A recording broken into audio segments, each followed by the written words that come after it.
What is going on, guys? My name is Bucky Roberts and welcome to your very first XHTML and CSS tutorial. Now, in case you're like, yeah, I accidentally clicked this video, I don't even know what XHTML is, so I'm just gonna exit. Well, hold on just a second, let me explain. XHTML and CSS is the language that you use in order to create sweet websites. So I'm gonna assume that none of you guys have ever created a website before, or maybe you did with a program like Dreamweaver and you wanted to know more in depth how to create a website. Well, in this tutorial series, I'm going to take you from total noob to total expert web designer. We're going to be covering all the basic concepts and also some pretty advanced stuff, so stick with me and by the end of these videos you're going to be an excellent web designer. So first, let me show you guys an example of what XHTML is. Go ahead and open up your web browser. Hopefully you're using Google Chrome because it's the best in my opinion. And go ahead and right click anywhere on the page and click View Page Source. Now, a new screen opens and it's all this computer mumbo jumbo that we really don't know what it is. This is actually mostly XHTML and CSS. All these little symbols and all these little class equals whatever, all this little crap. We can't What the heck? Do you guys hear that siren? It's like a big fire going on behind me. Anyways, I get easily distracted. So, anyways, by the end of these tutorials, you're going to be learning what all of this stuff means right here. And you're going to be learning how to take this code and turn it into, right here, a beautiful website. Entrepreneurs who create the corporate world. Gonna have to check that out later. Like I said, I get easily distracted. But anyways, check it out. The first thing that we need in order to create sweet websites is actually a program on our computer called a text editor. And with this text editor, we can type in some code and we can turn it into something that looks pretty cool to a browser. And a browser is pretty much a program like Firefox or Internet Explorer or Google Chrome. It's the program that shows websites. So anyways, like I said, the first thing we need is a text editor. Now, you actually don't need to download anything. If you have Windows, you have a program on your machine called Notepad. So go ahead and open this and look at this. You can actually create websites and type XHTML code in here, but I mean, look at this. Can they make a program that's any more boring? Seriously, black and white, and it has like 2 options. What the heck? So anyways, I'm going to recommend not to use Notepad, and I'm going to recommend an even better program. The best program that you can use in order to type XHTML and CSS is called Notepad++. Now, if you're going to do any serious coding or web design, I highly recommend getting this program, and best of all, it's free. So go ahead and go to Google and I'll show you how to get it. Go ahead and type in Notepad++, hit enter, and click on the first link that pops up. This is Notepad's website. Now look for a link that says download, and well, your website may change depending on when you're watching the tutorial, but click download the current version. And now you see a bunch of different options right here: zip package, binary. The one you want is the installer. It's pretty much a nice easy wizard to guide you through the installation. So go ahead and click that, and now you're going to have a file that downloads on your computer. Go ahead and save this, and it's going to download, and it just downloads. So if you're using Google Chrome, go ahead and double click that and say, do you want to allow? Yes, you want to allow it.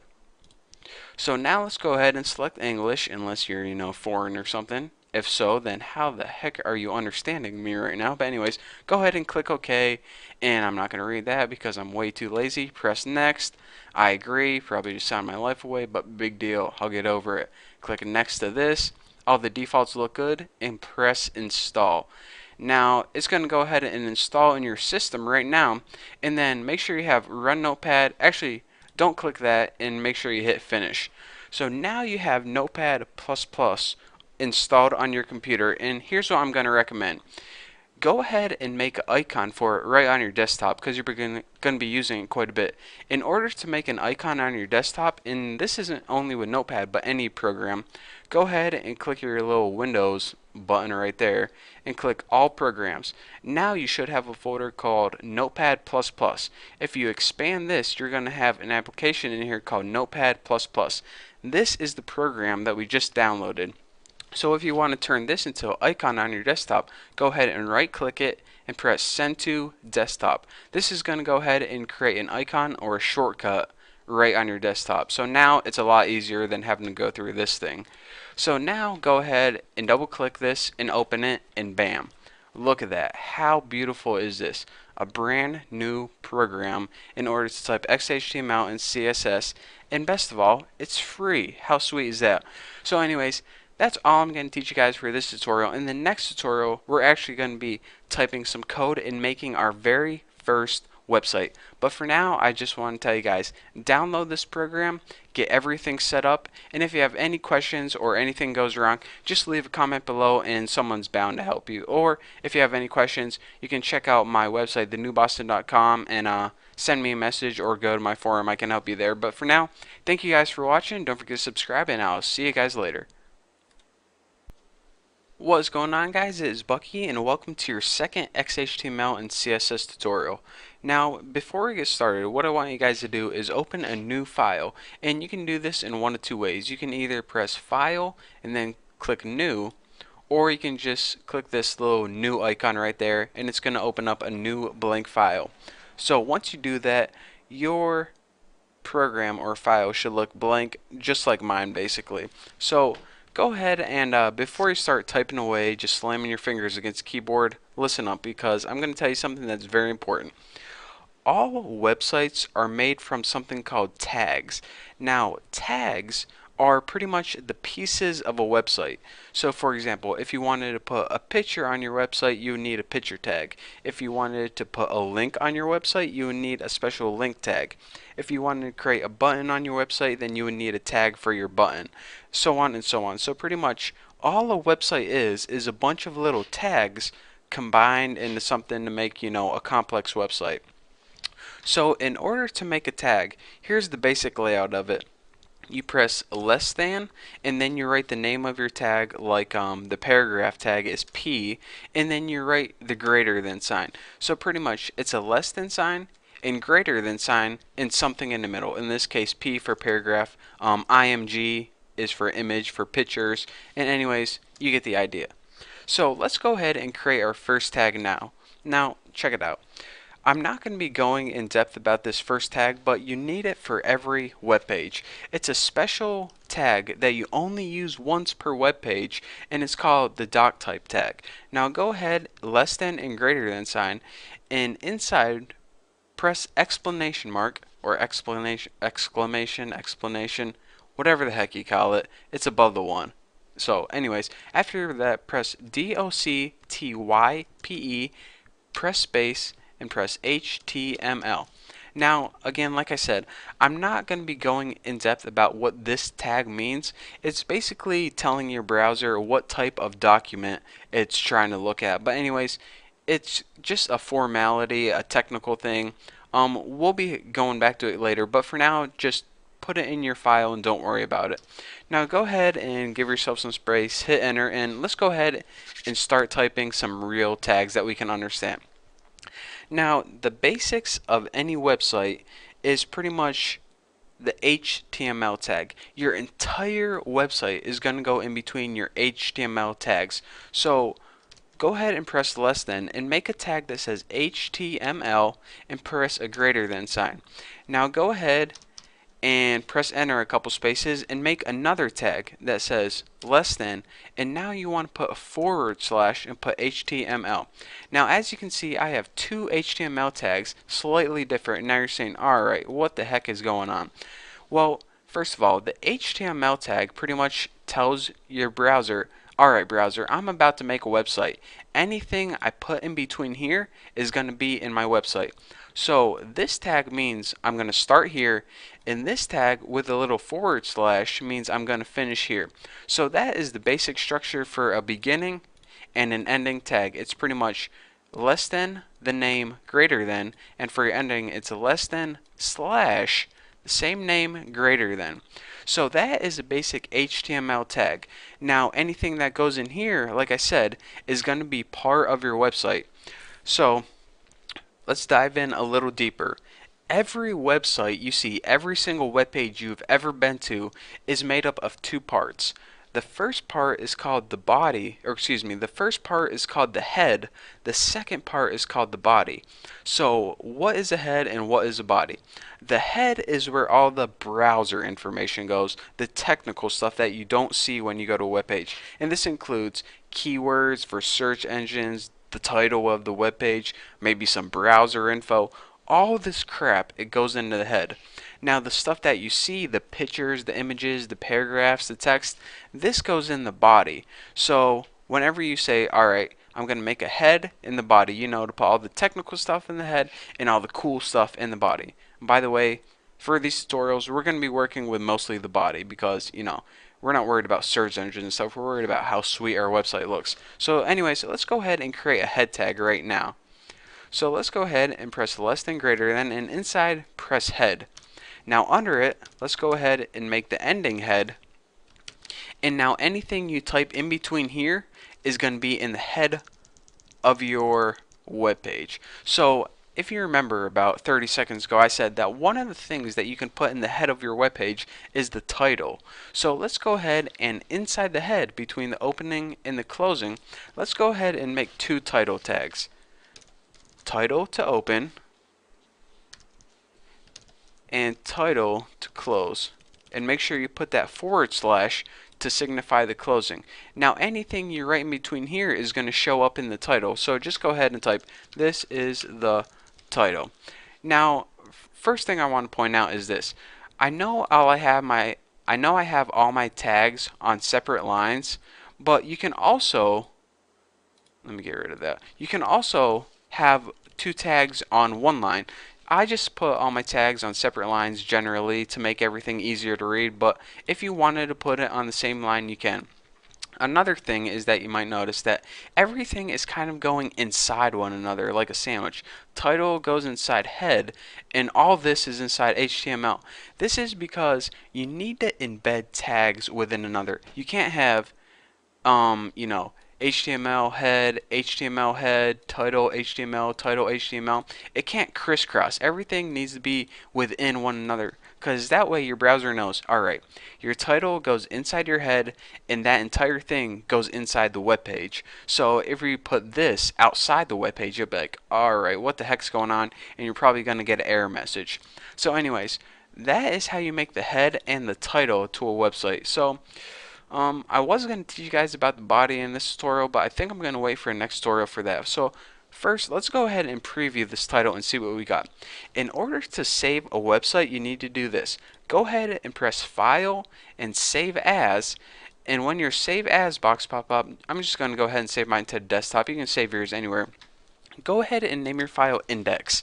Now index is pretty much the main name for, you know, it's pretty much the home page.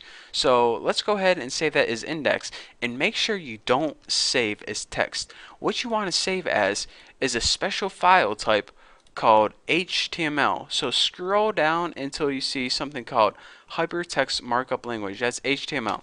That's pretty much the type of file. It's pretty much the website file.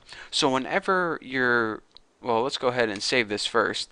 And look, here's my HTML right here. So whenever your computer opens an HTML file, it automatically knows that it's supposed to be a website and that your browser is supposed to open this. So let's double click this and my browser opens. So you can see Microsoft Word didn't open, Photoshop didn't open. Your computer knew that this was a website, so that's why it took a browser to open it. Now as you can see, we have nothing right now because if I open Notepad again, you see we don't have a body, so that's why we don't have anything. All we have is a title. And check this out. On our website, we have a title that says this is the title. So we did that by making two title tags and typing this is the title right there. So if we change this, it says this is the title, sucker, right there, and save this again. Now when we refresh our page, you can see our title changed it. This is the title, sucker. So that is how you create a basic web page with a basic title. In the next tutorial, what I'm going to be doing is creating the body and actually making some stuff that you can see on the actual web page right here. But for now, that's all you guys get. So thank you guys for watching. Don't forget to subscribe, and I'll see you guys later. What is going on, guys? It is Bucky and welcome back to your third XHTML tutorial. So in the last tutorial what we did is we made a very basic website, this website right here, and it doesn't even have anything in the body. All it has is a dumb old title that says this is a title sucker.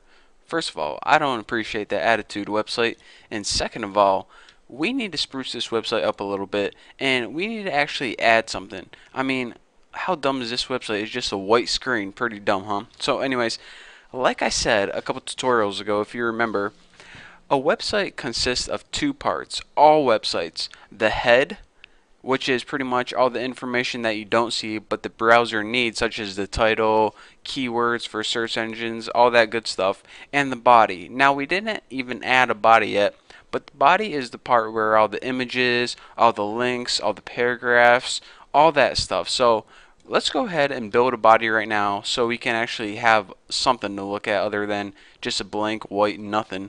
So anyways, in order to create the body of your website, here's what you need to do. Outside of your head, but still inside that HTML, give yourself some space to work first of all, and go ahead and type the body tags. Now, in order to create body tags, less than and greater than, and the keyword for this is body. And to end your body, less than greater than, / body. So, oh, my / didn't pick up. There we go. Body, just like that.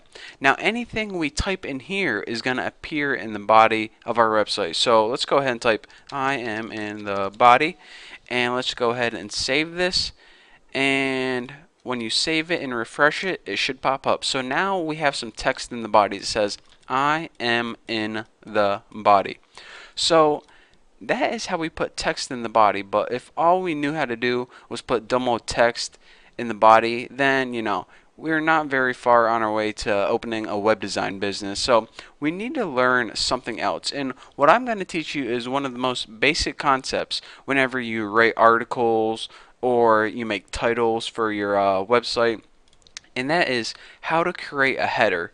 Now, if you're saying, all right, what the heck is a header? A header is totally different from the head. So don't even, you know, I shouldn't have even pointed that out because it's probably just going to confuse you now. But a header is pretty much the title. Think of like the header on a newspaper that says like, the world is going to end in 2012. It's pretty much the title that you would put above a paragraph. So let's go ahead and we'll keep that I'm in the body, but above it, but still in your body, we're going to add something, like I said, called a header.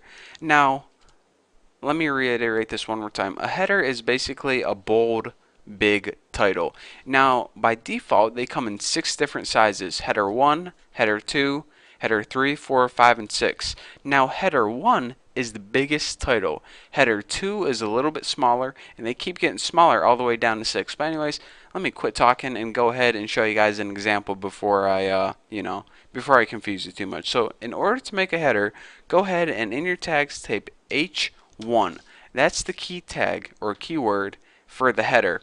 Now let's go ahead and make our ending tag, and we'll name this H1. Now anything we type in between here is going to be in the header. So since a header is going to be like a title, let's go ahead and make like the world ends in 2012. That's a good title.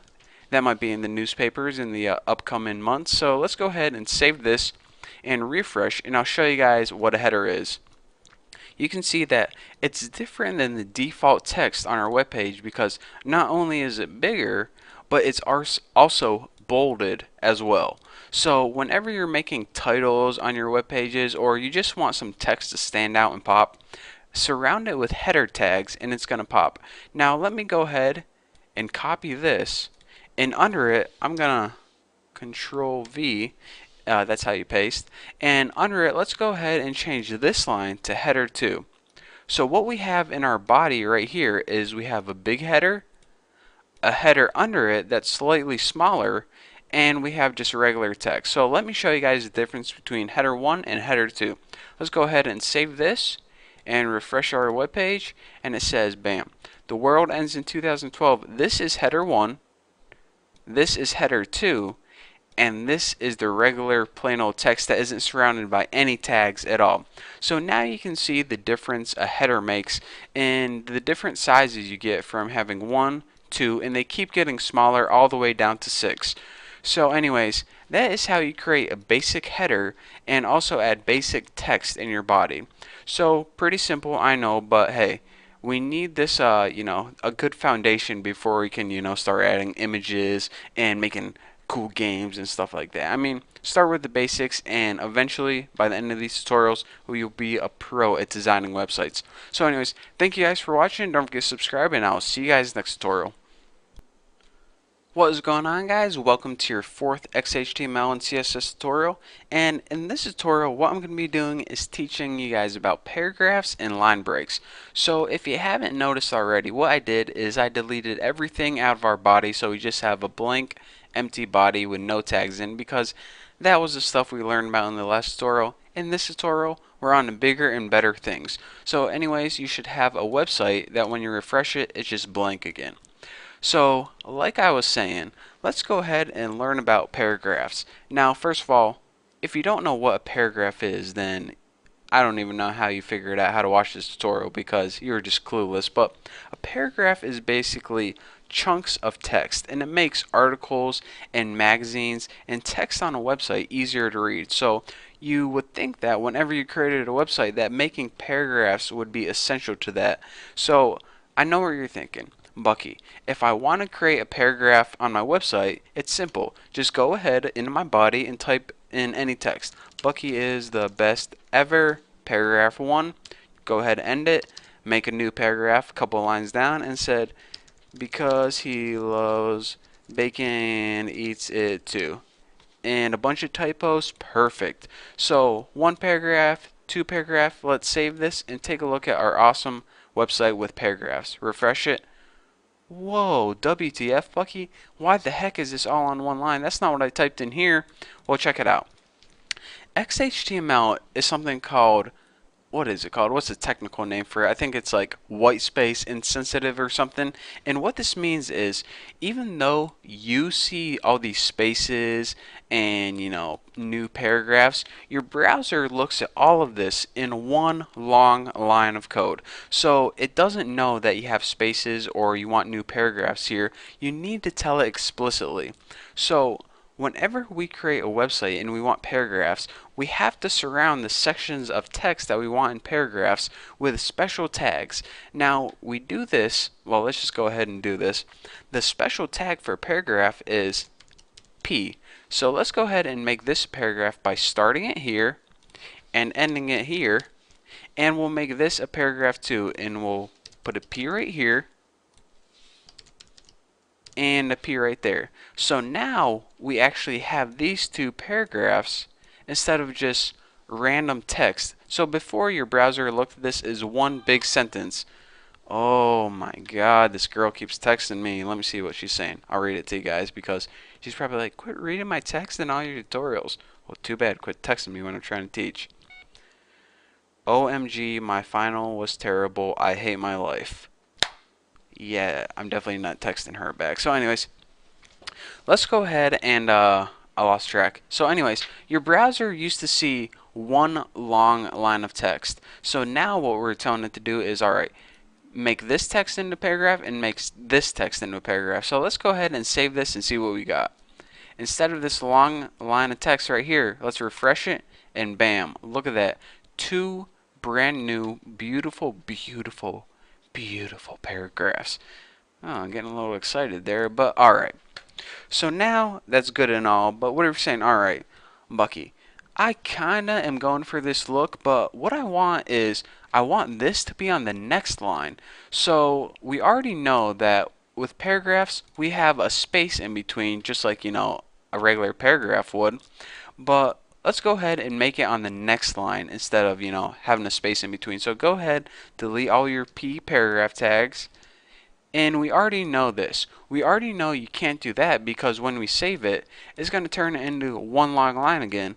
So what is, the trick that we can do to, make it just on the next line, kind of like it's like here.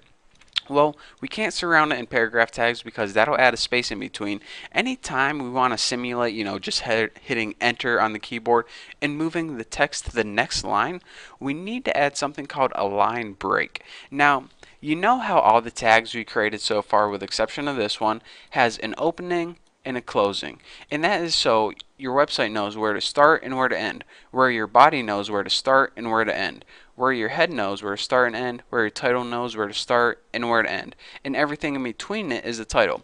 Well, whenever you make a line break, you don't really need a beginning and an end of a line break. That's like doing something like dumb, like when I press enter on my keyboard, it doesn't need to know when you started or when you ended. It just needs to know when I press enter, go to the next line. Plain and simple. So the tag for a line break is going to be a little bit different than an opening and closing tag. Let me go ahead and show you guys what the tag is. So let's go ahead and move this all on one line first of all. And in between it, we're going to put a special tag, and that's BR, and after it, go ahead and make your forward slash. So as you see, in normal closing tags, we put the forward slash before the keyword, but in this one, we're putting it after the keyword. Anytime you have a single tag, you put the forward slash after the keyword. And this is the same for line breaks, images, something called a horizontal line or horizontal rule. But anyways, we'll get into that later. So anyways, let's go ahead and save this. And here's what's going to happen. It's going to say, Bucky is the best ever on the first line. Then it's going to hit a break, which is pretty much going to shift everything down to the very next line. And then it's going to say, because he loves Bacana in EIC2. Interesting. So anyways, let's go ahead and refresh this, and bam, look at that. It breaks right here, and on the very next line it continues with the rest of its crap. So that's how you make a basic line break, and why those are useful. So something that might be really useful for is like if you were making an address, put Bucky Roberts 1331 whatever I live. I don't even know my address right now, but anyways, that's that. So let's go ahead and let me create a basic website real quick with the tools that we learned so far. We're going to start out with a header, which is H1, and end it with H1. Now everything in between here is going to be a header and be like best website ever with an exclamation point. Now under this header I might want a paragraph. So let's go ahead. I make all my tags first. Some people do this. Some people write, this is my paragraph. Make sure I got a couple typos in there, and then they make tags. But what I like to do is I like to make both the tags first and then fill in whatever I want in the middle. That way I don't forget about one tag or the other. So let's go ahead, and after this we might make like H2 and write, this is the second header, and let's go ahead and make a paragraph under this one and write, this is the second paragraph. Good enough. And now let's go ahead and add a line break, BR space forward slash, and after this write, and now I'm done with this tutorial. Pretty bad, but anyways, you get the point. So let's go ahead and save this. And so we got, let me make sure I didn't mess up anything before I embarrass myself. Yeah, I'll embarrass myself some other way. So let's go ahead and take a look at this beautiful website. Header 1, best website ever, and here's my first paragraph. And then header 2, it's a little bit smaller, but still noticeable. And here's my second paragraph with a line break in the middle and about 2,000 typos. So there you have it. There is how you create headers, paragraphs, line breaks, and all that good stuff. So in the next tutorial, I think we're ready to move on to something a little more advanced. So don't go ahead and start creating awesome websites so far, because if this is all you know, then you probably can't get a job with Microsoft just yet. So hold on to your horses and wait till the next tutorial. But for now, in the meantime, go ahead and hit that subscribe button, and thank you guys for watching, and I'll see you guys later. What is going on, guys? It's Bucky, and welcome to your, let's count, your 5th XHTML tutorial. Now in this tutorial, what I'm going to be doing is I'm going to be going over a couple more tags and also something called comments. So, just want to give you guys an introduction because things are going to get pretty intense and I didn't want to startle you guys. So anyways, let's go ahead and let's cover our first new tag, and that's a horizontal rule. You remember when I said in the last tutorial that there are pretty much two types of tags. Opening and closing tags, which are pretty much normal, and you have these special tags right here. So you pretty much have double tags and single tags. Well, a horizontal rule is pretty much a line that goes across your website. So if you're saying, Bucky, why the F would I want a big line across my website? Well, it's actually more of like a separator. That's probably a better term. So whenever you have like a new topic or you want to make a distinct new section of your website, you add something called a horizontal rule. And why is it called a rule? Well, I think it has something to do with like if you ever got a notebook and it's like college rule or wide rule. I don't know. I think it's something weird in French, because those guys are weird over there. By the way, did you ever hear a French person or ever see him try to spell shop? SHOPPE. How many P's do you need in it, dude? Easy, French Canadian people. Anyways, enough of me bashing on French. I love you guys and your fries. So let's go ahead and make a horizontal rule. So here's our website right now. Best website ever. This is my paragraph. But let's say under this is my paragraph, then I want a line right here so people knew that it was a new section. I shouldn't say new twice. Two different spellings. Same sound. So people would know that it's a brand new section. Yeah, Bucky, that's a little better. So anyways, let's go ahead and add this. HR, and after it, make your forward slash, because remember with single tags, you need a forward slash after the little key name or whatever the text. So let's go ahead and save this and see what that does to our web page. Let's go ahead and refresh this and check it out. We now have a line across the total width of our website. So now it might be a little more clear to someone visiting the site that says, alright, this is one section and this is another section. By the way, if you're ever like looking on eBay or Amazon.com, they'd have like one item, a picture and low description, then they have a horizontal rule, have another item. So, in the future, if you guys want to make an auction website, then, keep in mind, horizontal rule. That's a nice little tip for you. That's what I'm here to, give you guys tips. So, yeah, you're welcome. So, anyways, aside from the horizontal rule, let's go ahead and spruce up this text a little more. Say, this is the second paragraph, and now I'm done with these tutorials. Let's learn how to bold and italicize text. Now, usually with all your styling and all the way you lay out things on your website, you want to use CSS, which we didn't cover yet. But for now, I'm going to show you guys how to style text using, basic bolding and italicizing. So anytime you want to bold either a word or an entire paragraph, you surround it with a tag strong. So strong. Let's go ahead and bold the word second. And let's just go ahead and copy this because I'm lazy. And Control V right there. So now the word second is going to be bolded. So let's scroll over and let's go ahead and italicize. I'm done with this. So italicize is a little bit different. Let's go ahead and make a tag. And it's actually EM. And now whenever you want to end the block of code that you want to italicize, let's just go ahead and write end EM. So now it's going to start right here with I'm, and it's going to italicize everything until it gets to this ending tag EM. So let's go ahead, and by the way, EM stands for emphasis, and that means italicize to your browser. So let's go ahead and save this and look at our new bolded and italicized text. Now you can see that this is the second, which is bolded or strong paragraph, and now I'm done with this. I guess that's how you would read it. And now I'm done with this tutorial. I don't know. However you read italicized stuff. So anyways, basically, don't mind me. That's how you bold and italicize text. So there's one other thing that I told you guys that I cover in this tutorial, but I can already see that we're getting all clustered up. So let's go ahead and delete everything inside your body again. There we go. Now let's save it, and now let's start with a blank body, just like that. So what I want to teach you guys is how to add a comment in your website. So let's go ahead and make some text. Hi, my name is Bucky, and I am very lucky. And next, maybe we can make this a paragraph,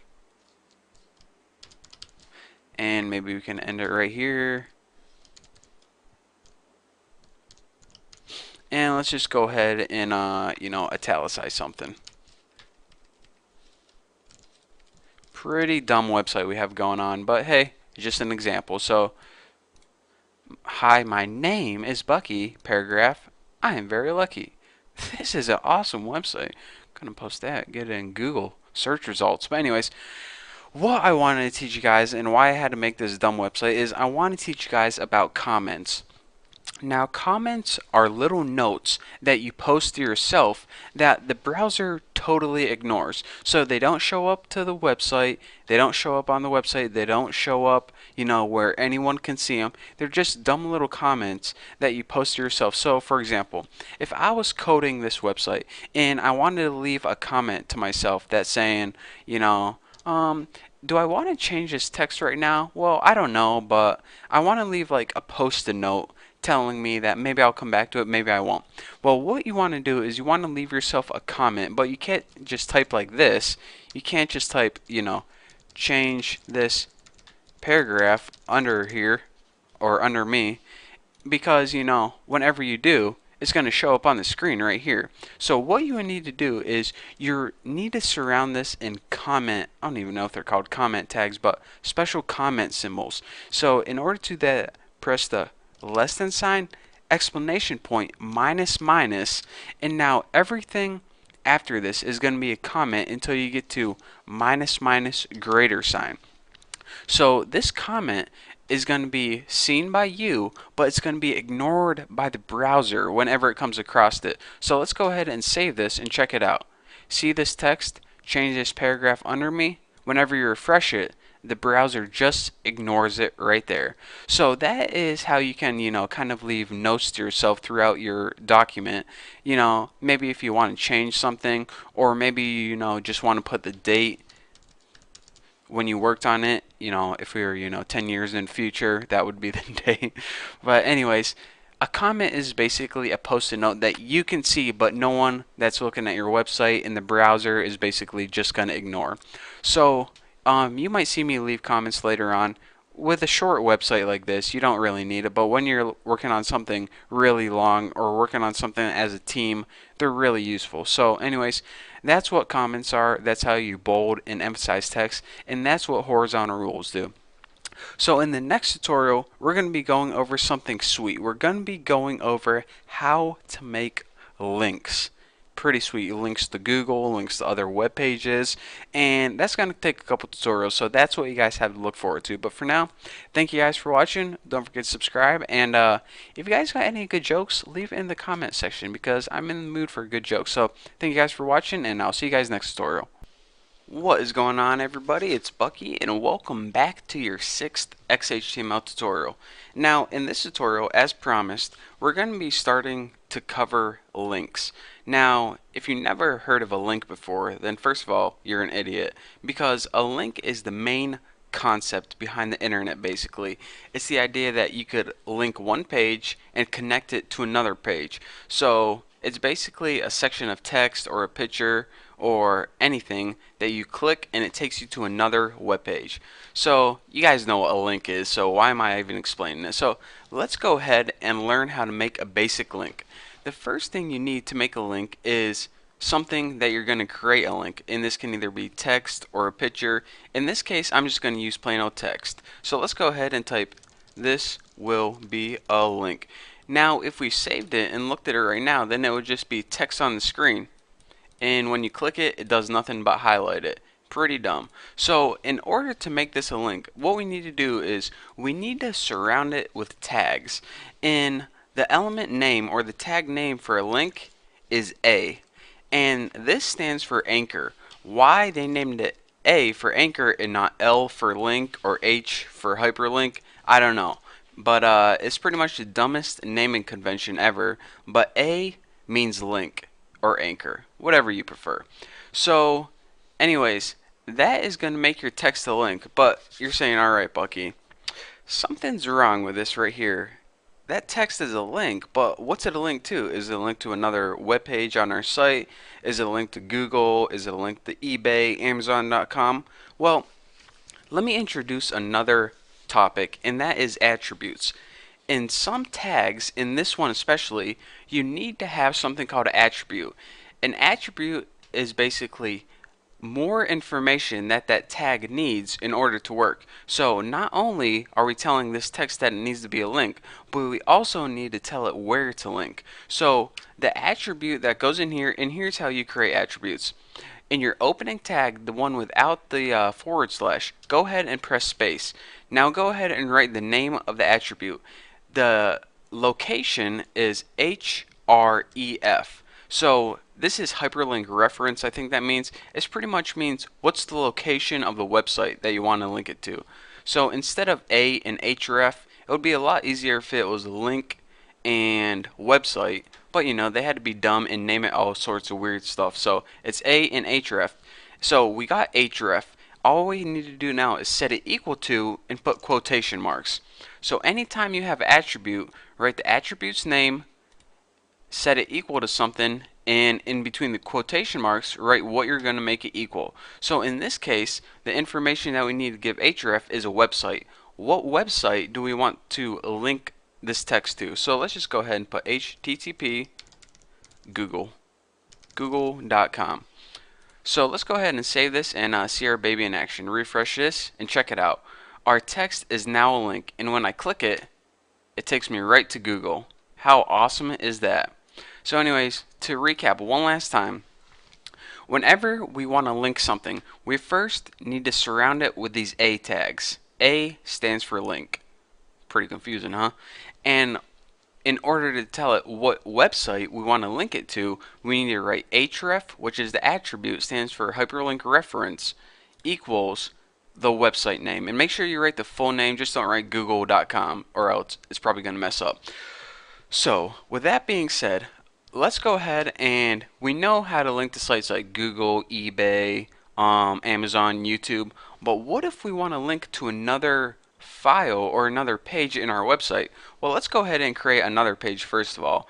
And in order to do that, just go ahead and copy this and go ahead and hit this new button, or actually easier, just go to File, File, New, and we get this new file. Now let's just go ahead and paste this in, and in our body just write, this is the second page.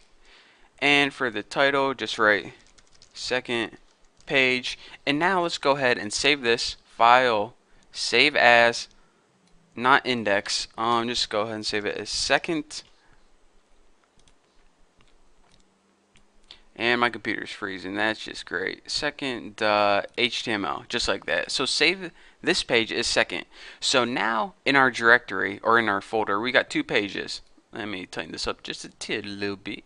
And this is the index page. This is our main page. And this is our secondary page. So now our website has two pages. Pretty cool, huh? So let's go ahead and in our main page, we're going to want to go ahead and make this a link to our second page. So let's change the text first of all. This will link to the second page. So now as a href, all we need to do is, since these two files are in the same directory, and let me show you what I'm talking about. Here's my folder I'm working on, and here is where the websites are. Here's where I'm saving them on my computer. The index is right here and the second is right here. So they're in the same folder. As long as all your web pages are in the same folder, you can easily link them by just writing the name of the website. So if we want to link this to our second.html file, let's just go ahead and href instead of Google, just put second.html. So anyways, the basics is this. Oh, got whooping kennel cough or something. So in order to link to a website that's not yours, just go ahead and write the full name, like http google.com.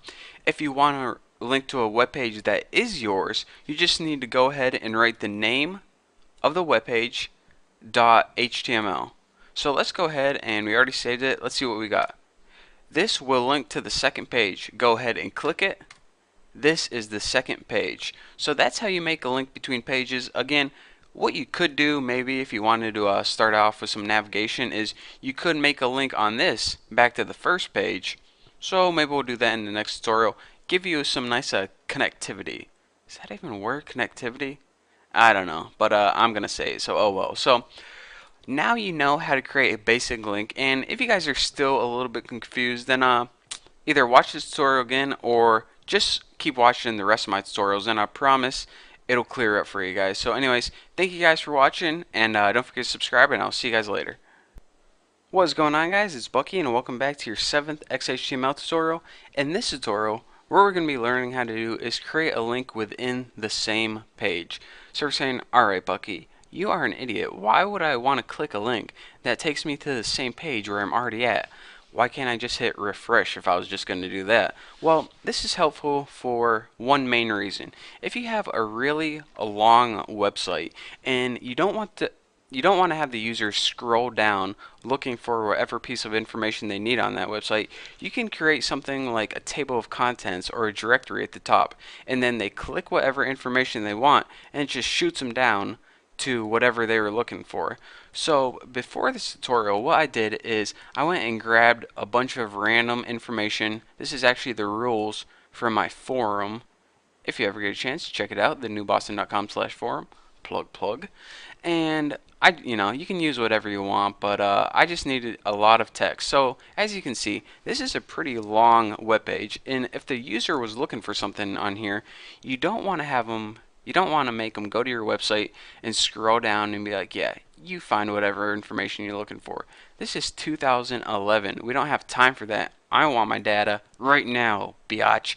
So let's go ahead and create a navigation system where it makes it easier for the user.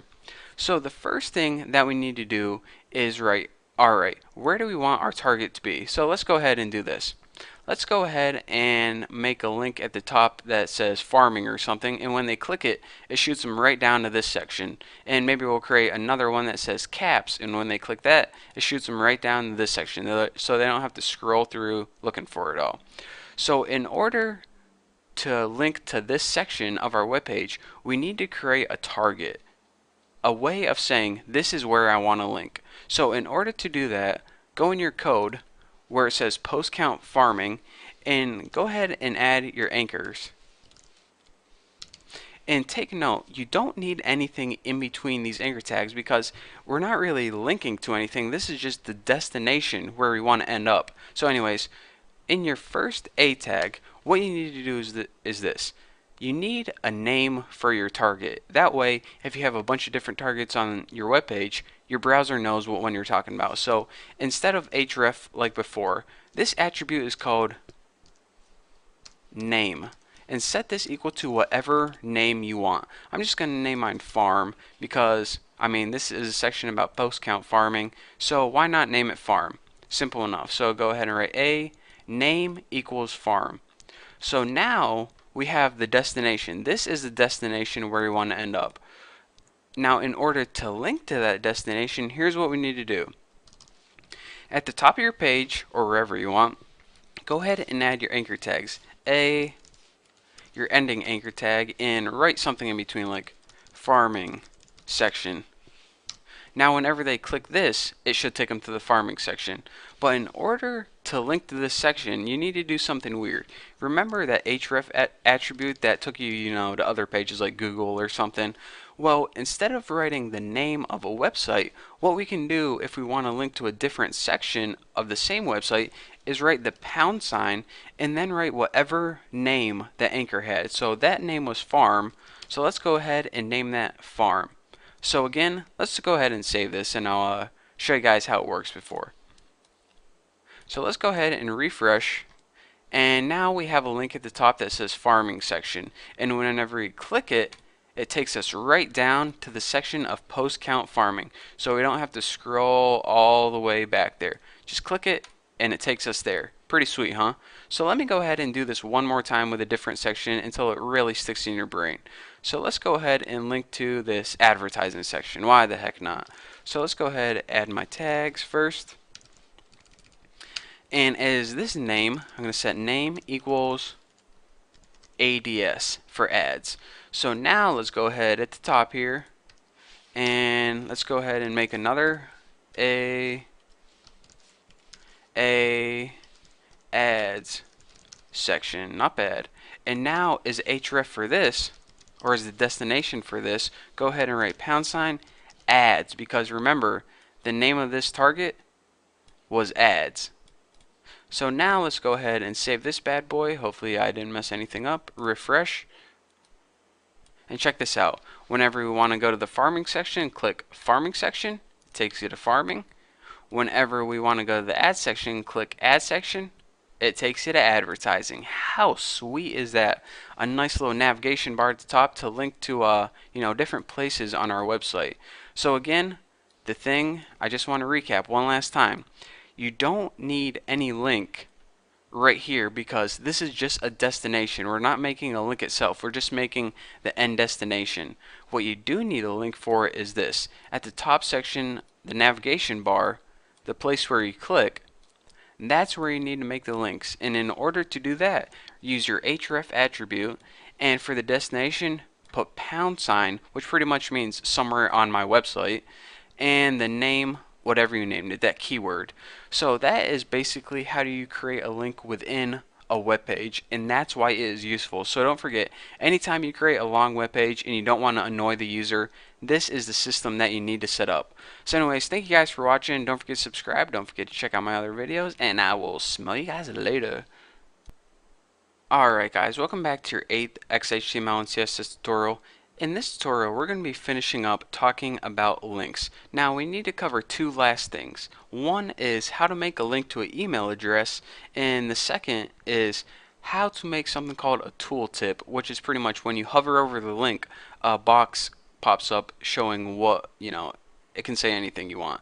You'll see when we get there, but first, let's learn how to create a link to someone's email address. And these may be useful on the Contact Us page, or, well, you'll see. So let's go ahead and make a link that says email Bucky. So that's going to be the text on the screen.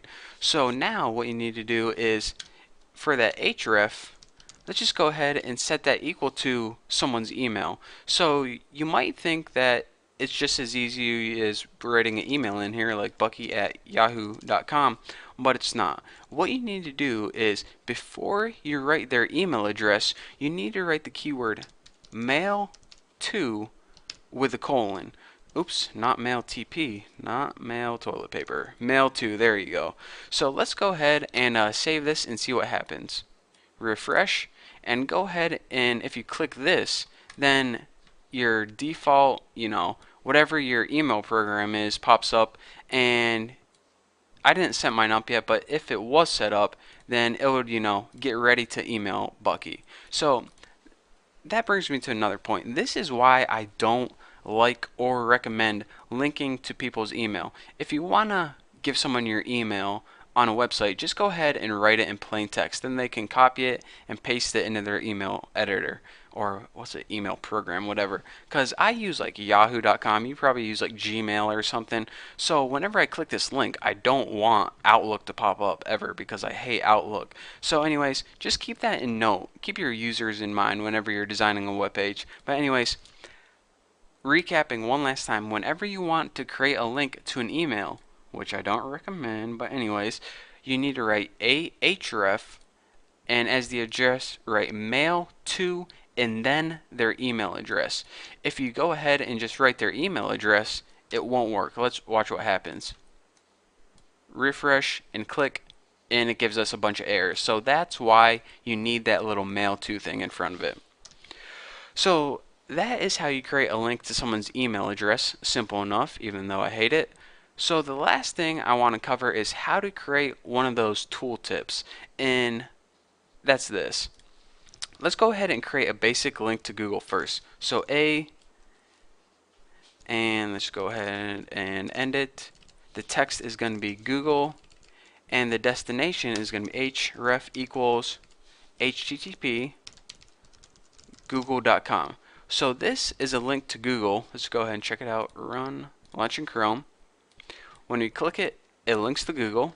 Easy enough. But what I think would be a good idea is when you hover over it, a box pops up telling you, maybe giving you some more information about Google. So let's just go ahead and learn how to do that right now. You know how I said that sometimes tags need something called attributes, which give them more information about that tag? Well, not only does the A tag have an href attribute, but it also has a title attribute. So if you take the title and set it equal to, awesome search engine, whenever we save this and refresh it, now look what happens when we hover over Google. It says awesome search engine as the tooltip. So that is how you create a basic tooltip. Again, you can put more than one attribute inside a tag. Just make sure that they're not touching each other and it's the same format as before. The attribute's name, and set it equal to whatever you want. So that is how you create a link to Google with its tooltip. Tooltip. I didn't, your video's not skipping. I actually was just stuttering. So that is how you do that. Now you guys know basically everything you need to know about links. So anyways, thank you guys for watching. Don't forget to, watch the next tutorial, because that isn't all there is to web design. There's a ton more stuff we have to cover. So anyways, one last time, thank you guys for watching. Don't forget to subscribe, and I'll see you guys later. Alright guys, welcome to your 9th XHTML tutorial, and this tutorial is going to be awesome because we're going to finally cover how to add images to our web page. I mean, how dumb is a web page without any images? Pretty dumb. So let's go ahead and learn how to add images to our web page. Now, in order to add an image to our web page, we first need an image, of course. So go on your computer, it doesn't matter anywhere, and grab the dumbest image you can find. This chicken's pretty dumb, but I want something a little dumber than that. Here we go. Look at this, big old dummy. Let's go ahead and copy that. That's me, by the way. And remember the file name. It's myface.png. And if you don't know the file name, all you need to do is this. Right-click any image, like, it's a little inappropriate, like this YouTube logo, and click Properties. And the file name is going to be this, and the extension is going to be the type of file right there. So anyways, if you don't know how to look up your file name or extension, that's how you do it. But anyways, what we did is I copied that image of my face. Now where I need to put it is in the same folder where the HTML file is. So I'm working from this folder right here. You can see that index file, that's this right here. And let's just go ahead and paste that my face image right in there. So now the picture and the website are in the same folder. So don't forget, this is named myface.png. That's what type of file it is. So in order to add an image to the website, you need to have them in the same folder. Done. The next step is to add the image tag to your website. And the special tag or a special keyword for an image is img. And you know how I said before that there are two basic types of tags. A double tag, which has an opening and closing tag, and a single tag. Well, an image is one of those single tags. Makes sense because it's just one image. You don't need to surround text with it or anything. So, image has one attribute that you absolutely need. That's absolutely required. And that's the src. It stands for source, I believe. And it basically means, what file do you want to use as this image? In here you type the name of the file that you want to use, and mine was myface.png. Yours is probably going to be different, but that's what mine is. So that's all you need to do in order to take an image and place it on your website. So let's go ahead and save this, run, and launch in Chrome. So now check it out. This is probably one of the greatest websites I've ever seen. Just a website with my face on it. If I made this, it would get like 1,000 hits a day, because that's how awesome I am. I mean, look at this face. You don't see that every day. Anyways, so that is how you create a basic image and put it on your website. But since we learned how to make links, let's go ahead and combine the two to make something just incredibly awesome. See, now we just have a dumb old face on the website. We can't click it, it's not interactive at all. Say we want to take this image and turn it into a link. And of course, we're going to link it to thenewboston.com because that's the best website ever. So what you can do is, outside of your image tag, go ahead and add your anchor tags. Opening and closing at the end. Now in your opening tag, you need one attribute, and that's of course, if you remember, the href attribute, and this is pretty much what location or what website do you want to link it to. And I want to link this to http thenewboston.com. So let's go ahead and save this and refresh this, and now you can see when we hover over our image, it turns it into a little pointer finger, which means we're hovering over a link. So let's go ahead, let me center this, click that and check it out. It's now going to take you to thenewboston.com. Wow, what an awesome website. Check out all my tutorials here. Wow, this guy's a genius. I wonder who made this one. So anyways, that is how you make a basic image, and you can also turn it into a link this way. Some images you might not want to turn into links, but you know, in this case we did. So now that you understand the basics of images, we can begin diving in a little deeper and learning some other cool, neat tricks that goes along with them. But for now, that's all you get. 5 minutes, I'm tired, I'm gonna go eat a Hot Pocket or go to McDonald's or something. So for now, thank you guys for watching. Don't forget to subscribe. Don't forget to check out my other videos. Don't forget to go to my website. And you know, don't forget anything. And I'll see you later. What is going on, guys? Welcome to your 10th XHTML tutorial. And in this tutorial, what I'm going to be talking about is how to resize an image. Because sometimes you just have images on your website that are just either they're probably way too big, or maybe they're way too long width-wise. So sometimes we need to learn how to resize an image so they fit better on our website. So what I did before this tutorial is I went ahead and I took a huge image of this video game right here, Madden, what year is it? Madden 10, and I threw in my directory. So you know, I didn't want to show you guys me doing that because it would just waste time. But this image is way larger than we need for our website, so we need to figure out a way to resize it and put it on our website. So first and foremost, what we want to do is actually get it on our website before we start shrinking stuff. So let's go ahead, and we know how to do that. Image, let's go ahead and put our ending tag right now. And for the source, the name is madden1.jpg. So let's go ahead and save this and see how it looks. Oh mama, this is like the biggest image ever. No one's ever going to be able to tell what that is. That's like a billboard size image right there. So we want to shrink it so it's like only 150 pixels tall. So in order to shrink that image, here's what we need to do. Not only does the image parameter, or excuse me, the image tag take an attribute called source, but it also takes another attribute called height, and we can set this equal to whatever number of pixels we want. I want my image to be 150 pixels tall, so for height, set it equal to 150. Now go ahead and save this, what the heck, save this and refresh your screen.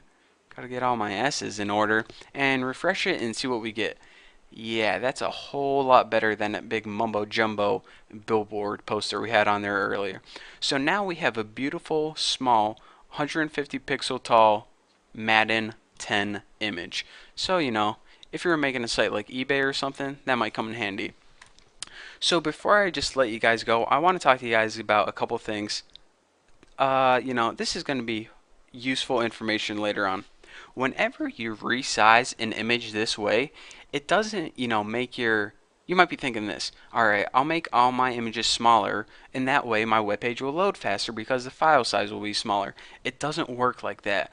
What your browser is doing is it's loading that huge big image, you know, downloading however many bits that is, and then it's shrinking it. So you're not loading a small image, you're loading the huge image, and you're just making it look smaller. So in that sense, your web page is not going to speed up at all. It has to download that huge image no matter what. So it would be better if you wanted your web page to load faster if you went ahead into a program like Photoshop or something and actually took this image and shrunk it so the image size was smaller itself, and then you just posted that on your website. So in that way, that's what you should do. You shouldn't always, take huge images and just post them and resize them down like I showed you right here. What you should do, the preferred way, is go into an image editing program and make it a smaller file and then put it on your website.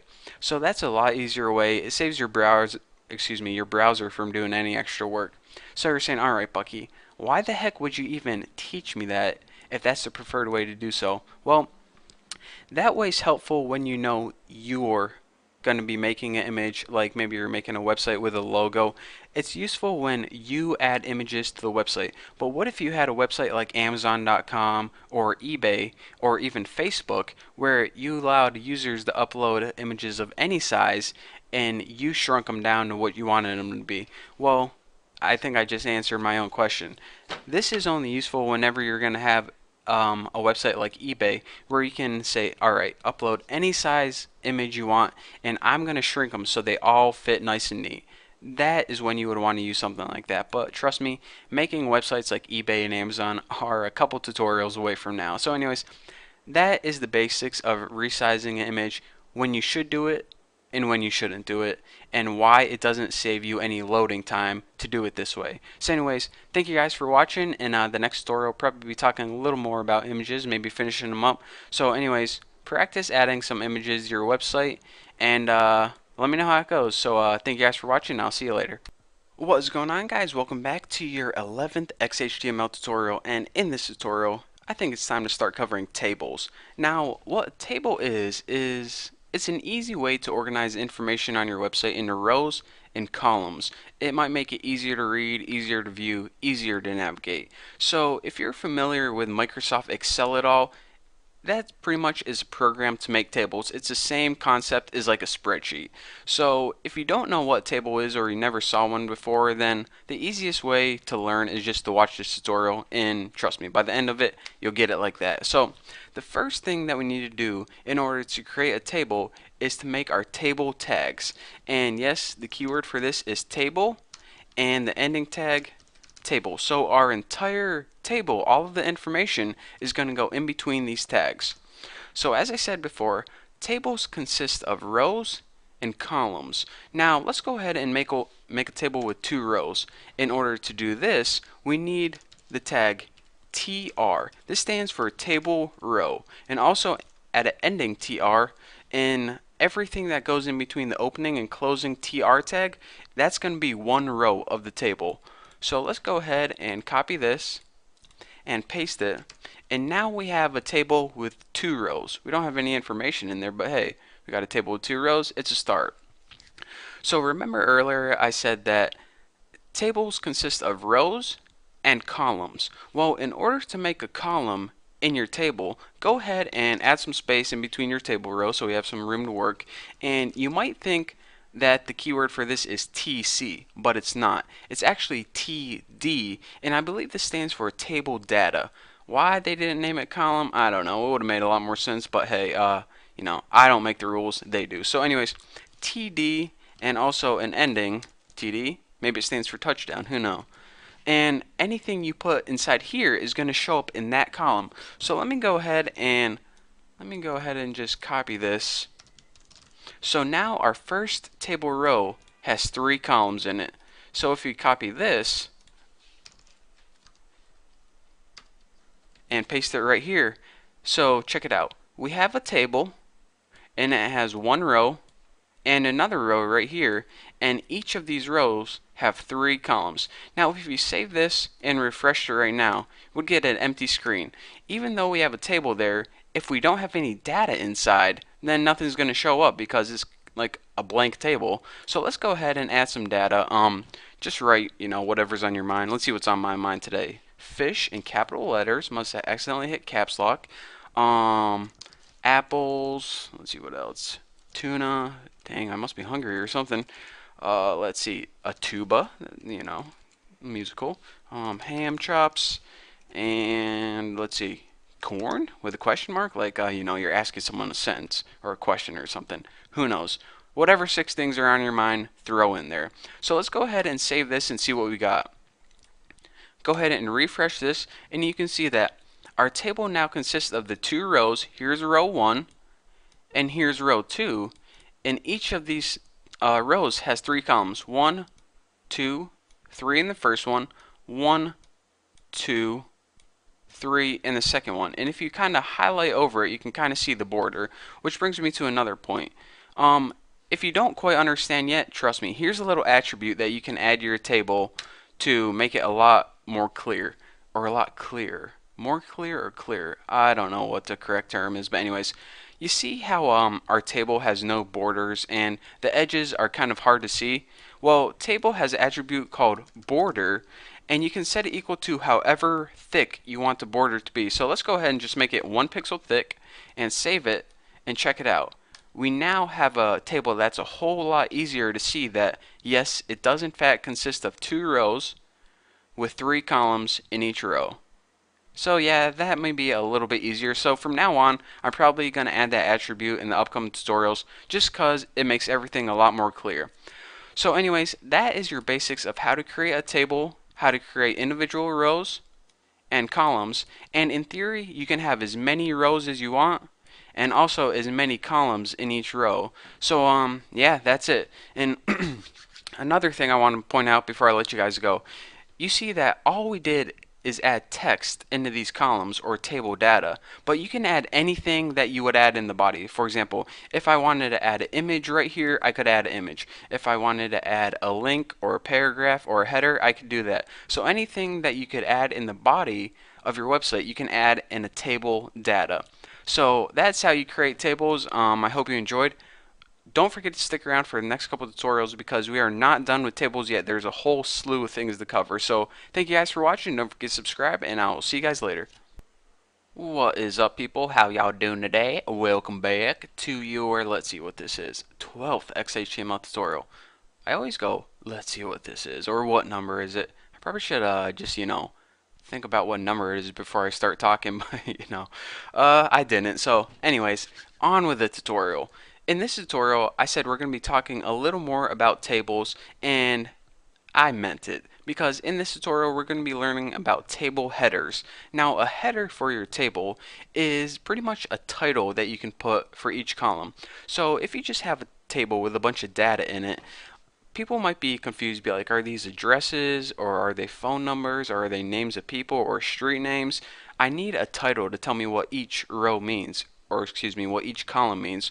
So in order to do that, we need to create table headers. So in order to create table headers, we first need a table. So let's go ahead and make a table with a border of 1 and put the ending table so we don't forget it later on. And inside our table, let's just go ahead and make 3 rows. So table row, and let's go ahead and copy this. Actually, let's go ahead and indent this, make it easier to read, and copy this and paste and paste. So now we have a table with 3 rows in it. Now let's go ahead and space out these rows. This is going to make it easier to read. And inside the first row, what we want to do is, let's say we want to make a web page of the girls that I think are awesome and beautiful. Seems like an appropriate topic, so let's go ahead and add our first header at the top. Now, in order to make a header, it's TH. This stands for table header, and these are going to be the headers for your columns. So anything that you put in a header is not going to be like a regular table data. It's going to be bold and center. So these are perfect for making the titles. You're going to see later on how awesome they are. So let's go ahead and make 3 of them.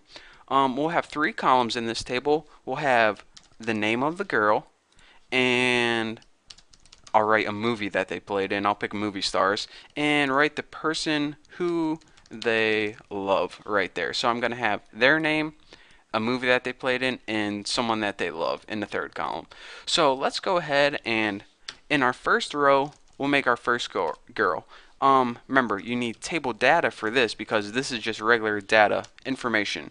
So let me go ahead and copy this So now we have 3 bits of data. The first one is the name, and the first girl that is awesome is Natalie Portman, even though she's priggery right now. Best of luck, Natalie. And a movie that she played in, Garden State. If you guys never saw it, I would highly recommend checking it out. And the person that they love, let's just go ahead and put Bucky because, you know, I'm pretty irresistible if I don't say myself. So let's go ahead and take all this data, copy it, and put it into our next row. But we can't just stress the fact how much Natalie Portman loves me because, I mean, we all know that. So let's go ahead and pick a new girl. And that would be Rachel McAdams, and that's the girl who played in The Notebook and Mean Girls. She played, I think, Regina in Mean Girls. Don't ask me how I know that. Just you know, just let it slide. And who she loves, yeah, we'll just leave that Bucky for now. So, and go ahead and save that and refresh this and check it out. The name, this is your table header right now, and you can see a table header is different because A, it's centered. All these are left justified, and this is centered, and also they're bold, so they stand out. So now when someone looks at this table, they won't see just random information, but they can see what each column means. It's a lot easier to read and a lot easier to follow. So yeah, this actually looks like a pretty accurate table. So I'm just gonna leave it like that, and I'm gonna publish this. And yeah, we're good to go. So anyways, that's the basics of how you make a header for your table and also place it above table data, and also some little insight into movie stars and who they love. So thank you guys for watching. Don't forget to subscribe, and if you have any questions, go to my forum, thenewboston.com/forum, and someone will answer them for you. So thank you for watching, and I'll see you later. Alright guys, welcome to your 13th XHTML and CSS tutorial. In this tutorial, we're going to be covering something called a col span.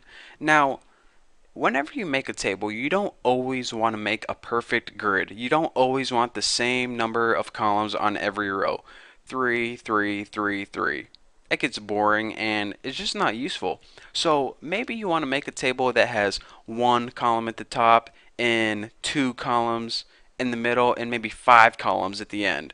So maybe you want to change it up a bit, but from what we know so far, we don't know how to do that. Well, this tutorial is going to show you how. So for example, well, let me do this first. Let's go ahead and create a table so we have something to work with, and let's go ahead and make it 4 rows.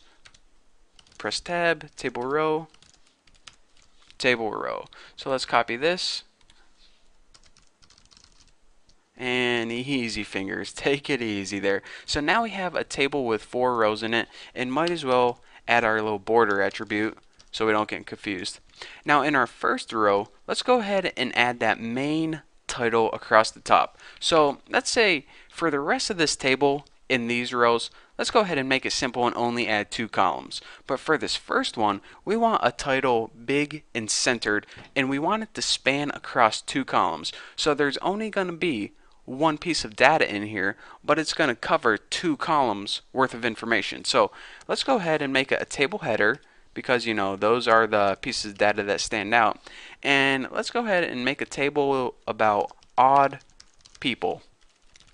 And for our table header, first and foremost, we need to introduce that attribute called colspan and set this equal to 2. Now col span stands for column span, and it says how many columns do you want to span this piece of data across. Well, we want it to take up 2 columns, so that's how you do that. Make col span equal 2. And actually one other thing we can do while we're here is we can go ahead and make this a header 3. That will make it a little bigger and bold as well. So odd people is going to be spanning across 2 columns. It's going to be bolded and centered. So now in our second row, let's go ahead and add some data. Actually, let's go ahead and add 2 more headers. And let me just go ahead and copy this. So the first column is going to be the type of people I find odd, and the second column is going to be the reason I find them odd. So in our third row, let's go ahead and start populating the table with some data. So TD, TD, and let's go ahead and copy this because I am way too lazy to type all that again, and paste it. So the first type of people that I find odd are cat people. And the reason I find them odd, let's just write something like 7 cats is just too many. Because seriously, people, anything over like 3, then you're kind of pushing the limit there. So just take it easy and back off. You don't need that many cats. Trust me, they want the attention, not company. So let's go ahead and copy this right here, and in our last row, paste this, and let's find another type of people. Let me think. Loud people. I find them odd, and the reason I find them odd is because let's put, sure, turn that music up. It's only 3 a.m. and make sure you spell music wrong and it looks good, so we're good to go. Cause you know, at 3 a.m. really, do you need to be blaring your music as loud as you possibly can? That's just annoying. So anyways, go ahead and save this and see what we got. Refresh it and check it out. The main odd people, you can see that this table basically consists of 2 columns. 1, 2. But this main one right here, we told it to col span 2, if you remember right there. So what this did is it took this piece of data and it spanned it across 2 columns. 1 column and 2 column. And the rest of this was just stuff we learned before. The table headers, type and reason, that's why they are bolded and centered.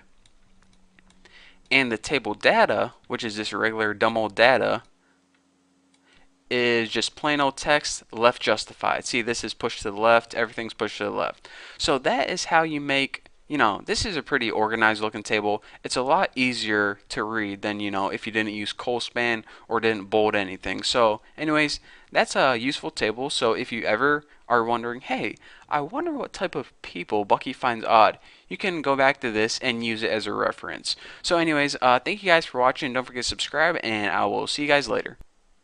What's up, guys? Welcome to your 14th XHTML and CSS tutorial, and in this tutorial I want to talk to you guys about table width. But before I get started, I want to tell you guys that if you're following along with my last tutorial, you'll notice that I took out that big title at the top that says odd people, because for this tutorial it'll just confuse you if you leave it in. So go ahead and take that out and make sure that your table only has regular table headers and table data in it. So once you have a basic table, you can continue.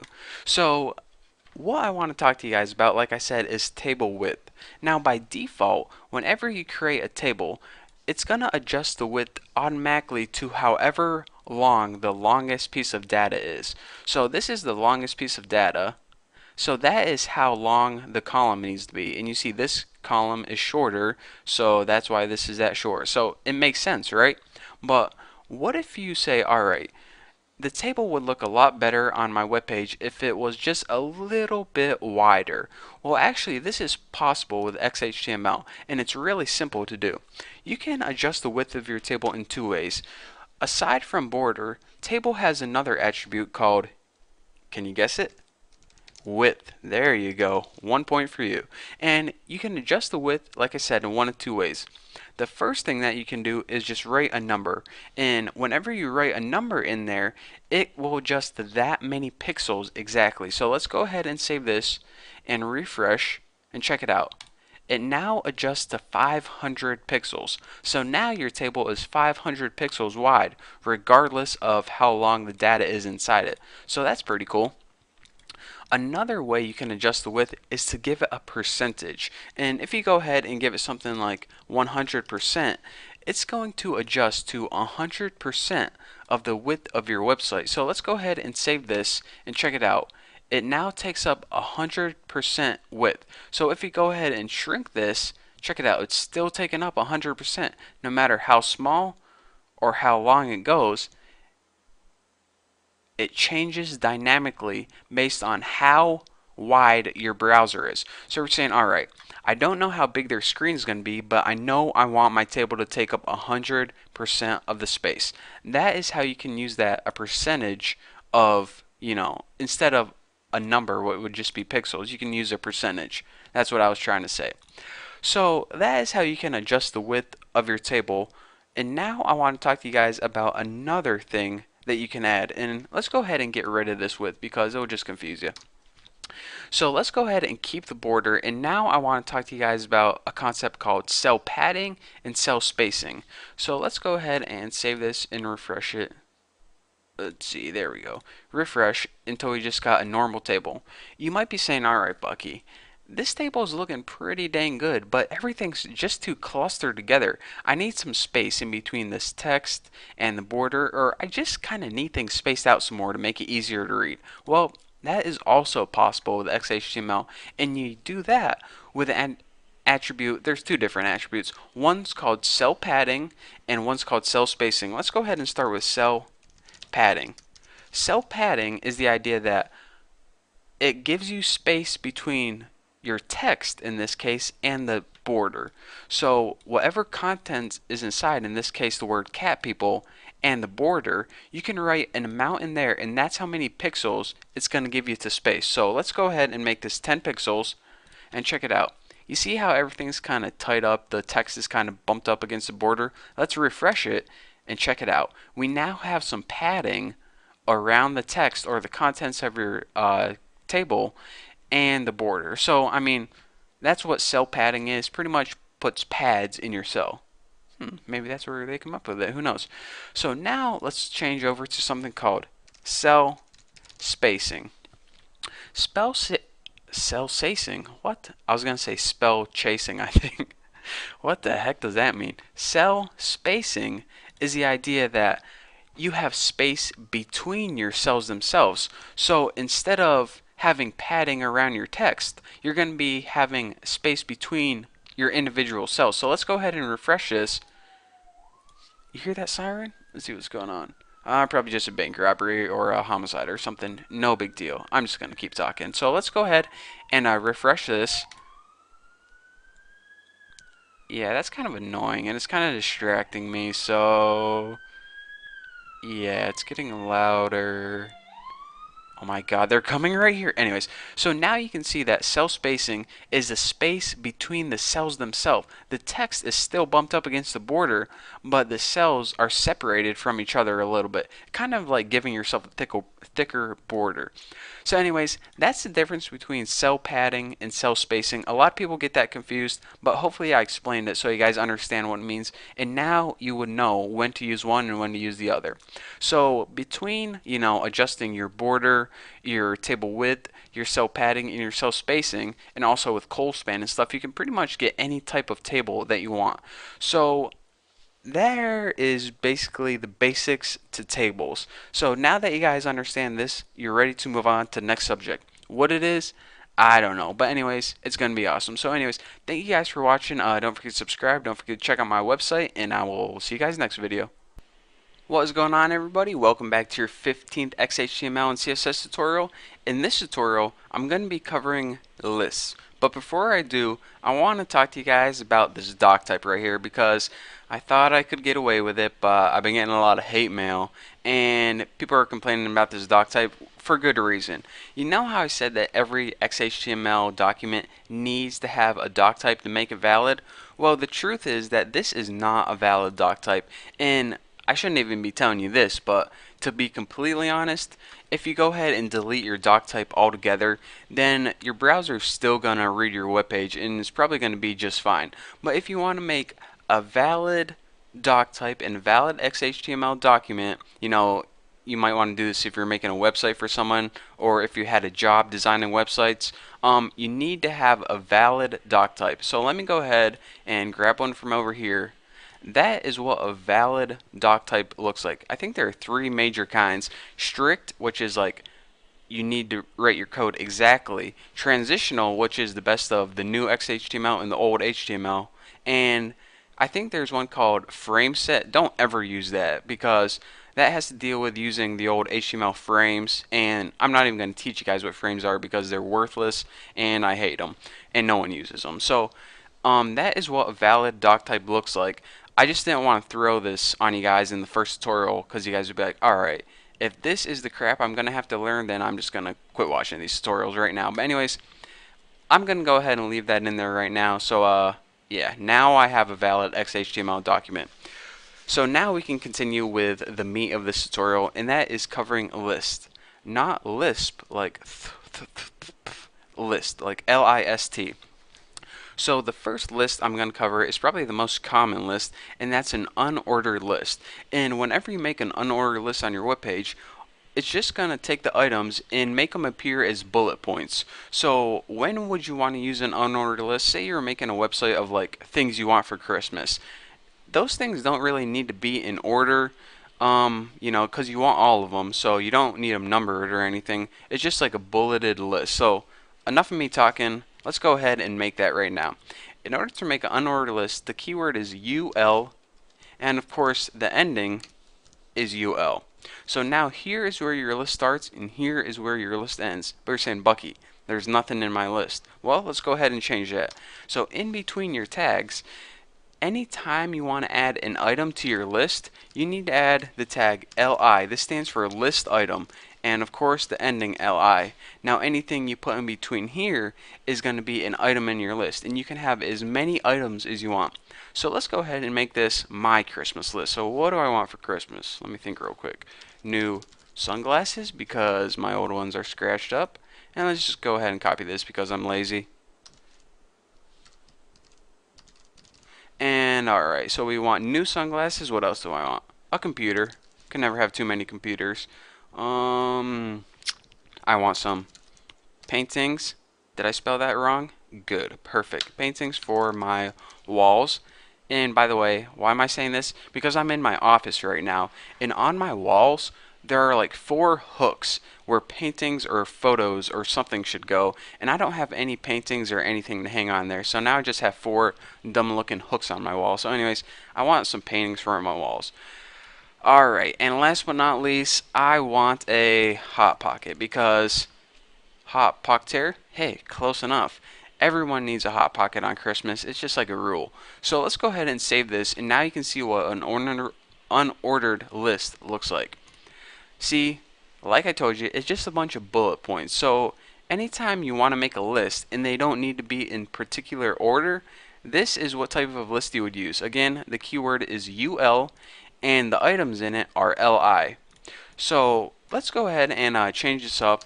And now, since they made something called an unordered list, you'd figure it only makes sense for them to make an ordered list. Well, if you thought that, then you're right. So an ordered list is keyword OL, and let me just go ahead and end this, OL, and you put items in here just the same as you would an unordered list. The only difference between an unordered list and an ordered list is whenever you make an ordered list, things are going to appear numbered. First item is going to be 1, then 2, then 3, then 4. You don't need to number them explicitly. Your browser is going to do that for you automatically. So let me go ahead and show you. Again, to add a list item in an order list is the exact same as an unordered list. Just go ahead and put LI and end it with end LI. Let's just go ahead and copy this and paste this baby right now. Paste, paste, paste. So the first thing in my order list, so first of all, let's back up. Why would you use an order list? Well, say you wanted to give someone directions or instructions how to do something. Step 1, step 2, step 3, and or maybe, the top 10 movies you want to see this summer. 1, 2, 3, 4, 5, 6, 7, 8, 9, 10. Anytime you want an order list, use the order list. Fair enough. So let's go ahead and make an order list and instructions on how to have a wonderful day. So number 1, go to YouTube. And notice I'm not typing number 1 anywhere because my browser is going to do that for me automatically. Step 2, type in the new Boston. Step 3, watch all the videos that pop up. And step 4, eat a hot pocket, because we got to throw a hot pocket in there sometime. So that is the instructions on how to have a wonderful day. So let's go ahead and save this and refresh it and see what we got. As you can see, it automatically numbered our list for us, so that saves us the trouble of having to do it ourselves. And it's also convenient when you have to go back and change something, it's going to reorder it for you automatically. So that is the basics of how to create an unordered list and an ordered list. You're going to be using them a lot more frequently than you think in web design, so get to know them. They're pretty easy to understand, so that's it. So if you have any questions, go ahead and ask me on my forum at thenewboston.com, and either I or someone else will answer them for you. So thank you guys for watching. Don't forget to subscribe, and I'll see you guys later. Alright guys, welcome back to your 16th XHTML and CSS tutorial, and I know what you guys are thinking, so don't even say. All you guys are like, alright Bucky, we are on our 16th XHTML and CSS tutorial, and I don't even know what the heck CSS is yet. All you've been teaching me is XHTML, and that is about to change in this tutorial. Let me tell you that first of all. Second of all, let me explain to you guys the differences between XHTML and CSS. XHTML, as you can see already, is pretty much the basic building blocks for a website. How to add all the main elements to your website, like images, headings, paragraphs, text, links. It's all the core foundation stuff. Now what CSS does is it makes it pretty. It gives you a nice pretty layout, adds colors to your font, changes the font itself, spaces everything out nice and neat. So if XHTML is the core foundation you need, CSS is like the designer. It makes everything pretty, makes everything look real nice. So let's go ahead and let me show you guys how to use this special thing called CSS. I just better throw this in there because I'd feel empty if I didn't. CSS stands for Cascading Style Sheet. Why they named it that, I don't know. They could have named it something a little easier, but that's what it means. So now, how do you use this special magical thing called CSS? Well, you know how we've been working in the body? Let's go ahead and pop up into the head and add some special tags. We need to add 2 style tags. A style open. Did I accidentally type? Alright, STY. That's weird. That accidentally typed a whole new word and it wasn't even on my mind. So style and an ending style. So for your first style, you need one attribute, and that is called type. And you need to set this equal to text/CSS. So now whatever goes in between your opening and your closing style tags is going to be the CSS itself. So whenever you are making CSS, you need this every time, no exception, and it needs to be in the head. So let's go ahead and in between these style tags, how are we going to start making our website look pretty? Well, let's go ahead and make a basic website first, and we'll just write this is normal text, and let's go ahead and make a paragraph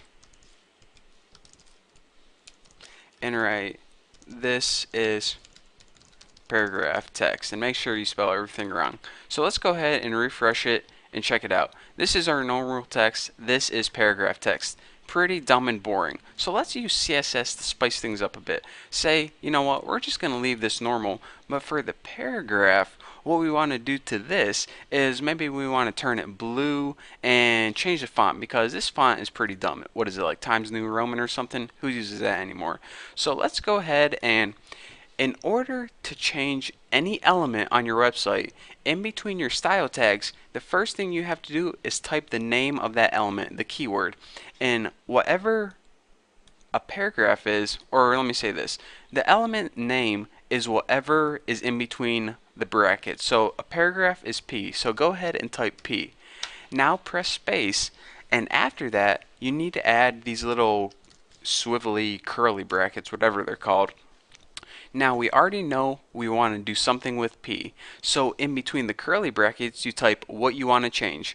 The first thing you need to do is type what property you want to change, and there's like 1,000 different properties on a paragraph, like any of the color, the text, and you don't have to memorize them all. Usually people just go to a website and there's a big reference table of all the things you can change about it, but for now I'll give you guys something simple. One of the properties that you can change with a paragraph is its color, the text color.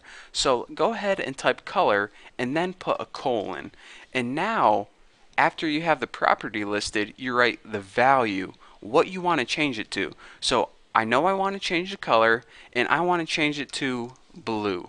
Now once you're done with everything, go ahead and put a semicolon and you're good to go. So here's how it goes. This is called your selector. What element do you want to change? This color is called the property. What do you want to change about it? And this last thing is called the value. What do you want to change it to? So I want to take all my paragraphs and change the text color to blue. Simple enough. So let's go ahead and save this and refresh it and check it out. Our paragraph text is now blue. So that is how you can use a really simple style sheet, this whole thing is called a style sheet, to change any element on your website. So we're saying, alright Bucky, that's cool, but what if I want to do a little bit more to the paragraph? What if not only do I want to make the text blue, but maybe I want to change the font as well? So in order to add more than one rule to your element, all you do is this. After your semicolon, you can go ahead and type another property and value. And I'm not expecting you guys to memorize all the properties. I don't even memorize all the properties.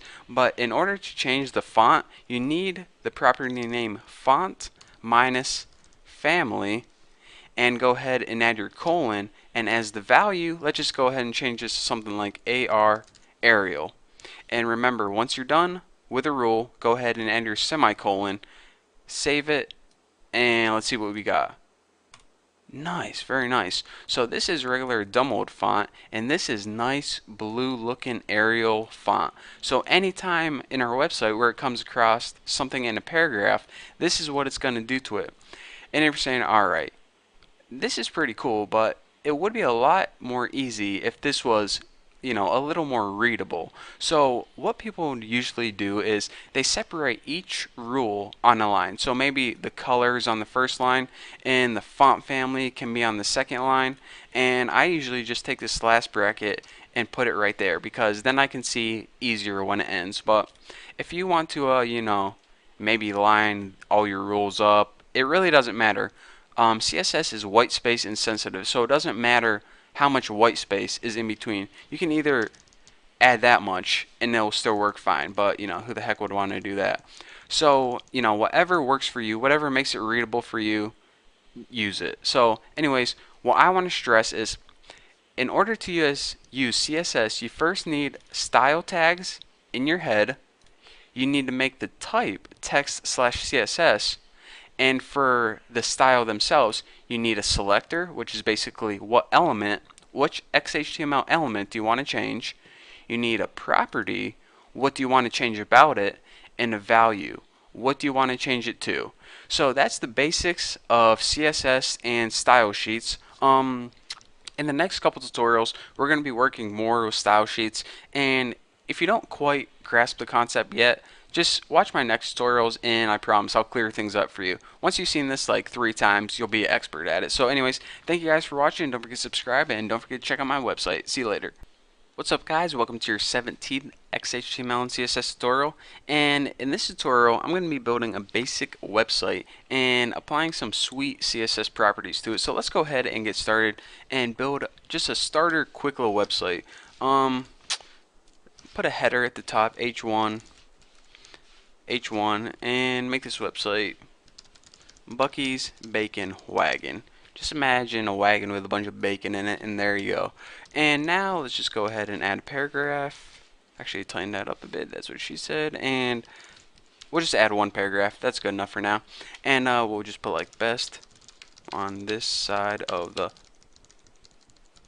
best bacon on this side of the Mississippi, exclamation point and space. So let's go ahead and make a copy this, and we just need some text, so just fill that in like that so we have actually a paragraph that's more than one line. So we have a header, H1, and a paragraph. So if we save that and looked at it right now, here is what we have. But this website, although the idea is good, a bacon wagon sounds like a pretty good idea, the website needs some work. So let's go ahead and let's change the color of this and also make this a little more readable.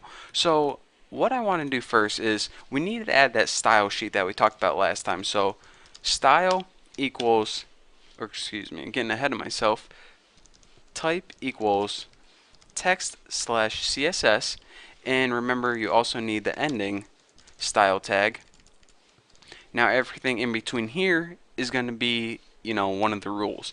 So the first thing we want to work with is that header. I mean, this plain black header, I mean, we can do better than that. So let's go ahead and make a rule to change the color on that. So the element we're working with is H1, And in our curly braces, the property that we want to change is color.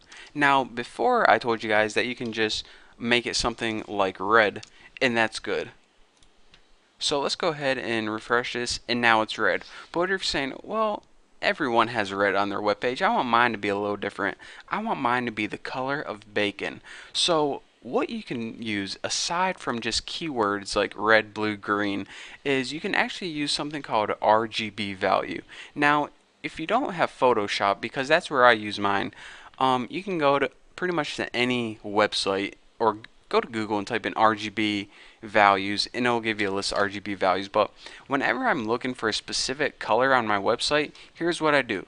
I go in the Photoshop and I click this thing called a color picker, and I make sure that I'm working with only web colors, and I can scroll down to the color that I'm looking for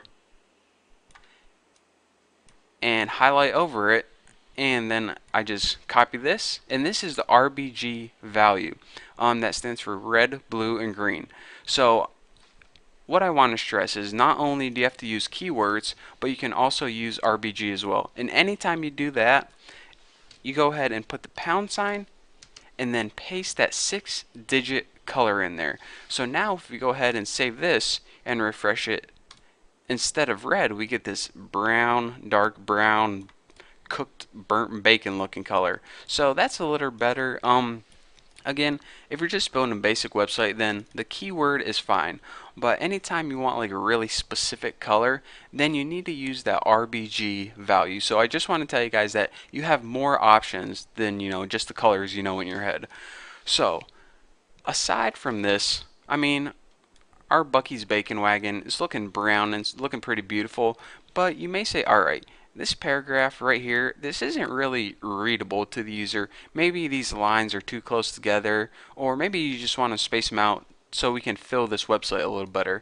So anytime you want to space out the lines, you need to use a property called line height. So let's go ahead and first tell CSS that we're going to be working with our paragraph. We'll do that by typing P. And in our curly braces, go ahead and type line height as the property. And now we can set this equal to a percentage. By default, it's at 100% right now. So if you want to space them out a little bit, go ahead and type like 130%, like that. And now add your semicolon at the end. Let me save it, and let me refresh this in front of you. And you guys can see when I refresh what happens to the spacing. Let me refresh, and I didn't save it or something. Line height 130%. Looks good. And okay, I must have okay, let's try this one more time. There we go. So I changed it to 150%, and as you can see, the line height grew, or well, I mean, I can't even explain it as well. I can just show you. So let me change this to like 170. 170 is good enough, and I'll show you guys one more time what happens. Right like that. So what happens is you get more space in between your lines, aka line height. So I'm not going to explain to you guys what line height means because I just showed you. But anyways, I usually like somewhere around 125, 130%. So I mean, let me go ahead and refresh this, and it makes it more readable than it did by just having a default paragraph. So that is the basics of how to change color. Remember, take away from this tutorial, not only can you use just common colors like red, blue, green, you can also use RBG value, and last thing, you can use something called a hexadecimal value. I think that's how you say it, but don't ever use that because no one ever does that.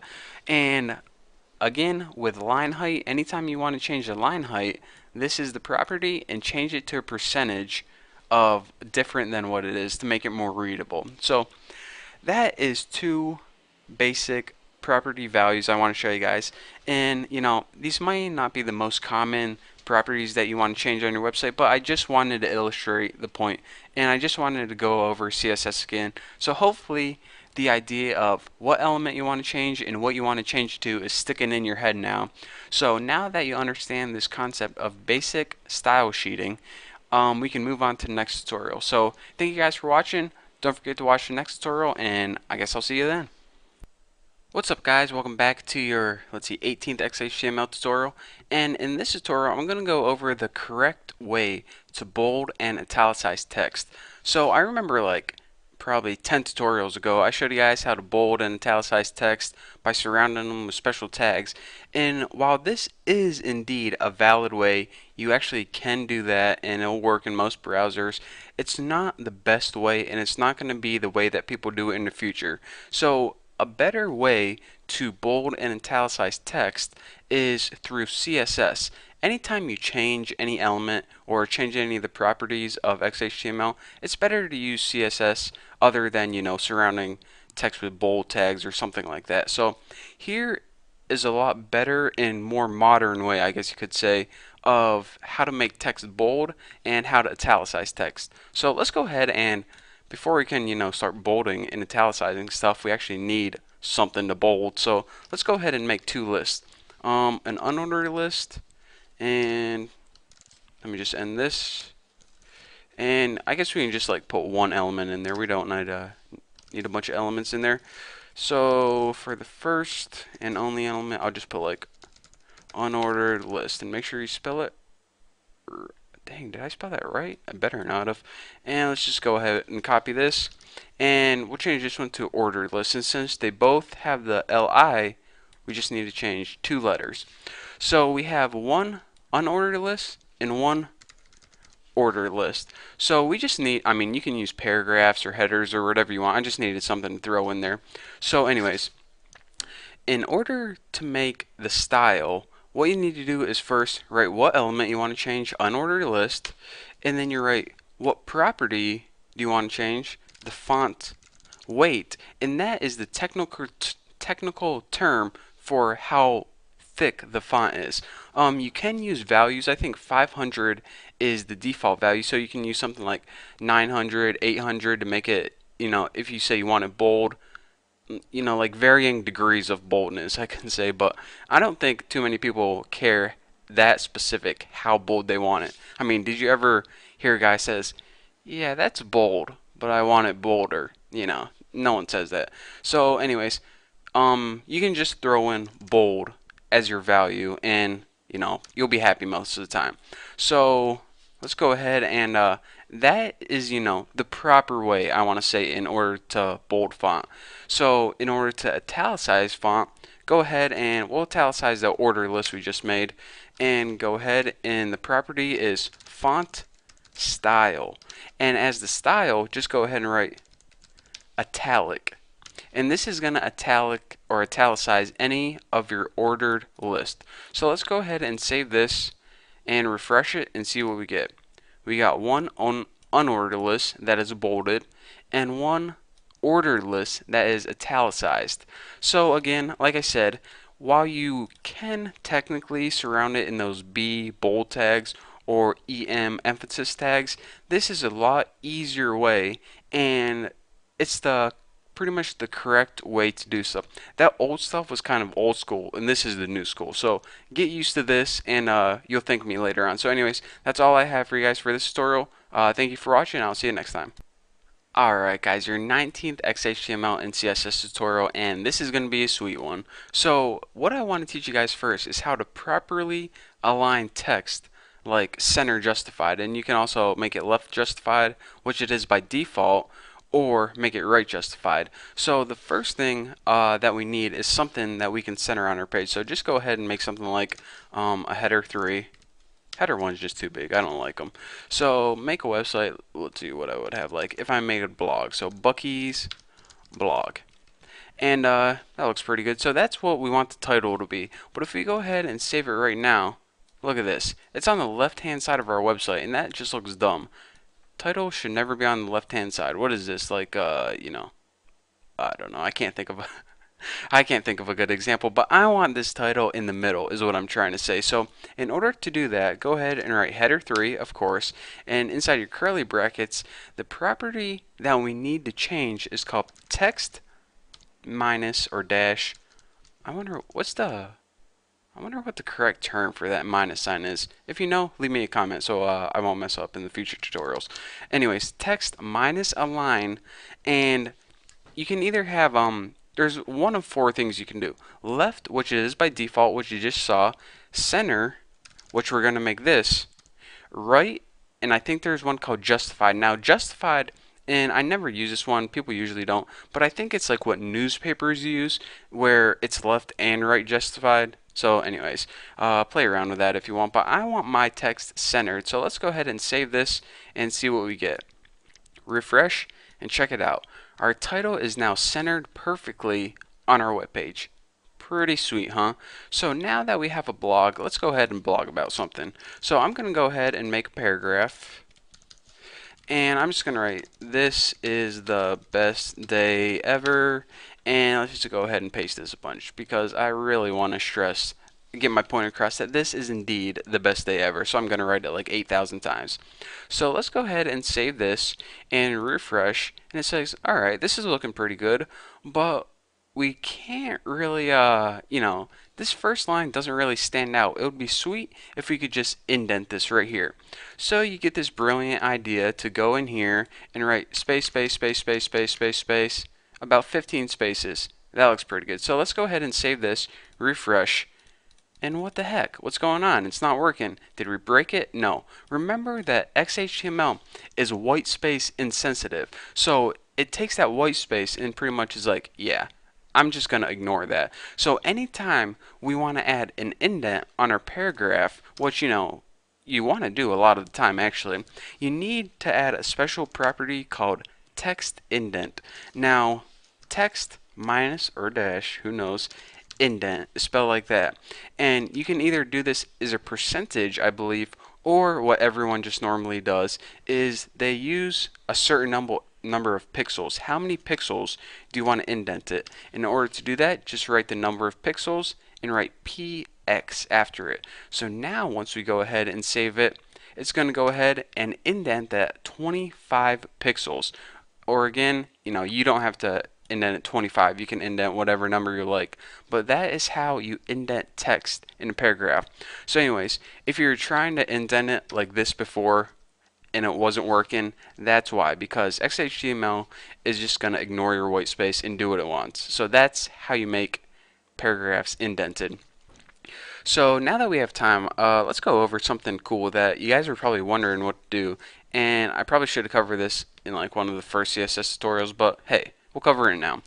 In order to change the overall font, or excuse me, the overall color of the text, as well as the background of the entire web page, you need to edit the body element right here. So let's go ahead and type body right there because we're pretty much, this means affect the whole website. So what do we want to do to affect the whole website? Well, the first thing that we want to do is let's go ahead and change the background color. And you know what the property for this is? Well, if you guess background minus color, you are correct. So let me make sure I spelled that right. Background color, yep. And let's go ahead and change it to something like blue. That should look pretty good. And after this, so now check it out. Our website is going to appear blue with black text. But I mean, that's not the easiest stuff to read. So if we have a dark blue background, it would be a lot easier to read if all this text was white, kind of just like that. So let's go ahead and do that. And in order to make our text white, we can do this in one of two different ways. We can go ahead and make our headers white and make our paragraphs white and make everything else white. Or what we can do is we can just go ahead and add a color white property like this, color white property to the body, and since everything else is in the body, it's going to get affected as well. So it's a lot easier than going through each one of your elements and changing it to white. Just change your overall body to white, and that's going to affect anything that's in it. So let's go ahead and save that and see what we get. Nice, that is a lot easier to read, and this website is looking pretty good, mostly because it says Bucky on there, and I'm just an awesome guy. So anyways, that is how you affect the body, background color, and the text color, and also center align headers, or pretty much center align anything, and also indent paragraphs. So I hope you guys enjoyed. I'm guessing you did. So thank you guys for watching. Don't forget to subscribe, and I'll see you guys next video. Alright guys, now that we know how to change the background color, let's spice things up even more. Let's learn how to add images as the background. So the first thing that we need to do is make sure that we have our body tags in here because that's what we're going to be editing, that background of the body. So go ahead and as your element, go ahead and type body and give you some space to work with. And the first thing I want to teach you guys is how to add an image as the background. So again, make sure that whatever directory you're working in, let me minimize this a little bit. Make sure whatever directory you're working in that you have, see, I'm working at this file right here, the index. Make sure you have an image file, either a GIF or a JPEG or a PNG, in the same folder as the file you're working on. And I have a little, you can see my face right here, a little picture file called myface.png. So remember that because that's going to come in handy in about 5 seconds. So in order to add an image for our background, you need the property background minus image, and for the value you need to set it to this URL, and then go ahead and put parentheses. Now inside the parentheses, go ahead and type the name of the file, myface.png. Now go ahead and add your semicolon, and this is how you change the background image. So a lot of you guys might think that just put background image and then the file name. No, that's not it. Make sure you have that URL or it's not going to work. So let's go ahead and save this and see what we get. Pretty sweet looking website. This is actually one of the prettiest websites I think I've ever created in my life. Pretty sweet. Just a bunch of Buckies. It kind of looks like kind of reminds me of that Brady Bunch intro where there's like 9 people. There's a story of some dudes named Bucky. You know, okay, I'm just gonna, I better stop singing. So anyways, you're saying, alright, Bucky, your face is beautiful, but we don't need 80 of them right there. Well, if you just have an image and you just want one image and you don't want it to repeat, then you can change that as well. I mean, by default, as you saw, the image is just going to repeat both left and right and up and down. It's going to tile itself. So you don't always want this effect. So in order to make it not repeat, go ahead and type background minus repeats, and as the property you can either have it, I think it's like repeat on by default or something. Anyways, default is what you saw. If you don't want it to repeat, then type no repeat and check it out. If we save this and refresh, we see we only have one image that doesn't repeat. So if you made this big cool background that some images are made for repeating, some aren't. So anyways, no need to explain. So that is how you get an image not to repeat. And I just shook that, and since I have Windows 7, it closed everything. So let me open everything back up, and yeah, make sure we got that. So anyways, that is how you make it not repeat. But if you're saying, alright, but what if a special case scenario comes along that I only want to repeat it left and right, or dang it, now my Camtasia shut, there we go. My screen recorder shut down. I didn't know how long I had on my video, but I gotta remember not to shake any windows again, I guess. But anyways, sometimes you're gonna come across a situation where you have this image, but you only want to tile either left or right or up and down. So you can do that using the same background repeat property, but instead of no repeat, go ahead and change to repeat minus X, and this is going to tile it, let me show you, left and right in the x-axis. The x-axis is left and right, y is up and down, and z is forward and backward. But since we're working with a computer screen, we don't have z. So, just a little tidbit of information. So that tiles it left and right. Y, if you repeat it, tiles up and down. This kind of reminds me of, when you go to the mall and you put like $1 in those photo booths. That's what it reminds me of. Kind of freaky seeing me staring at myself. But anyways, that is how you tile it up and down. And the last thing I want to mention is let's go ahead and put no repeat so I can demonstrate the last point I have. Whenever you have a background image, I mean, you might be saying this, alright, I want one image, I don't want it to repeat, but the only thing is I don't want it stuck in the top left corner. I want it either, maybe centered on your website, or maybe you want it 10 pixels over and 50 pixels down, or you want it in a specific location.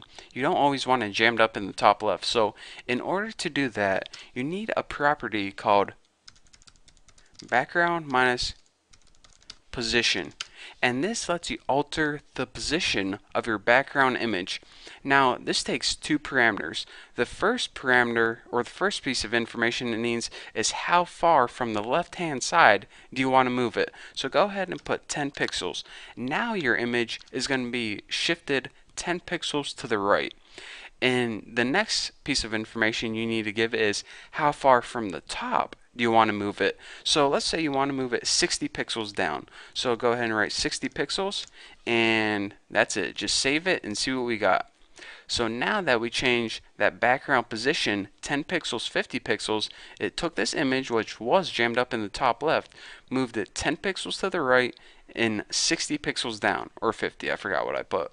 60, there we go. But we're saying, alright, that's pretty cool, Bucky, but I don't, let's say I want something like, I want this picture centered on my web page, but I don't know how big their browser window is going to be. So how am I supposed to guess how many pixels? Well, lucky for you, not only can you do this with pixels, but you can also do it as percentages.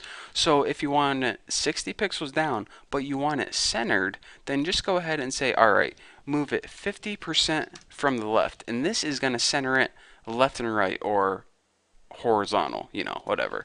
So let's go ahead and save this and see what we got. Since it's 50% to the left, that means there's 50% to the right. That means your background image is perfectly centered in the middle of your website. So this is perfectly centered left and right, and it's also down 60 pixels. So that is pretty much all you need to know with working with background images.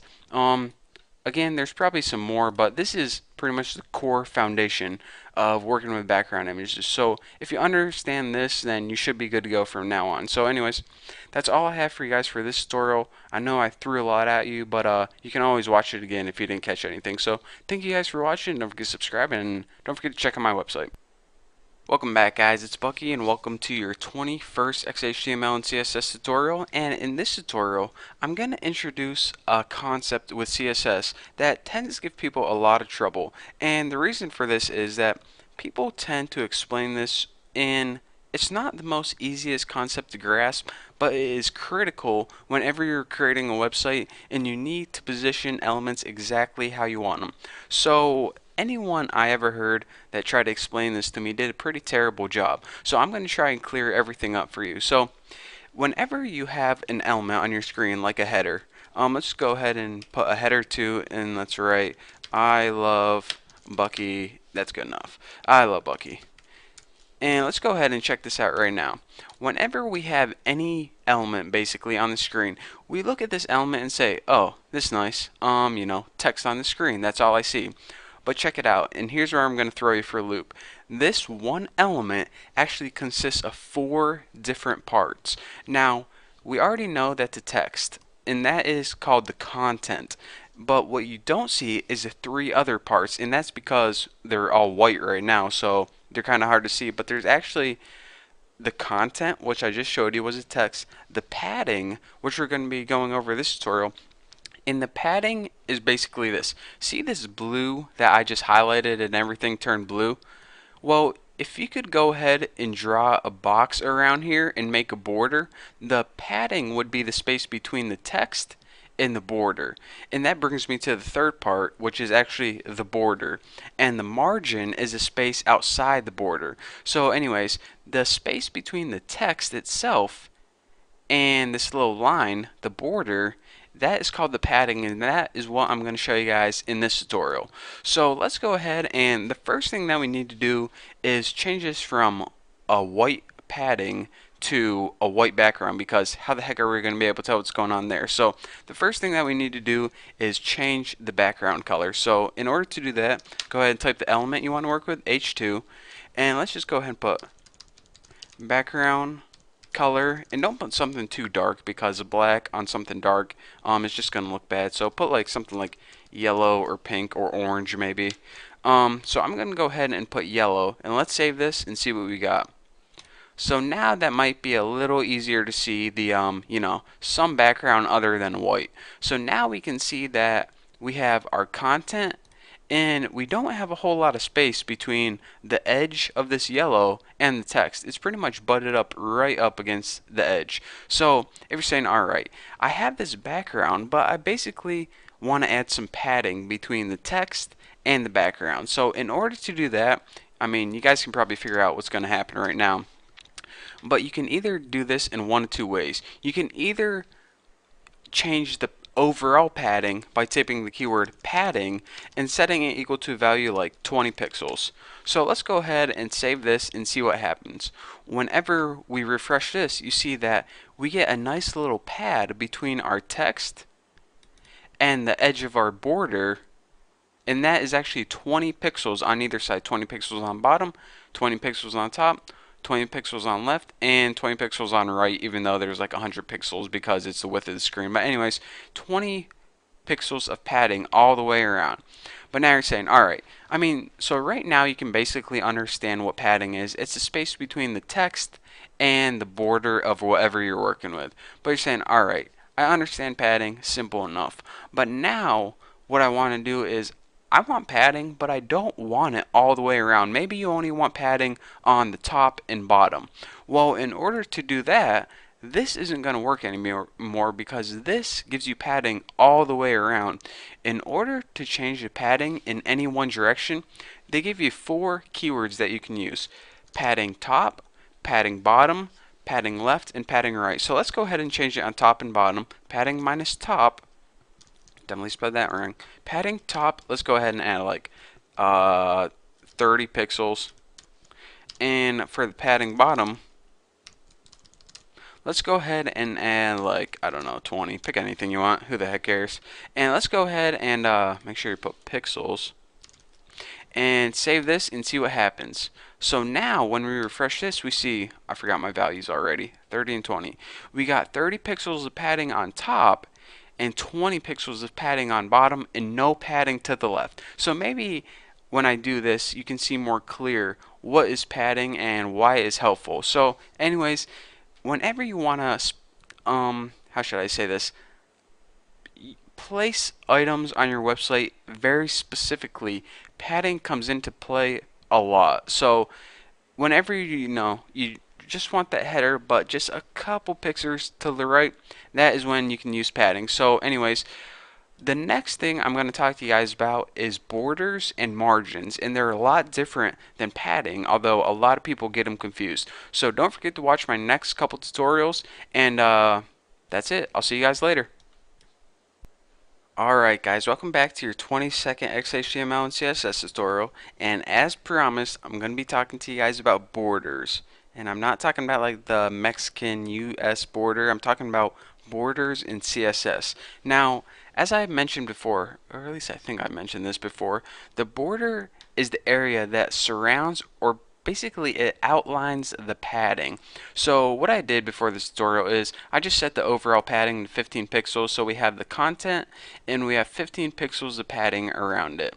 So now what I need to do is show you guys what a border is. So let me make one of the ugliest borders ever. I'm just going to make it stand out, and I'm going to make like a red border or something. So the border, you think you might just be able to type border and type a red, but you can't just do that.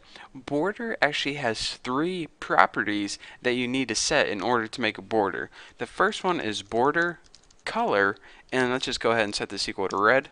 That should look pretty good. And the second one is width. How wide or thick do you want your border? And that's border width, and I'm just going to make mine like 3 pixels or something. That'll be good enough. And the last the last element you need to set when working with the border is border style. Now I think by default it might be solid, but let's see if I can remember. There's dotted, dashed, I think there's one called double, groove, inset, outset,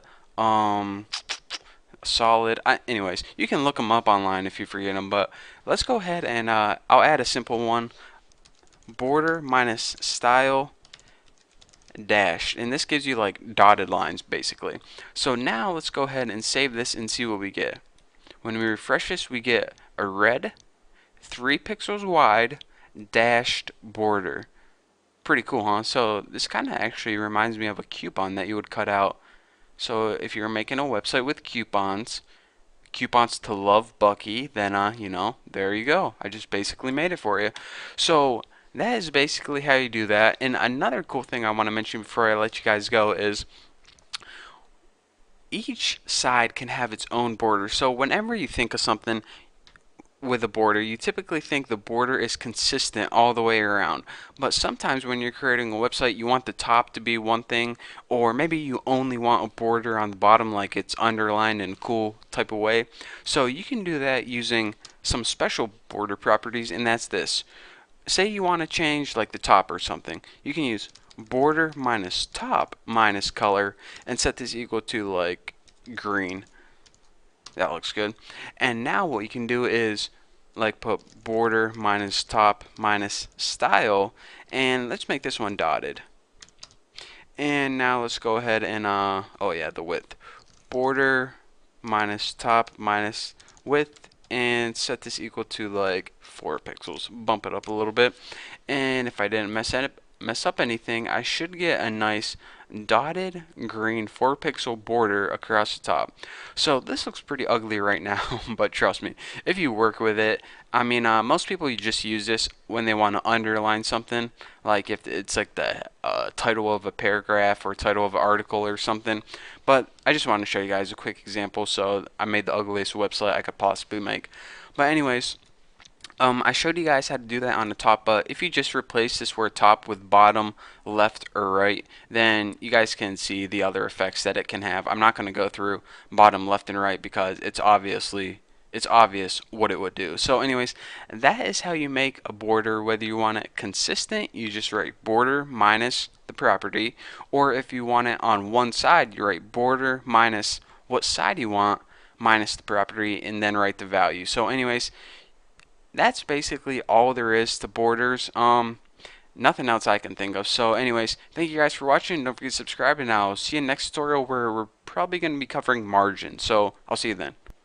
Alright guys, welcome to your last tutorial on the CSS box model, and the last element that we have to cover is the margin. Now the margin is the area outside the border and outside the padding. It's the area basically that surrounds the entire element. So let's go ahead and actually make some paragraphs. That'll probably be the easiest to see. So paragraphs actually have margin by default, one of the few elements. So this is a paragraph. Make sure you spell that. Wow, I was pretty close actually. So anyways, let's go ahead and paste that, and actually we probably should add a background color. So P background color, and just make it orange or something. Nothing too light, nothing too dark, just right. And I'm talking about orange, yeah. And check it out. This is Abragafta, and this is Abragafta. So as you can see, by default, it has probably, I don't know, how tall is my mouse cursor? Probably like 10 or 15 pixels or something. So by default, paragraphs have a margin between them. But what are we saying? Alright, I wrote this sweet article, and I made it into a couple paragraphs, but I either think it's too much or I want to tighten the paragraphs up so they're closer together. Well, in order to do this, you need to play with the property called margin. Now, the margin, like I said, is a space around each of these paragraphs. So let's go ahead and do that right now. Just like the padding, that's what I was trying to think of.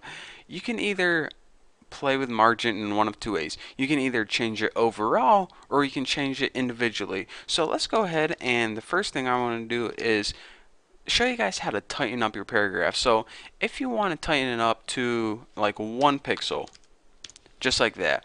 If you set margin to 1 pixel on your paragraphs, it goes from the default, which is, I'm going to say it's like 10 pixels by default, and it refreshes it. You now have a 1 pixel of space in between your paragraphs. So that is a way to tighten up. You can even set it to 0 if you want, but then it wouldn't even be a paragraph at all. It would just be like a line break. So anyways, that is how you would do that. Now if you want to space it out even more, I think it's like 10 or 15 by default, so let's really stretch it out to like 40 pixels. And you can either do that, and now when you press refresh, each of your paragraphs has 40 pixels surrounding it. So, I mean, if you're going for that effect, then that is what you do. And what I want you to take notice of is that the padding does not change. The padding and the border are staying the same. It's the margin around it that is changing. So that's the difference between the padding and the margin. A lot of people get this confused. Just remember, padding is inside the border, margin is outside the border, and you'll be fine. You'll be way ahead of everyone else. They'll be lost in the dark because they read books instead of watching my tutorials. Those idiots. So like I said way before, you can change margin in one of two ways. You can either change it overall, or I'm not even going to go through this. You can change it one side at a time, like margin top, spell that wrong, top, margin bottom, margin right, and margin left. So I don't want to go through each one and show you because it's obvious, just like padding, what it does. But anyways, that is the difference between margins and padding and borders. And overall, that's called the CSS box model. How you can play with different areas of an element, basically. So anyways, now you understand the CSS box model. We're ready to move on to another topic. So anyways, thank you guys for watching. Don't forget to subscribe. If you have any questions, just ask me on my forum, and if I see it, I'll answer. If not, trust me, there's like 8,000 people willing to answer your questions for you. So anyways, one last time, thanks for watching. Don't forget to subscribe, and I'll see you next video.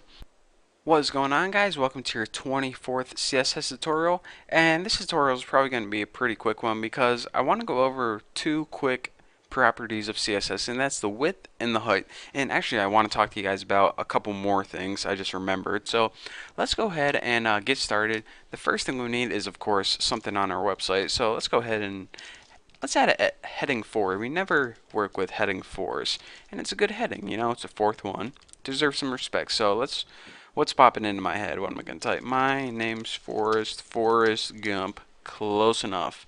You know, a couple typos, but hey, who's counting? So let's go ahead and actually, I want to give this a pretty cool color scheme. So let's go ahead and make the background red and the text white. I always like that color scheme. So background color red, and the color of the text, which is color white. So let's go ahead and save this and see what we got. My name's Forrest Gump. Now we can see a couple things are happening automatically right now. By default, our browser sets the height of the element equal to the height of the text, which you know it should, but it also sets the width of the element equal to the width of the website. So check this out. Whenever we resize our website, our element size changes. So I mean, maybe this is what you're going for, but maybe it's not. So depending on the size of the website, we really don't know how big that element's going to be. And whenever I create websites, I usually want to specify the width of things. So in order to change that up, or you know, maybe you like it like this, okay, then leave it. But if you don't, and they're going to come across a lot of times where you don't, you're going to want to set the width and the height explicitly. So first of all, let's go ahead and change the width of that so it's not just default the entire length of the website, because when you're making a background for a header or something like that, it looks kind of weird to have all that extra space. So in order to do that, you need to type in the property width, and go ahead and set this something like, let me see, let me go 350 will probably fit nicely, 350 pixels.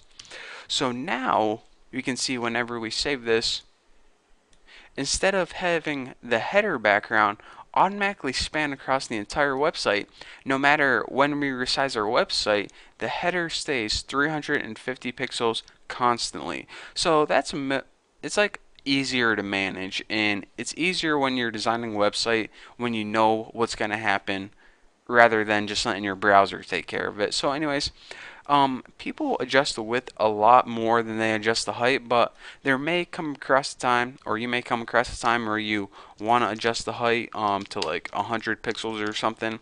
I typically don't mess with the height whenever I'm working with elements, but some people do. So anyways, here's a quick example of you adjusting the height. It looks pretty dumb right now, and in general, you don't want to mess with it, but now you guys know what the height does. So that is what I want to talk to you guys in this tutorial, width and height. And now that I have some extra time, I guess I might as well show you guys this. A couple tutorials ago where I talked to you guys about border, and it was like border width and border style and border color, and it was 3 lines all for the border, and it kind of, that's way too many lines just for one property. So if you want a consistent border across the entire thing, here's a nice little shorthand that you can do.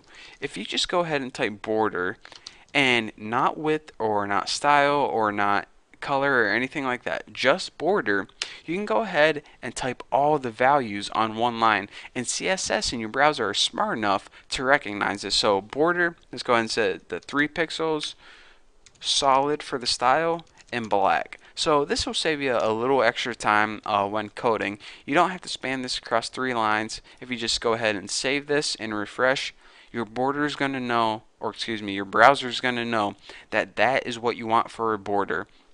And actually, this is whenever you have something like top, left, right, and bottom, there is probably a shorthand technique that you can use for that. Or when you have like border style, border color, or different properties for the same element, there's usually a shorthand where you can skip a step or a shortcut with that as well. So even though I'm not going to teach you all the little shortcuts, whenever you think, there's probably a shortcut for this, well, there probably is. So if you want to look them up, it might save you some time. But anyways, I just want to throw that out there, let you guys know that there are shortcuts out there for doing things. I just don't have time in my tutorials to walk you through every one, or I'll be here for like the next 80 years teaching you guys all the little shortcuts. So anyways, thank you guys for watching this tutorial. I don't even know what I'm going to be talking about in the next tutorial, but I guarantee it'll be amazing. So how can you not watch the next video with that guarantee? So thank you guys for watching. Don't forget to subscribe, and I'll smell you guys later. What is going on, guys? It is Bucky, and welcome to your 25th XHTML and CSS tutorial. And in this tutorial, we're going to be going over how to style links. And if you guys are like, alright, I know that a link is A, so if I just go ahead and type A and write how I want the link to appear, it's good. No need to watch this tutorial. Well, not so fast, because a link is actually a lot more complicated than you might think. A link is actually composed of something called states, and a state is basically when and how you press the link. So I'm just going to go through the different states, and then you guys are going to understand what I'm talking about. There's one link for when the page is first visited. There's another state for when the link has been clicked. There's another state for as you're mousing over the link, and there's the last state is as your mouse button is down and as you are clicking the link. So one link can have 4 different styles, and they typically do have 4 different styles, believe it or not. So let's go ahead and let me show you how to not only change the styling on a link, but change the styling on each different state. So let's go ahead and just add well, first of all, we know that the element for link is A, so let's go ahead and add a link on our screen. So a href, hello, a href equals, of course, is going to go to the new boston.com, and just type the new Boston and check it out, and we'll just actually add some. This is just normal text. So now we have a link,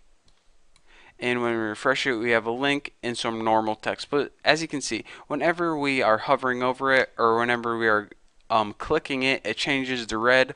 So we can begin to see the different kind of states right now, but maybe we don't want it to be purple by default, or when we click it to turn red. Those are the things where you're going to adjust.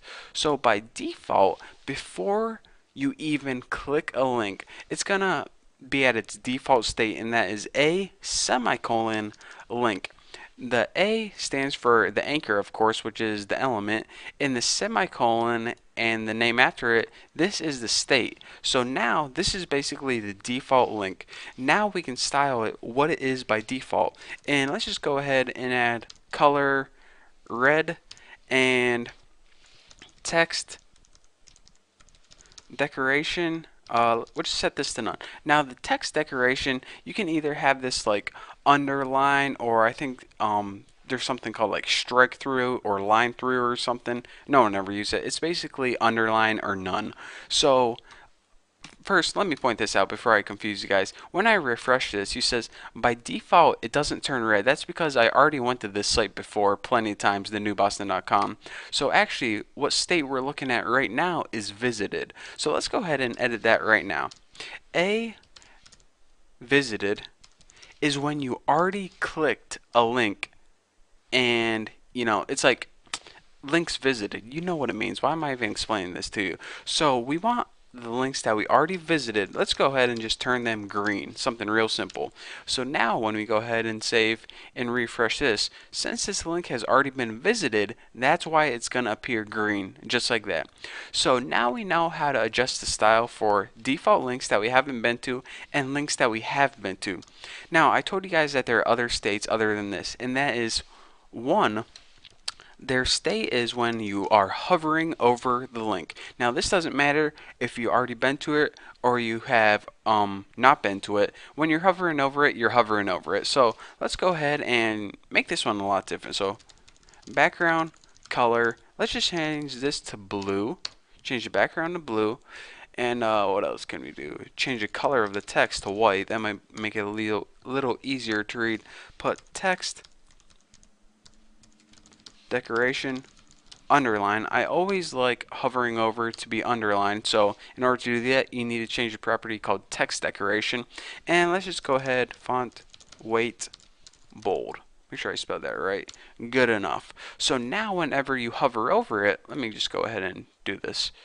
Whenever you hover over it, you get a blue background. You can see the text changes from green to white. You get an underline, and your font turns from regular to bold. Pretty cool, huh? So that is like how to make your website kind of dynamic and changing using just basic CSS. So, just thought I'd throw that out there. So now the one last state I want to cover is called the active state. Now the active state is as you are pressing down and your finger is holding down that button, this is the active state. So active, what do we want to do when our mouse button is active? Let's just go ahead and do something simple. Change the background color to orange. Simple enough. So let's go ahead and save this, and let me explain to you guys what my finger is doing. Alright, right now I'm just moving my mouse. Now I'm hovering over it, so that's where the A hover comes into play, and now I'm clicking down. Maybe you can hear me. Here, maybe you can hear my mouse. See, now I'm holding it down. Now it's active. And of course, if I let go, it's going to go ahead and take me to the greatest website ever, thenewboston.com. There we go. Welcome to the New Boston. Have to check this out later. But anyways, that is the basics of the different states. I mean, before you might be thinking, alright, a link's a link, a link, a link. But no, it's actually composed of 4 different states, and that's what get a lot of people hung up and confused. But now you guys have the edge on them because you understand those different states and how you can alter them. So that's all I got for you guys for this tutorial. Thank you guys for watching. Don't forget to subscribe, and I'll see you guys later.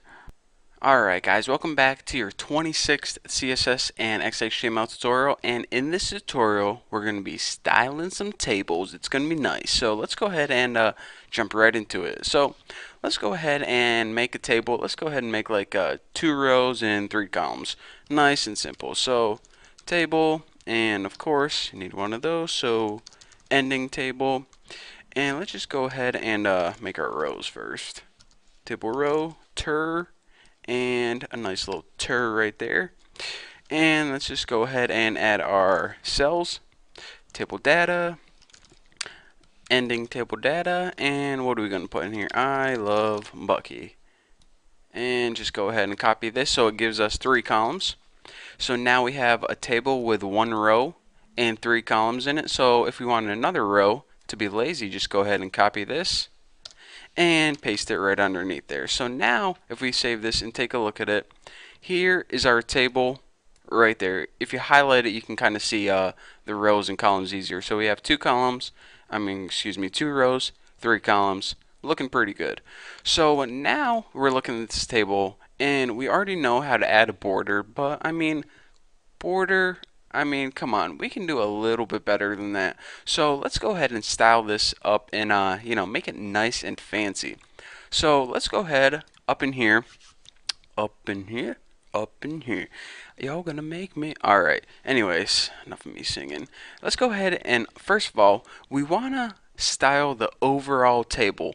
And whenever we do this, the entire table is going to be affected.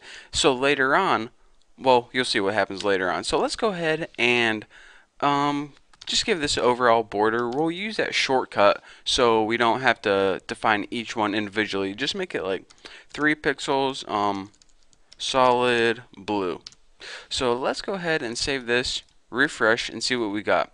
So now around the entire table, we have a border that's 3 pixels, it's solid, and it's blue. Exactly what we expected. But now, what if we want to do something a little bit fancier? What if we want to say, alright, I want to change these rows individually to, I don't know, with a background of yellow or something. And then, even furthermore, I want to take each individual cell and around each individual cell, I want to add a border so we have 6 individual box looking things. Well, actually, it is possible to do that in CSS. So let me go ahead and show you guys. Let me go through and do that for you guys, and then I want to go over a few things. So let's go and for our table row, what I say, background color yellow, not yellow, yellow. That's a little better. Yellow, you there? Get it? Answering the phone. Yeah, it's a pretty corny joke. Anyways, so now if we go ahead and save that, check it out. Refresh, and now the entire row is yellow, and this row is yellow too. I mean, why wouldn't it be? So let's go ahead and take that table data, which is of course the individual cells, and what did I say, like add a border. So border equals 2 pix, not solid, we already used solid, dashed red. So let's go ahead and save this and refresh it and see what we get.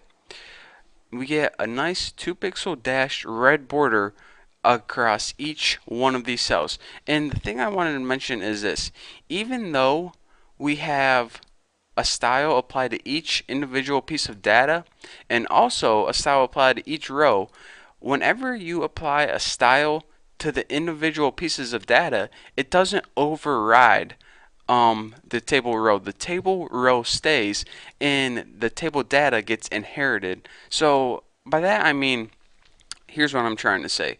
Whenever you make your table row yellow and then you make your table data whatever you want, it doesn't replace the table row since you did this.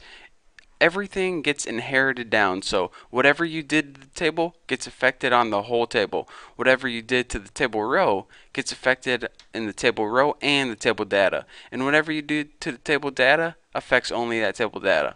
I mean, I probably just confused you guys even more by saying all that, but I mean, if you just look at what's going on, you can understand how it works, and that it's not really overwriting anything. It's just adding to it.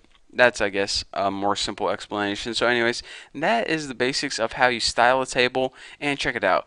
This is a lot better than, just adding a border to the table. Now you can do stuff like this and make your table a lot more easier to read, and just give you the idea that you can, in fact, style tables just like any other XHTML element. So anyways, thank you guys for watching. Go have fun styling your tables, and when you're ready, I'll see you in the next tutorial. Why, hello there, bloody good day, and in this tutorial we're going to be talking about unordered lists. So our 27th tutorial, and yeah, it's definitely time to learn how to style unordered lists. So before we can style an unordered list, we probably would need one, eh? So let's go ahead and make an unordered list, end it right there, and add some list items in here. And yep, definitely messed that up, so just undo that.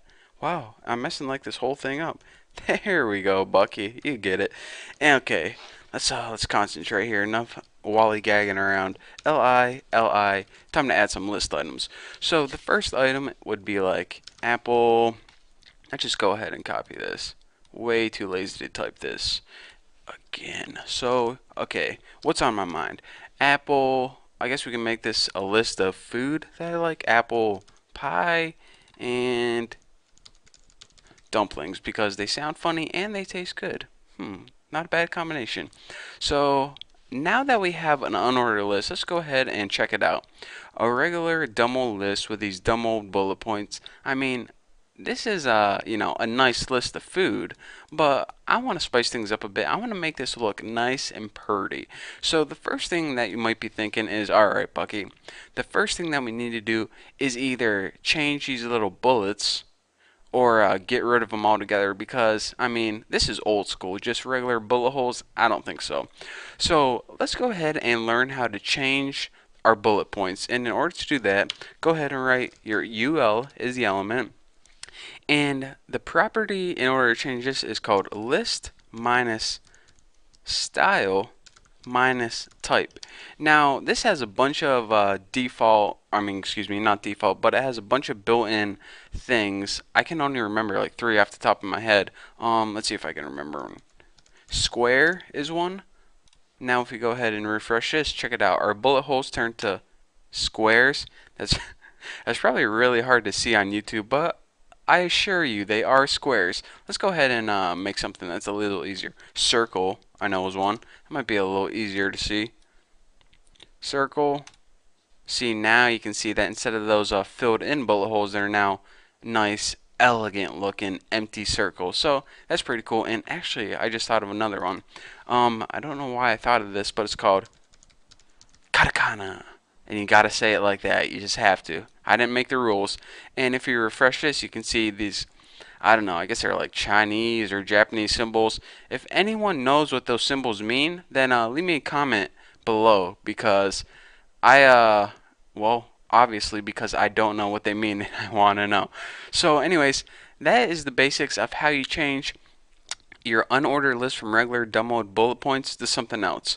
So another thing that I want to mention is if you go through and you see, you look on the website and you go through looking at all the bullet points that you can use and none of them really, I don't know, tickle your feathers, I guess. None of them really make you happy. You can go ahead and download an image or make an image and use them as your own custom bullet points. So I went ahead and I already downloaded an image off the internet and it's just cool little check mark, and if I wanted to use that instead of my bullet points, here's what I would need to do. First of all, you don't use a list style type anymore, so go ahead and delete all that. What you use is a property called list style image, and of course anytime we want to use the image in CSS we use the keyword URL with those parentheses, and inside our parentheses I have a file that I already downloaded. So if you do this, it's not going to work because this file isn't on your computer. But anyways, I already have this in my folder. It's called check.ping. So when I go ahead and save this and refresh, it's going to go from katakana to those cool little check marks. So now you can see instead of those bullet points, it has like my own custom whatever I want. So I just want to show you guys that there is a way to, if you're not happy with anything they give you by default, then you can make your own. So another thing that I wanted to cover in this tutorial, maybe I'll save this for next tutorial. Now we have got time to do it now. Let's go ahead and delete all of this and add a property like border 1 pix solid red. This is a problem that I had a long time ago, and I remember that every time I made a website it would annoy me. So I always use unordered lists when I have like a navigation bar on the side, and the first thing I want to do is this. First of all, on my navigation bar I don't want these little bullet points, so in order to remove those I go ahead and in my CSS I go list style type and I set this to none, and I'm thinking, alright, whenever I do this the bullet points are going to disappear and all of these, which would be links, are going to be pushed nice and neatly to the left. But I refresh And I get this problem. I have this huge space to my left. Even though there are no bullet points, I just want to like shake my computer and I'm like, dude, you don't have any bullet points, so you don't have to move over. So can you just hop over there where you should be? Go ahead, just hop on over. But it doesn't do that. In order to get those to the left, let me explain this first of all. By default, your browser gives padding, at least left padding, to unordered list. It also gives a margin, I believe, by default. So in order to fix the padding, I mean, you would think that it would be 0 by default because it just makes sense, but it isn't. In order to fix the padding, you need to explicitly set this to 0. So go ahead and type padding in there and go ahead and type 0. And now once we go ahead and save this and refresh it, check it out. Everything is pushed nice and neatly to the left. And of course, if this is too much for you, you can alter the padding accordingly. But I just wanted to show you guys, whenever you guys are, making a website and you're like, making an unordered list as a navigation column seems like a good idea, and you have this problem, well, now you won't have it anymore like I had. So I shot myself in the foot so you guys wouldn't have to. So anyways, that's all I wanted to show you guys. Trying to save you a little headache at least. So there you have it. So thank you guys for watching this tutorial. I don't know what I'm covering in the next tutorial, but like always, it's going to be amazing. So anyways, thank you guys. Don't forget to check out my website, and I'll see you guys later. What is going on, everybody? Welcome back to your 28th CSS tutorial, and this is going to be an amazing tutorial because in this lesson I'm going to be teaching you guys how to apply styles to more than one element at a time. Because before we had to take each element and apply one style at a time, and it took a lot of time, and I'm just way too lazy for that. So I'm going to teach you guys how to save some time, and also we're going to be learning something else if I don't run out of time in this video. So the first thing we need is just go ahead and add some normal text on your web page, not up there, down here in your body. This is normal text, and under this just go ahead and make a header 1. You can actually make whatever header you want, but I chose header 1. Why not? And go ahead and write like this is header 1 in it. And under your header, go ahead and make a paragraph. There's my opening P. And in your paragraph text, just write this is a paragraph or anything you want. So anyways, like I said, what I want to teach you guys how to do is apply styles to more than one element at a time. So before, what we did is we had a tag, for example, our header tag, which we would put h1, and then we would go ahead in our curly braces apply whatever style, property, value we wanted to. And then under that, we would have another thing like p for paragraph, and then in here we would apply whatever same style we want. But what if you had this crazy idea that I want to apply the same style to two different tags? For example, I want to turn all the text in my paragraph red and also all the text in my header red. So if we wanted to apply the same style to more than one element at a time, here's a nice little shortcut for that.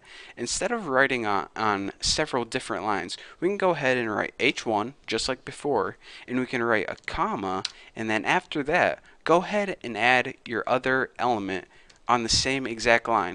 So this saves you the trouble of not only having to add many elements, but on one line write all the elements you want. You just have to remember to separate them with a comma, and then you only apply that rule once. And when you apply it once, it's going to affect all the elements you told it to. So like I said, it saves you some time. So let's go ahead and check out an example right now. If we go ahead and take the property color, set it equal to red or something simple, something that shows up good, and go ahead and save that. Now check it out. The normal text stayed the same right there because it didn't get affected with our CSS, but the header and paragraph both turned red. Even though they're on the same line and we only said that CSS rule color red one time, it applied it to both the paragraph and header 1 element. So again, like you can see, this saves you a whole lot of time whenever you're applying the same style to many different elements. And I did it with 2 elements in this example, but you can do it with 3, 4, 5, however many you want. So anyways, that's what I wanted to show you for the first half of this tutorial. Now, let's just go ahead and delete everything because that was simple enough. What I want to show you guys now is something called span. Now, before I taught you guys how to apply styles to entire elements, for example, in the lesson I just showed you, how would you apply the style to an entire header, or how would you apply a style to an entire paragraph? But say, for example, you have a paragraph. Let me go ahead and make one real quick on your screen like this, and there's a bunch of text in it. Let me just type some stuff. This is my first para, and I love carrots and apple pie. So you have this wonderful paragraph on your screen, and this website's looking pretty good so far, but you get this crazy idea that maybe you want to apply a CSS property to, maybe just a couple words. Well, we know that we can't apply it to the paragraph or it's going to affect everything. So how do we solve that problem? Well, what XHTML did, or the wonderful people who made it, they invented a special XHTML tag, and it's called span. S-P-A-N. And whenever we want to affect just a group or a block of text, what we need to do is we need to surround that text with our span tag. So let me go ahead and surround like I love carrots with a special span tags. Now this is a double tag, so it has an opening and closing. Span, and let me go ahead and end it right here. Span. And now you're saying, alright, Bucky, so how do I actually apply a CSS rule to this? Well, again, just like any other element, just go ahead and type the element name, which is span, up here. And I'm not just making this word up. You can't like write your name and put it in here and expect it to work. Span is actually a built-in thing, so don't go making up words on me. So anyways, in your curly brackets, just write it like you write any other normal CSS property. So let's go ahead and something different than color. Let's go ahead and change the font weight this time. Let's change this to bold. And also, might as well change the color to change it to green. That should look pretty good. So now let's go ahead and save this and refresh and check it out. None of the paragraph is affected, but your span, which is pretty much like custom made tags, that might be an easier way to understand it, that is the only part that's affected. So if you ever come across this problem where you want to apply a CSS rule but you don't want to affect the whole tag, you can insert these custom span tags, and then only the text that's in between those tags is going to be affected.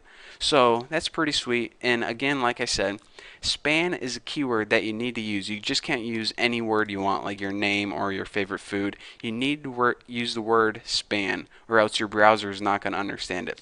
So anyways, that's all I have for you guys for this tutorial. So thank you for watching, and don't forget to check out my next lesson. What is going on, guys? It's Bucky, and welcome to your 29th CSS tutorial. And this tutorial is going to be amazing because we're going to be talking about my favorite part of CSS, and that is called the div element. Now, before, you might have noticed, if you try to make a cool looking web page, that what we know so far, we can't really get a cool layout with our web page. Maybe you tried using tables, but that didn't really work out. It looked like an old web page. I mean, if we just put like a heading and an image and then a paragraph, everything kind of looks like it's stacked on top of each other, and it reminds you of like the old 1990s websites where everything was just like plain and stupid, and it wasn't a good layout. It looked more of like an outline for English class than a layout. So here is what I'm going to introduce to you guys in this tutorial.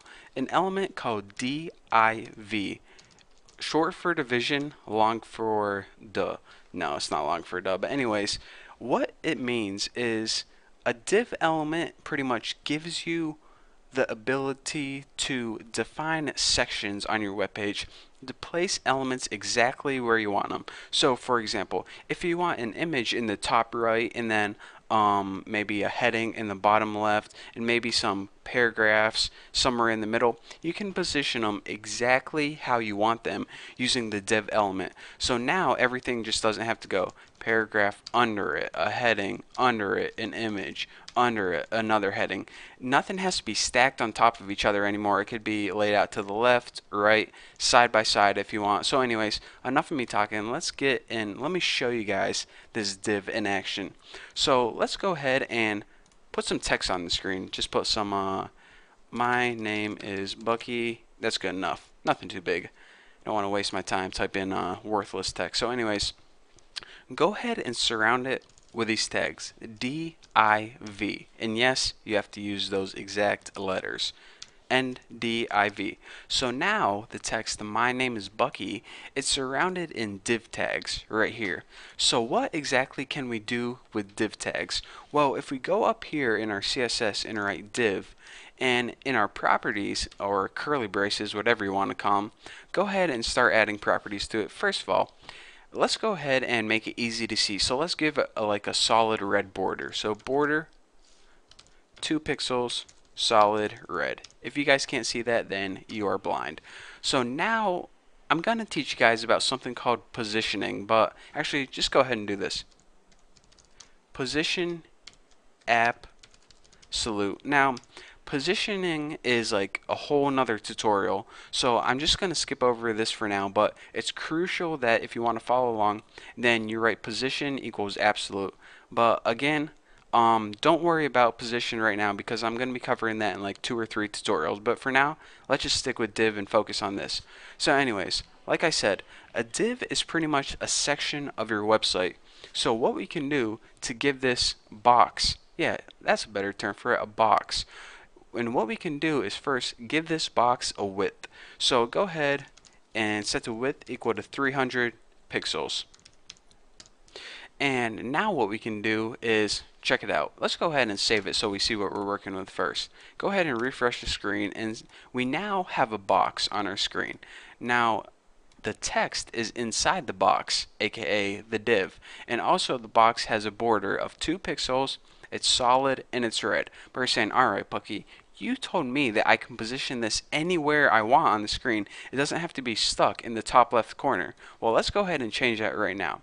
In order to change the position of this box, the only thing you need are coordinates. Now, here is the top of your browser right here, and here's the left hand side. So say you want to move it down 40 pixels, so it'll be somewhere right here, and left 35 pixels, so it'll be like the top left will be somewhere right here. So let's go ahead and do that by adding the properties top, and go ahead and make this 40 pixels, and also set left equal to 35 pixels. And a lot of people get this confused easy. Whenever you save it and refresh it, you see that it moved down 40 pixels and it moved to the right 40 pixels. Whenever you say top 40 pixels, you're saying the top left corner you want to be 40 pixels down right here, not like the middle. Some people might think, alright, a middle point would be a good point to move around, but it's actually the top left corner you're focusing on. So whenever you say top 40, it says move the top down 40, or in other words, 40 pixels from the top. And whenever you say left 35 pixels, it says move this corner 35 pixels from the left. So now we have our box moved down from the top 40 pixels and moved down, or excuse me, moved over from the left 35 pixels. So pretty easy to understand, and now you can see by using those coordinates we can move this box around the screen anywhere we want. So this is a lot better way of positioning our elements around on the screen than just before, or maybe if you tried using a table. Don't ever do that because it just doesn't work. This is the new and improved way of how to use CSS to position elements. So later on, when we're making an entire website and say maybe we want our logo in the top left and maybe an ad on the top right and a navigation bar across the top and maybe some more navigation on the left, we use a bunch of different divs in order to make a bunch of different boxes that we can put stuff in. So anyways, I'm going to be teaching you guys about positioning and how to make different types of divs in the upcoming tutorials, so don't forget to check those out. So for now, thank you guys for watching. Don't forget to subscribe, and yeah, I guess I'll see you next video. What's going on, guys? It's Bucky, and welcome to your 30th XHTML and CSS tutorial. 30 tutorials, that's a milestone. Someone should give me an award or something. But anyways, in this tutorial, I'm going to teach you guys how to control styles by using something called a class. Now, what a class is it's similar to a span in the sense that we can affect the same element in different ways. So, let me break this down for you a little more clear. Before we've been using elements to apply styles to everything on the web page that was the same element. For example, if we had 8 paragraphs and we applied a style to the paragraph tag, it would affect all 8 paragraphs. But what if you're saying, alright Bucky, I want half my paragraphs to be red and half of my paragraphs to be green. Well, we can't apply a style to the paragraph tag because it would affect all the paragraphs. So in order for us to get more control or more customization over our web page, we need to use something called a class. Now let's go ahead and, well, we might as well use that paragraph example. So let's go ahead and make 2 paragraphs on your screen. So the first one can be like, let's go ahead and type, I want this text to be red! Explanation point, because we really mean it. So let's go ahead and copy this and paste it, but we'll change this paragraph to, boy oh boy, I wish I was green. And why I capitalized green, I have no idea, but I did it. What are you going to do about it? So anyways, we have 2 paragraphs, one where we want the text to be red and one where we want the text to be green. So you're thinking, alright, maybe I'll go ahead and for this paragraph go ahead and do red, and for another paragraph go ahead and do green. But that's not going to work because it's either going to make all your paragraphs red or all your paragraphs green. So what is the solution to this problem? Well, the answer, my friend, you guessed it, is classes. So in order to make a class, here's what you do. The first thing you do in order to tell CSS you're going to be working with a class is put the period or a dot, whatever the heck you want to call it. And now name your class anything you want except the cuss word because that's just rude. So I'm going to name mine red text. By the way, you probably want to name it something descriptive. Where don't name it like baked beans and applesauce because that has nothing to do with the red text. Name it something that you notice what it is. So anyways, go ahead and put your period and then write the name of your class and then inside your curly braces what you want the rule to be. I want color red. So anything that belongs to the class red text is going to have red text. Simple enough. So let's go ahead and add another class. Just so I can show you guys that you can name it anything you want. I'm going to go ahead and name this baby Green Goblins. That sounds like a name from what's that show? Legends of the Hidden Temple. But was Green Goblins even a thing? Let me see. Silver Snake, Purple Penguins or something. And Green Goblins. Might as well. Anyways, like I was saying. So now we have a class red text and another class green goblins. And let's go ahead and make the rule for green goblins. Anytime anything belongs to the class green goblins, their text is going to be, of course, green. Hence the name green goblins. So simple enough. So now you're saying, alright, let's go ahead and save this and see what happens. If we just refresh it, check it out. Our paragraphs are plain old because we didn't apply the class to those paragraphs yet. So in order to do that, here's what you need to do. For this paragraph, since we want this one to belong to the class red text, we need to add an attribute called class, and we need to set it equal to the name of that class. But don't include the period whenever you write it as your XHTML attribute. Just go ahead and drop the period and write the name of your class, which is red text. So go ahead and copy that and paste it in here. So now let's go ahead and save it, refresh, and see what we got. Now this paragraph is the only paragraph that belongs to the class red text. So this is the only paragraph that's going to turn red. So now you can see that we have some more customization. So now if we want this paragraph to belong to the class red text and this paragraph to belong to the class green goblins, go ahead and save this and refresh, we can see that this text is now green. So before this tutorial, we really had no way of segregating the 2 paragraphs. And you can make them any color you want. I chose red and green. Don't choose black and white because that's just racist.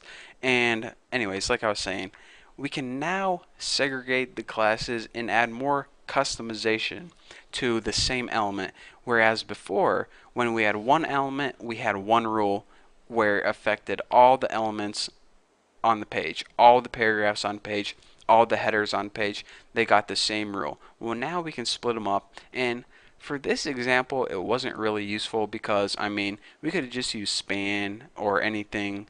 We could have even used div, but this is the most useful way. Anyways, what am I trying to say here? Later on, once we start developing websites that have like 100 of elements per page, this is going to be a huge help for you guys, and you guys will see later on just how helpful this is. So this is probably a tutorial that you want to put in your favorites because you do not want to forget about this one. So thank you guys for watching. That's all I have for you guys for this tutorial. So I guess I'll see you in tutorial number 31. What's up, people? Welcome to your 31st XHTML and CSS tutorial, and in this tutorial I'm going to be clearing up a lot of confusion that you probably have surrounding that div thing that I talked about a couple tutorials ago. So a little refresher. A couple tutorials ago, I told you guys that in order to position elements exactly where you want on your web page, then you use something called div. And they're pretty much like boxes that you can move around the screen, and they let you make the layout a lot prettier than you could with just tables or just using plain XHTML. But you guys are probably thinking this, alright Bucky, if I have a bunch of different boxes and they're all just called div, then how does the browser know what div I want to go where? Well, the answer is through the use of something called IDs. Now, ID is a lot like well, it's kind of a lot like a style, but it's different as well. You use IDs a lot with divs in order to position boxes at different locations. For example, if you had one div that you wanted to go in the top left and you had one div that you wanted to go in the bottom right, you would give them different IDs, and then you can tell your browser, I want this one to go in the top left and I want this one to go in the bottom right. So let's go ahead and make two divs first of all. So div and ending div, and let's go ahead and make another one right under it. And in the first div, let's just go ahead and write Bobby is the best. And under that one, write Hobart is the coolest. It doesn't matter what you write. Just go ahead and make them different. Separate but equal. What's that from? Quote it and you get a penny. So anyways, in order to change these divs and make sure that the browser knows that they're different, we need to create something called an ID for each one. So let's go ahead and create an ID, and in order to create an ID, instead of the period like we did before that we used with styles, or excuse me, classes, we need to write the pound sign. So pound sign whenever you create an ID, and now type the name of whatever ID you want, whatever name pops in your head. I'm going to type mine Bobby because I'm going to apply mine to this div that is called, that has a sentence and it has Bobby in it. So anyways, name it anything you want except a cuss word because that's rude. And now apply some styles to it, like let's make it easy to see, so let's give it a border. So border equals 2 pix solid red. And now I'm going to throw you guys for a loop and add that position thing that we don't know what it means yet, but I'm going to clear it up in a few tutorials. Absolute, definitely spelled down right. Absolute, that's a little better. And let's go ahead and take this div and move it down 15 pixels. So top, move it 15 pixels from the top, and move it let's say 25 pixels from the left. So now what we have is an ID Bobby. Now any div that we give this ID to is going to be this position and have this border. So let's go ahead and make another ID right now, and we can do that by just copying this and pasting it and changing the ID name, and change this ID to Hobart and change the border to green. Green sounds like a Hobart color, and move it let's say 65 off the top and 5 from the left. So check it out. We have two divs right here and right here, and we have two IDs that are different. This one has a red border and it's in the top left, and this one has a green border and it's kind of below it, shifted to the left. So now we want to say, alright, For this div right here, we want to give the ID Bobby. So in order to do that, go ahead and write ID equals Bobby. Make sure you don't include the pound sign whenever you're writing it. Make sure I didn't write booby there. Make sure you don't write the pound sign whenever you're writing it is your XHTML attribute. The only time that you use that pound sign is when you're making it a CSS. So whenever you're using it in between the style tags, include the pound sign. This is just your way of telling CSS, yes, this is an ID. So anyways, we now applied this ID to this div right here. So whenever we refresh it, we get Bobby is the best right here, and check it out. It now has a border of 2 pixels solid red. It's now moved down from the top 15 pixels, and it's now moved to the right 25 pixels. So that's what happens when we apply an ID to a div. You pretty much allows you to position it anywhere you want on the screen.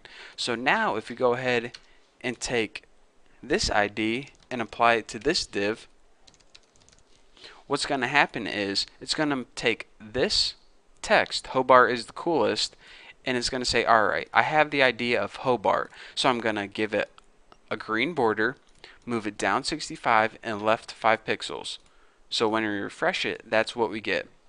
So anyways, that's what I'm basically telling you how to do. You have two divs that are basically identical and your browser can't tell them apart. Well, in order to give them identities, you need to first of all write what you want your ID to equal, pretty much give them a unique identity or a fingerprint, and then you write what you want that identity to mean. Whenever something has the identity of Bobby, I want to give it a red border and put it in this location. Whenever anything has the identity of Hobart, I want to give it a green border and put it in this location. So that way we can use divs to position different elements around the screen. So before we had one div and we can only do one thing with it, but now we can have a countless number of divs, infinite divs, and we can position them all around the screen however we'd like. So now you can start to see how divs are so useful in making a custom layout. So now what we can do is we can make one div for our banner in the top right, and one div for our logo in the top left, and one div for our navigation bar at the bottom or our left, wherever we want it.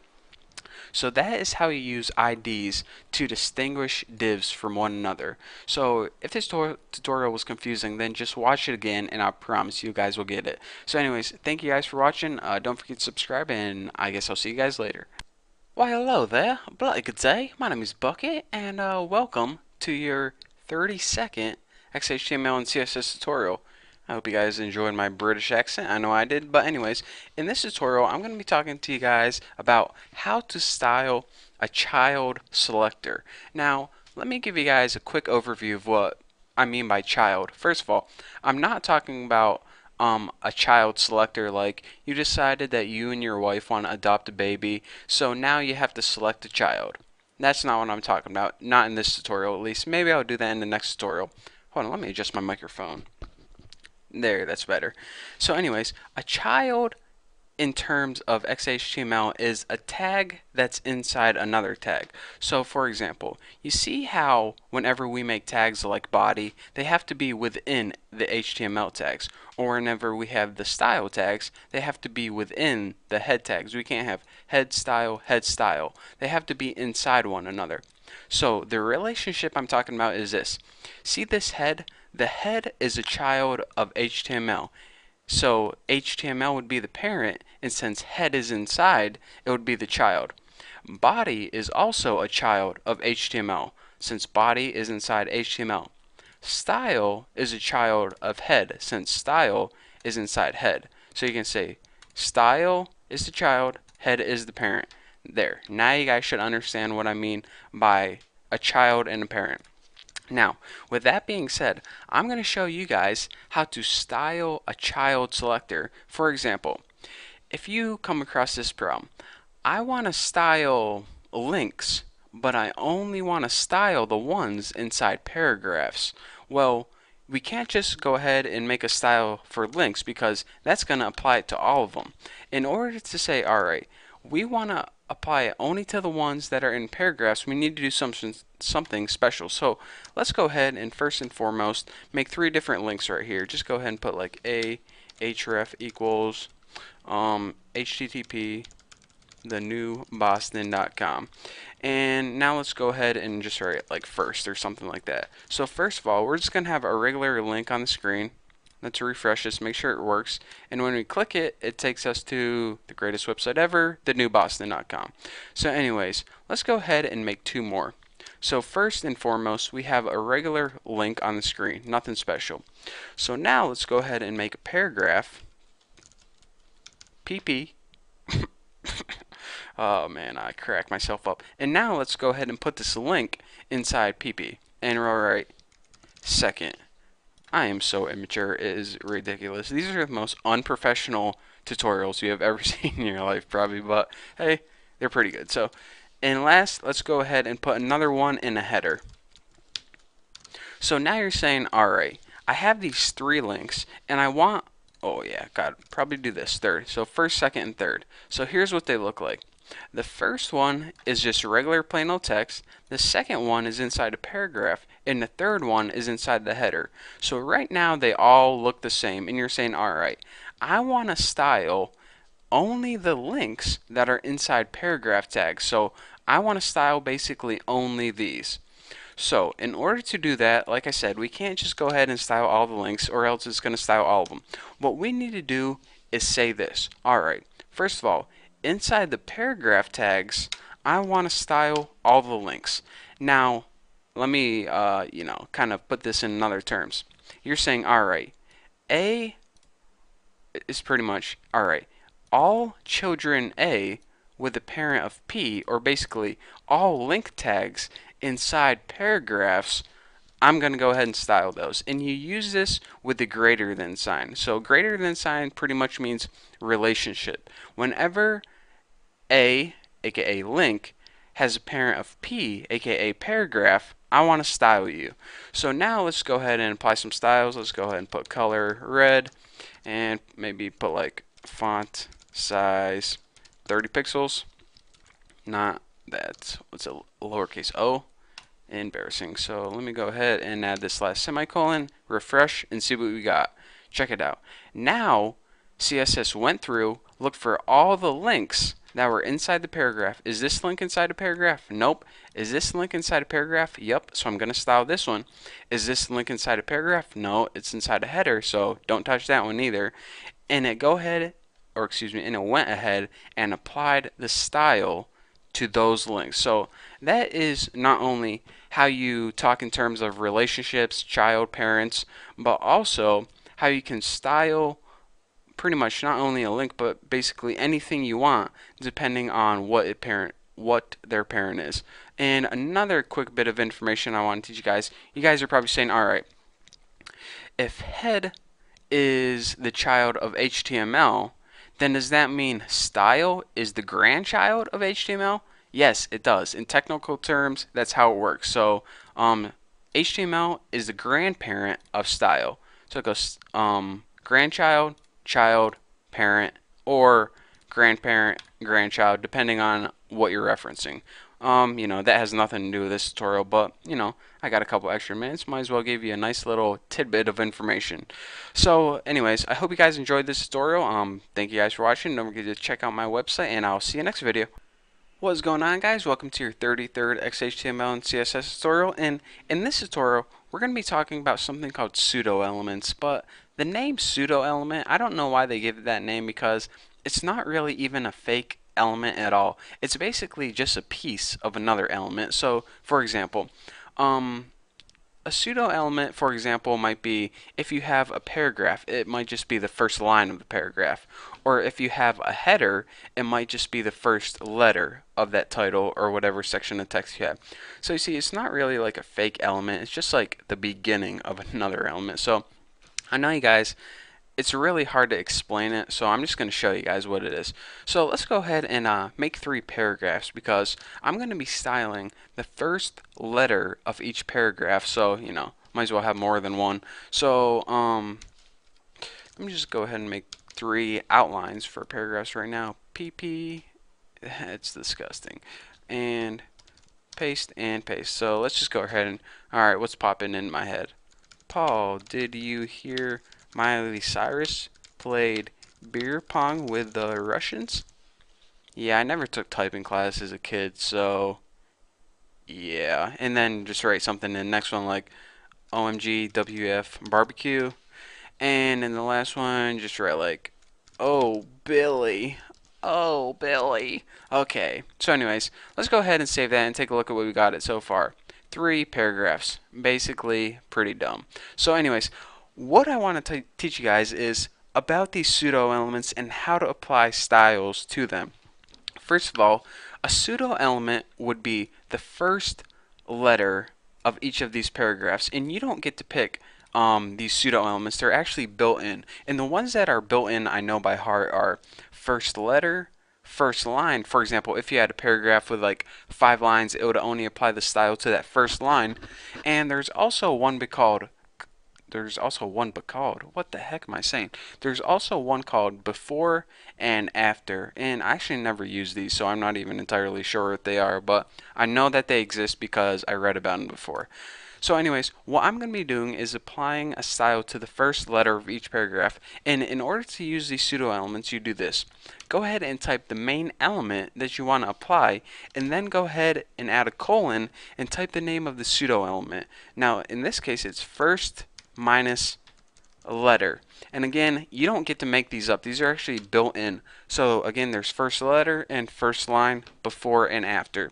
So now, whenever I apply a style, it's going to apply it to the first letter of every paragraph. So let's go ahead and, let's go ahead and make a style. So font, weight, bold. Good, and but like font size 30 pixels. I always choose 30 pixels. I'm not sure why. And just make it color green. That looks pretty good.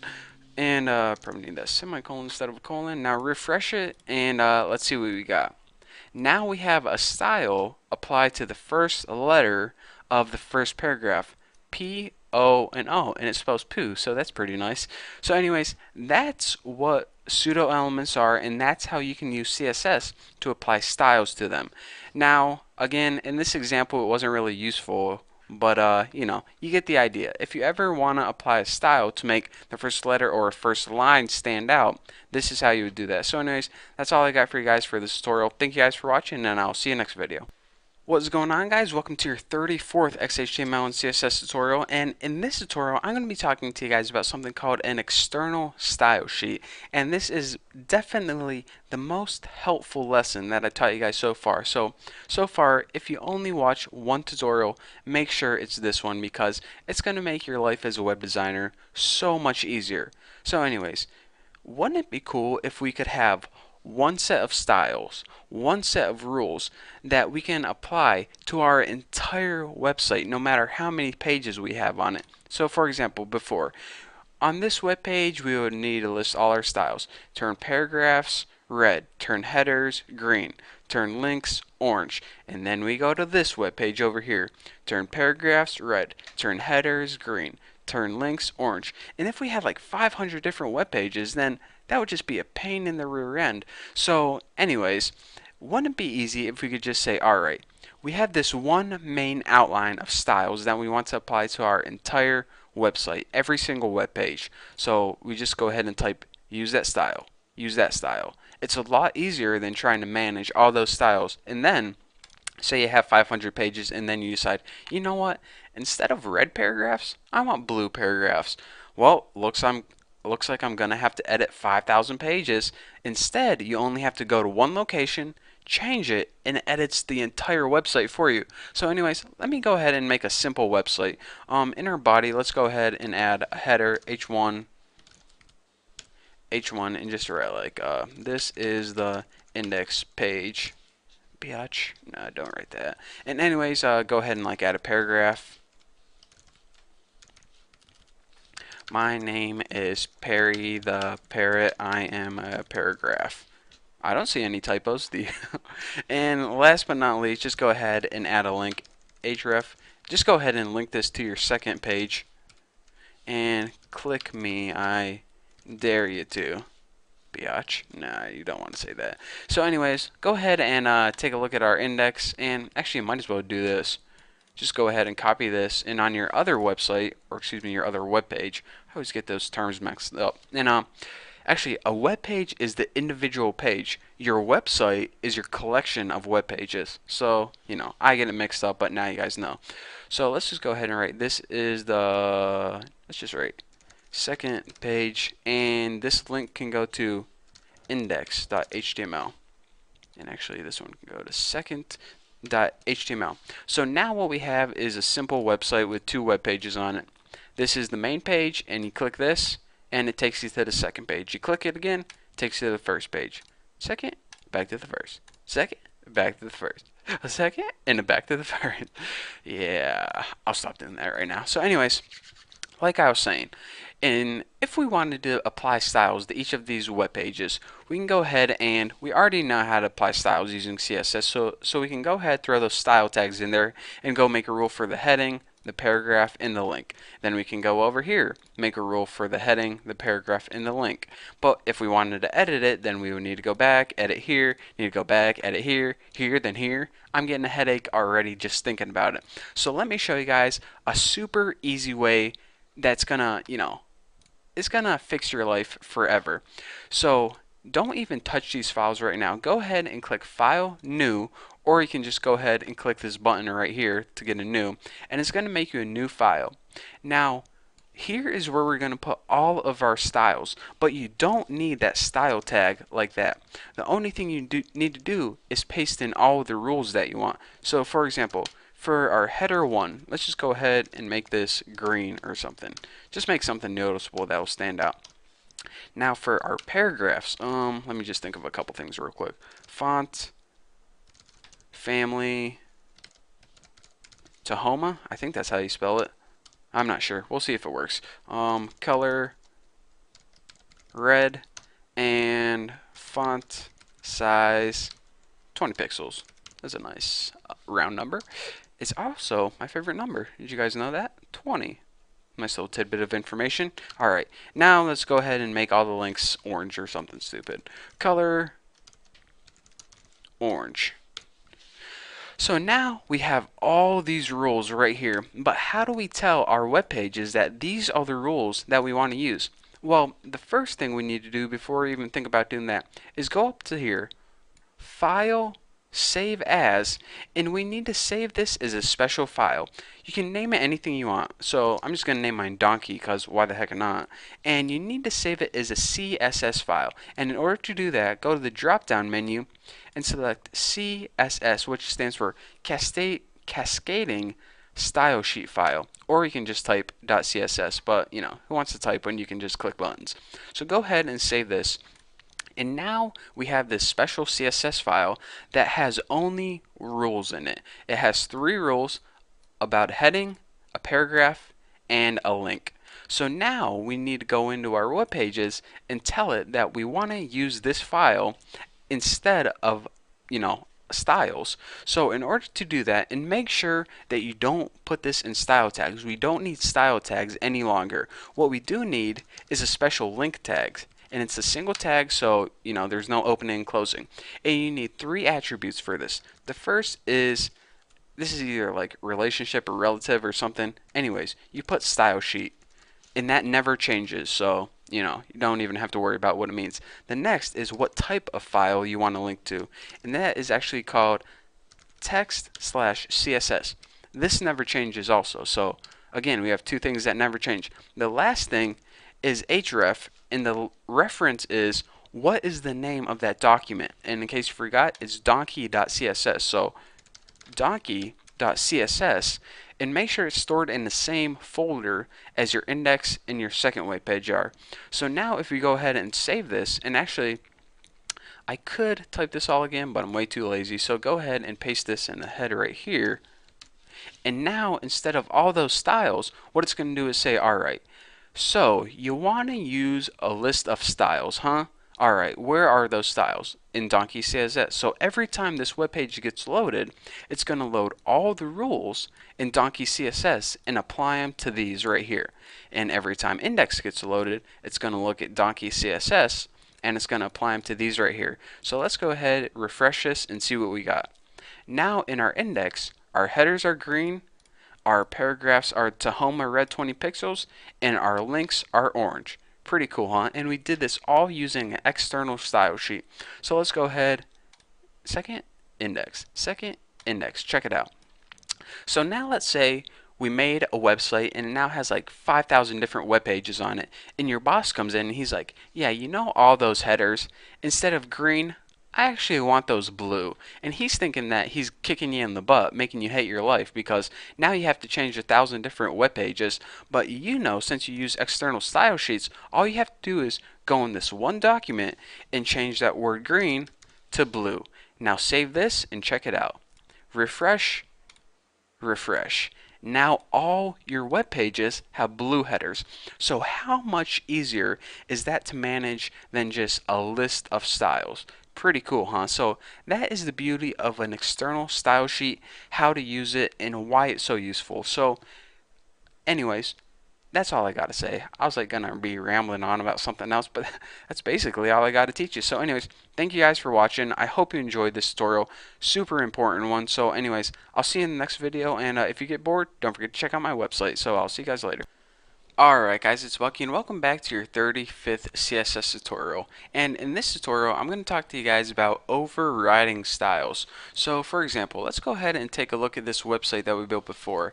Every style on every single page is the same.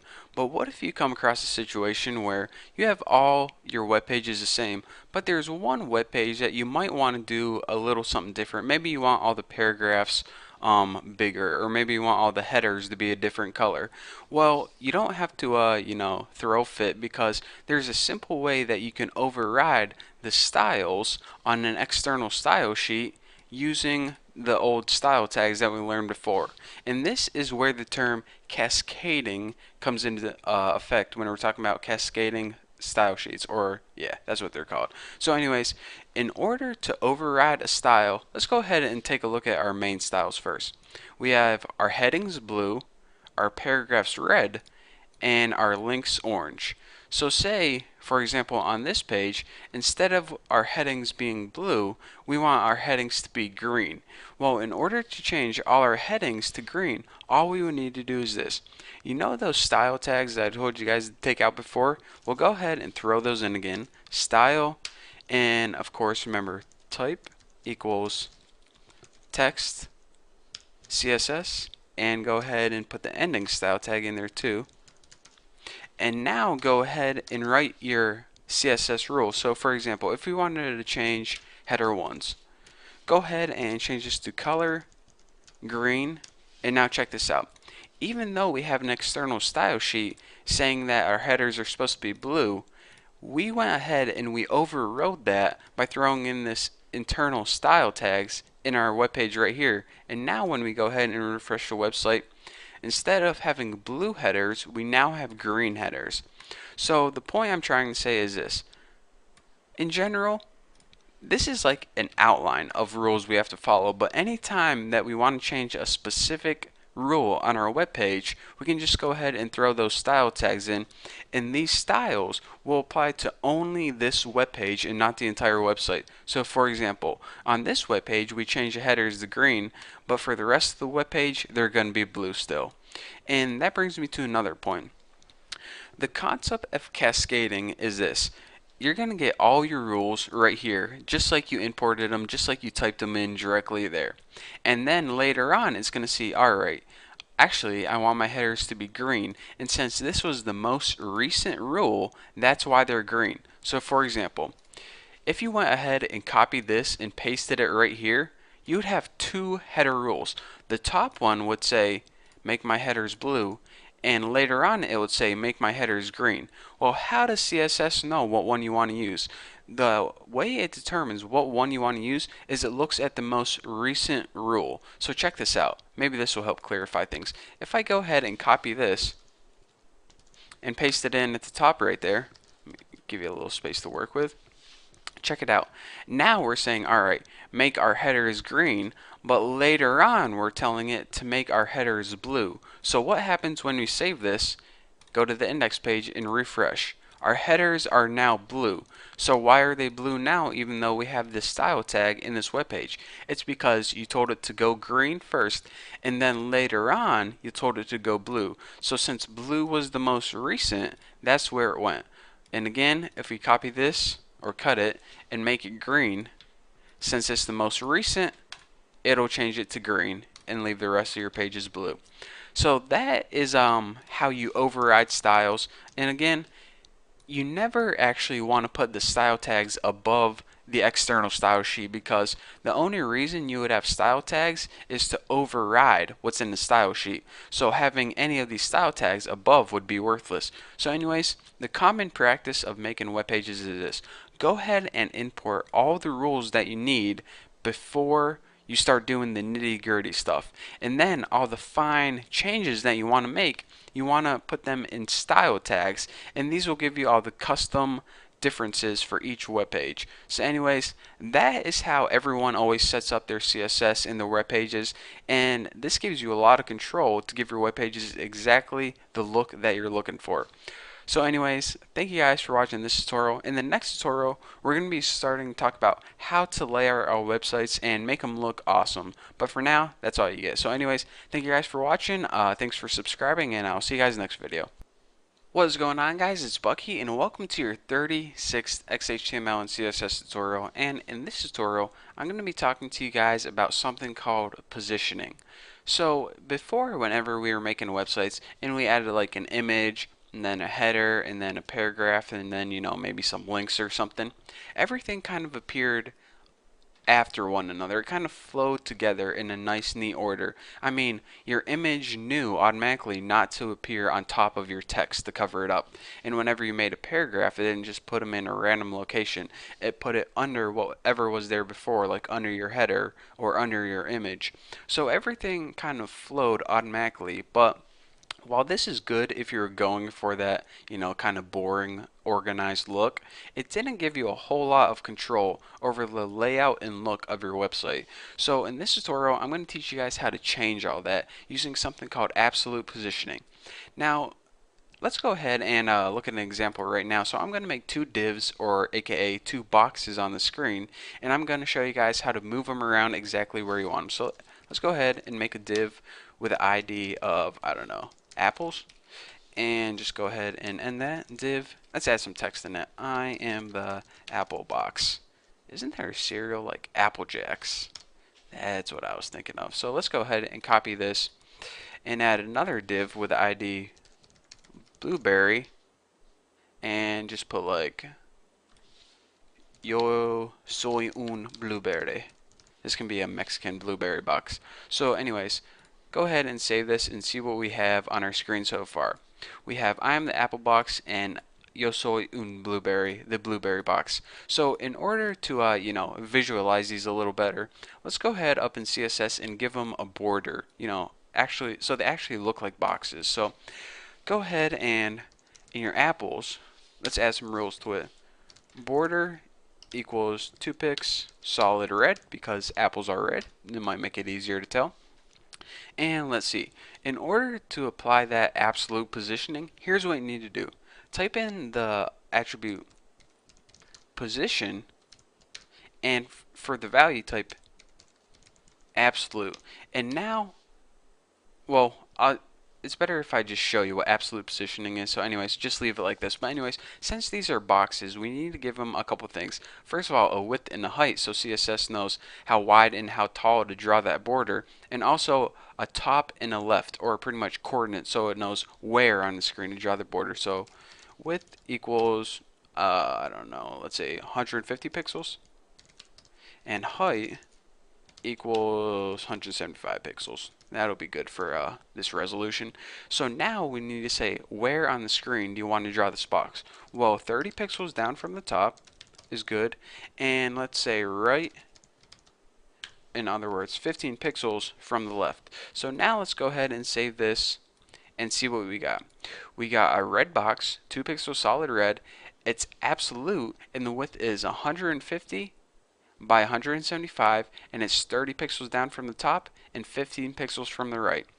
So now you're saying, this is pretty cool because now I can have my elements in boxes and I can move them anywhere I want around the screen. So for example, your boss comes in and he's like, Bucky, make this 100 more pixels to the right and some more pixels down. So you're saying, alright, now I can add 100 pixels to that, and instead of 30, put it at like 40 and save it, and bam, check it out. Move it over some and move it down some. Pretty cool. But now we're going to run into a problem, and that's this. It's not so much a problem as something that you just need to look out for. Go ahead and copy this, and let's see if this works. Go ahead and now let's make a box for Blueberry. And let's first of all make that border blue so we can see what we're doing. And make the width, I mean, those look pretty good. So change this to 30 and, 15. Whoa, easy hoss. So now in our Blueberry box, we have a blue border. The position is absolute still. The width and height are the same, but it's just at different coordinates. So now whenever we save this and refresh this, we see that something weird happens that didn't happen before. With absolute positioning basically says, alright, I'm going to give you complete control over where to place your elements, but I don't care if any other element is in my way. I don't care if any other box is in my way. If it is, I'm just going to overlap it, F it. I only care about myself.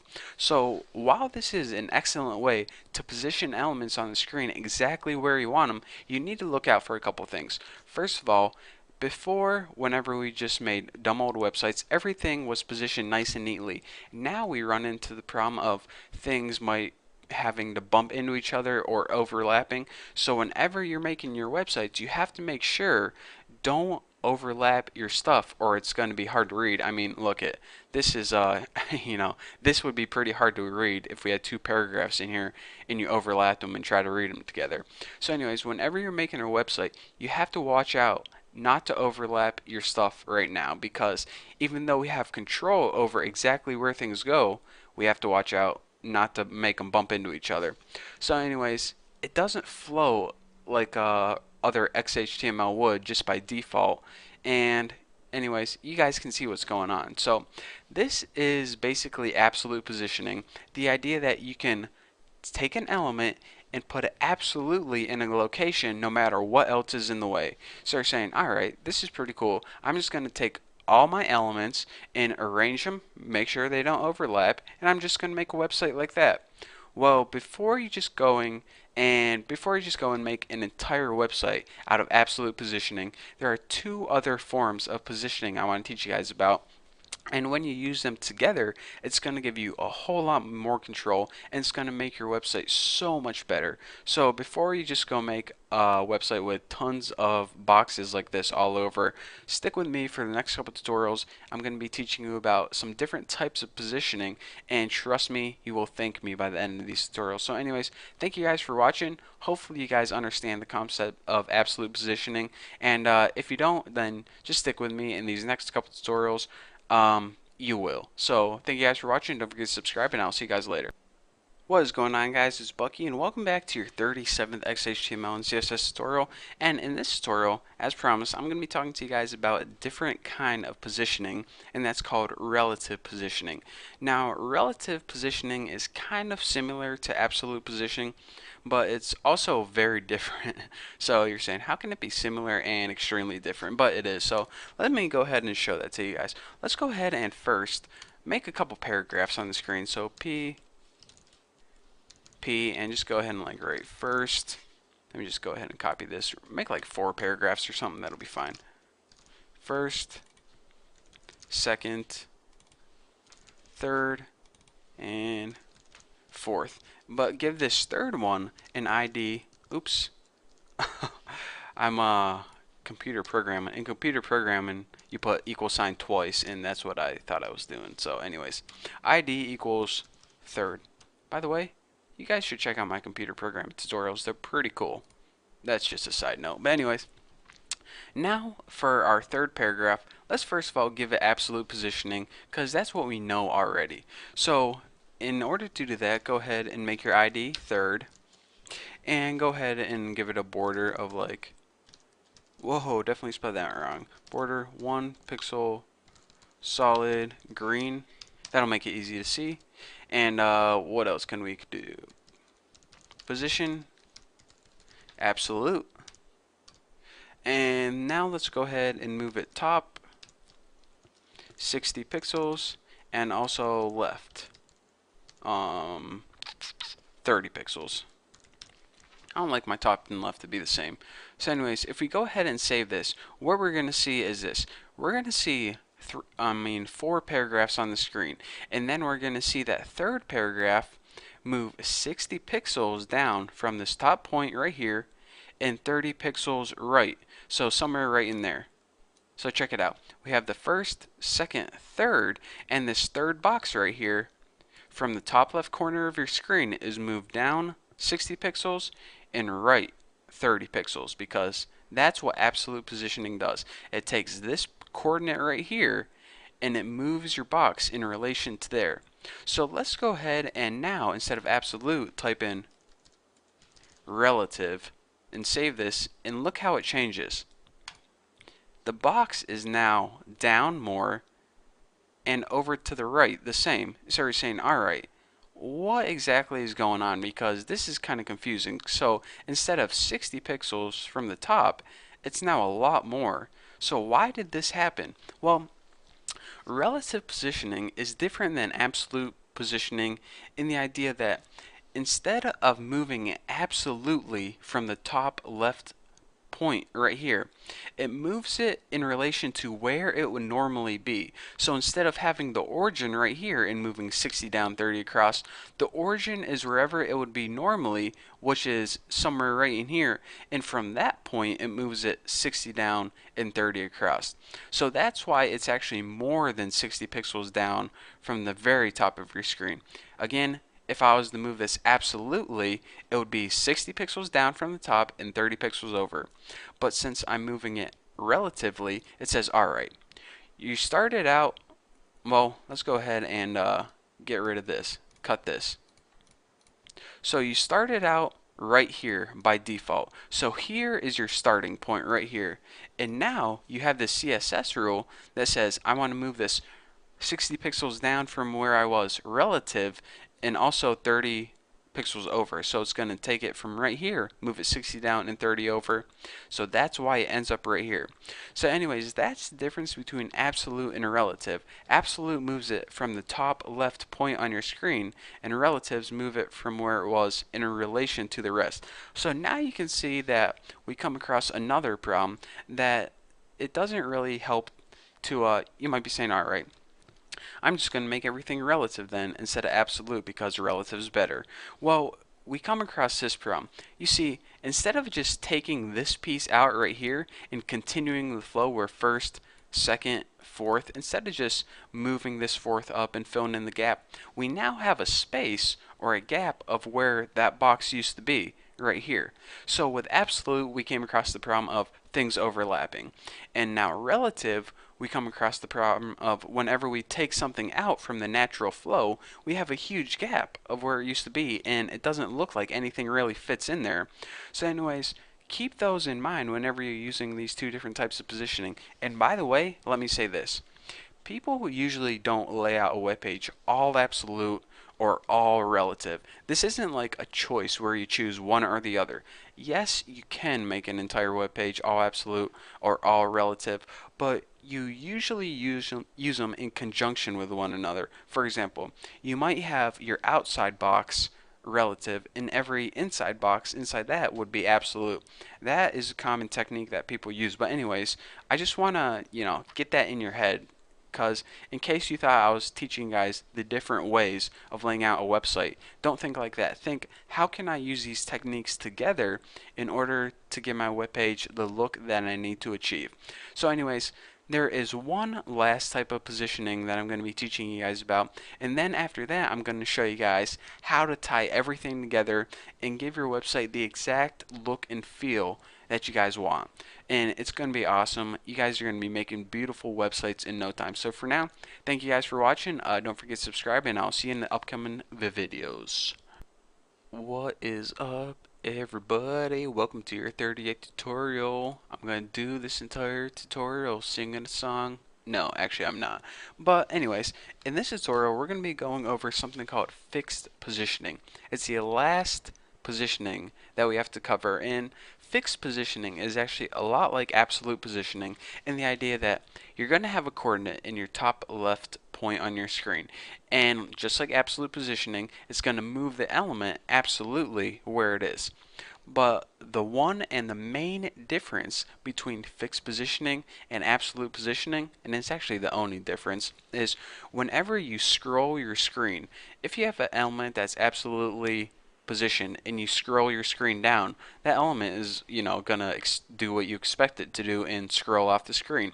But with fixed positioning, that element stays in the same place on your website and it doesn't move, so it can scroll over other text, or it's just gonna stay there, and no matter how hard or how fast you scroll, it's not gonna move. So this is kind of a weird type of positioning, but and by the way, I just want to mention this. This is the most uncommon type of positioning. Hardly anyone ever uses this. I never used it when I built a website. But I have to tell you guys about it because I just can't, skip over a topic. So let's go ahead and make a bunch of paragraphs. So paragraph and ending paragraph, and let's just write, I am the Sandman, let me in. Easy, Metallica, something like that. It actually says I'm the Sandman, let me in. So let's go ahead and paste this a couple times, and let's just go ahead, copy this, paste that, and hey, why not a couple more? So now just go ahead, and why am I doing this? Well, I just want to have a website where we can actually scroll down. So now you can see we have some stuff to scroll, and it's not just, one paragraph or something. So actually, let's go ahead and change up this first paragraph and make it something with the ID. Let's name this ID Tuna, and in the paragraph we'll just write like Tuna McTuna Man. McTuna, they should definitely make a McDonald's sandwich called McTuna. I wouldn't eat it. Sounds disgusting, but I'm just saying they should make it. So now let's just go ahead and apply some styles to this ID. Actually, I already got my style tags. How convenient. So now in this tuna ID, what do we want to do? First of all, let's go ahead and give it a border of like border 2 pixels solid green, I guess. Why the heck not? Something that's easy to see. And now position, let's go ahead and write fixed. Just like that. And now let's go ahead and give it coordinates. So you're beginning to see that this is basically the exact same as absolute positioning. The only difference is that instead of absolute, we write fixed. So now let's go ahead and give it left 65 or 64 pixels. Who the heck cares? Save this, refresh, and see what we got. Now our first paragraph is in a box that's I probably should move this over more, but I'm not gonna. Way too lazy for that. That's 60 pixels down from the top and 65 from the left. So exactly like absolute positioning, it takes a box and it positions it absolutely on your web page exactly where you told it to. But check this out. The only difference is when absolute you would scroll and this could go off the screen, it would slowly move up. Whenever you scroll this, it stays fixed on your web page just like that. So no matter how hard I scroll, try to get it off, it's just staying there and it's annoying. So anyways, like I said, people generally don't use fixed a whole lot when making web pages because, I mean, have you ever been to a web page and it just did that and be like, yeah, there's a reason I scrolled to get you out of my site and you're still there, So anyways, I just wanted to go over it because, I mean, I thought it was appropriate. So anyways, that's the difference between absolute and fixed. It's one difference, but it's a big difference. So I guess if you wanted to be a real idiot, then you could do something like this. Go ahead and delete that, and then just go ahead and write fixed border and write like 1 pixel solid gray, and I got an idea. For the top, let's put it like 55 pixels, and for the left, let's put it like 290 pixels. So I guess if you were a jerk, you can just refresh this, and there would be they would load the web page, and then they would see this dot on their screen, and be like, "Oh man, my monitor scratched. Is it or is it the web page?" And then they scroll down and see that that dot actually stays there, and they're like, "Oh well, I guess my monitor is just scratched." So, anyways, if you wanted to be, a D head, you could do that. I'm just saying. So, anyways, that is the beauty of fixed. I guess that's actually the only reason you would ever want to use the fixed positioning if you wanted to just make a fake scratch on their monitor. So, yeah, I know it's dumb, but hey, it's all I got. So, anyways, thank you guys for watching this tutorial. In the next tutorial, I have no idea what I'm going to be going over, but it's going to be amazing. So, anyways, like I said, thanks. Thanks for subscribing. Thanks for watching my videos. And thank you for just being you. So anyways, I'll see you in the next video. Alright guys, welcome back to your 39th tutorial in CSS, and in this tutorial I'm going to teach you guys how to automatically set the maximum width and maximum height of images, or actually any elements, using CSS. Now I said images because that's what most commonly you apply it to. For example, why would you want to set the maximum height of something if you can just automatically size it using XHTML or some photo editing software? Why do you need to explicitly tell CSS that you need a maximum height for an image? Well, for example, say you're doing this.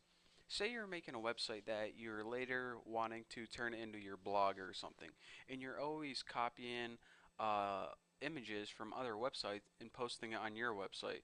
First of all, I'm pretty sure that's illegal, so don't do it. But other than that, the sizes are always different, and you're always getting pretty much random pictures and putting on your website. So therefore, if you don't want to always have to go into your photo editing program and resize everything, you can just tell CSS, this is the size that I want this image to be. And aside from that, another example that's probably an even better example, if you ever went to eBay, everyone always uploads photos of all their items, and they're all different sizes, different types, but when eBay displays them on their main page, they're all the nice little same size thumbnail. So in order to get all a bunch of different photos the same size, you need to give it a kind of guideline. So let's go ahead and first, and by the way, I'm going to be working with images in this tutorial, but you can be working with any element you want. So anyways, I'm going to go ahead and use 3 images that I have on my computer. Source equals my face dot ping, and let's just go ahead and copy this and paste it down here twice, and my face dot ping. And aside from that, I have one called Madden1 dot JPEG. And lastly, I have cell.jpg. So now let's go ahead and save this and see what beautiful website we got. Whoa, hey mama, I mean my face is a pretty good size for this, but scroll down here. Whoa, mama, I'm gonna have to scroll all over to see this big whomping tomping thing. And also, geez Louise, that is one big cell right there. So say say I was selling my face and Madden for Xbox, and also a cell of my body on eBay. Well, this thing just isn't going to work. So here's what I would need to do. In order to set a maximum size for all images on your web page, here's what you need to do. Go ahead and type image as your element, then as your rules, the first property that we're going to alter is max minus height. And now for the value, go ahead and put a pixel size. So for example, 200 pixels would be appropriate. And then under this, might as well set a max width while we're here. Max width. And might as well make this one 200 pixels too. Why the heck not? So now, what we're telling our browser is this. Alright, if you have any image that's taller than 200 pixels, shrink it down to 200 pixels. If you have any image that's fatter than 200 pixels, skinny it up to 200 pixels. And we do this so the big images fit nicely on our small web page. So now let's go ahead and save this and see what happens. It took all those images that were bigger and it shrunk them down so they nicely fit, or fit nicely if you prefer that, on our web page. So pretty cool. It kept the same, aspect ratio, and that is what we got. So aside from that, another thing, um, you can use this too, but it's not as commonly used, is actually min width and min height. And I don't even have to tell you what those do. So, you know. But anyways, the only times, actually never use those. The only really rule I ever use is max height and max width. And I do this a lot whenever I'm uh, like if I made an auction website for someone, I would take all their images and shrink them down in the thumbnails so all the websites look the same. Or if you made a website like Facebook or something where everyone was uploading huge images the size of billboards, then you might want to shrink it, you know, to fit it on their nice profile picture. So anyways, that is the idea behind max height and max width. It's very easy to understand, and there's your example. And don't forget, you can use this with all elements, not only images, with tables and you know other stuff too. So anyways, thank you guys for watching. Don't forget to subscribe, and I'll see you guys in the next video. Alright guys, welcome to your 40th XHTML and CSS tutorial, and in this tutorial I'm going to begin to talk about the last main topic that I want to talk to you guys about concerning basic beginner web development, and that is the use of something called forms. So before, we pretty much made websites where basically we gave information to the user. We showed them pictures, we can write paragraphs, show them headers, make them click links. But what happens when we need to get information from the user? For example, maybe we were building a social networking site and we need the user to sign up with a username and password. Maybe we were building an auction site and we needed the user to give us information about their item, let them upload pictures.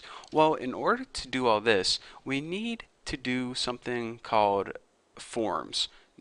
Actually, I didn't say that right. We don't need to do forms. We need to utilize the use of forms. Now, a form is basically the way you input data to give to a website, and this includes typing in your username, uploading pictures, selecting items from a drop-down list, clicking radio buttons, checking options. All of that stuff is included in this special thing called forms.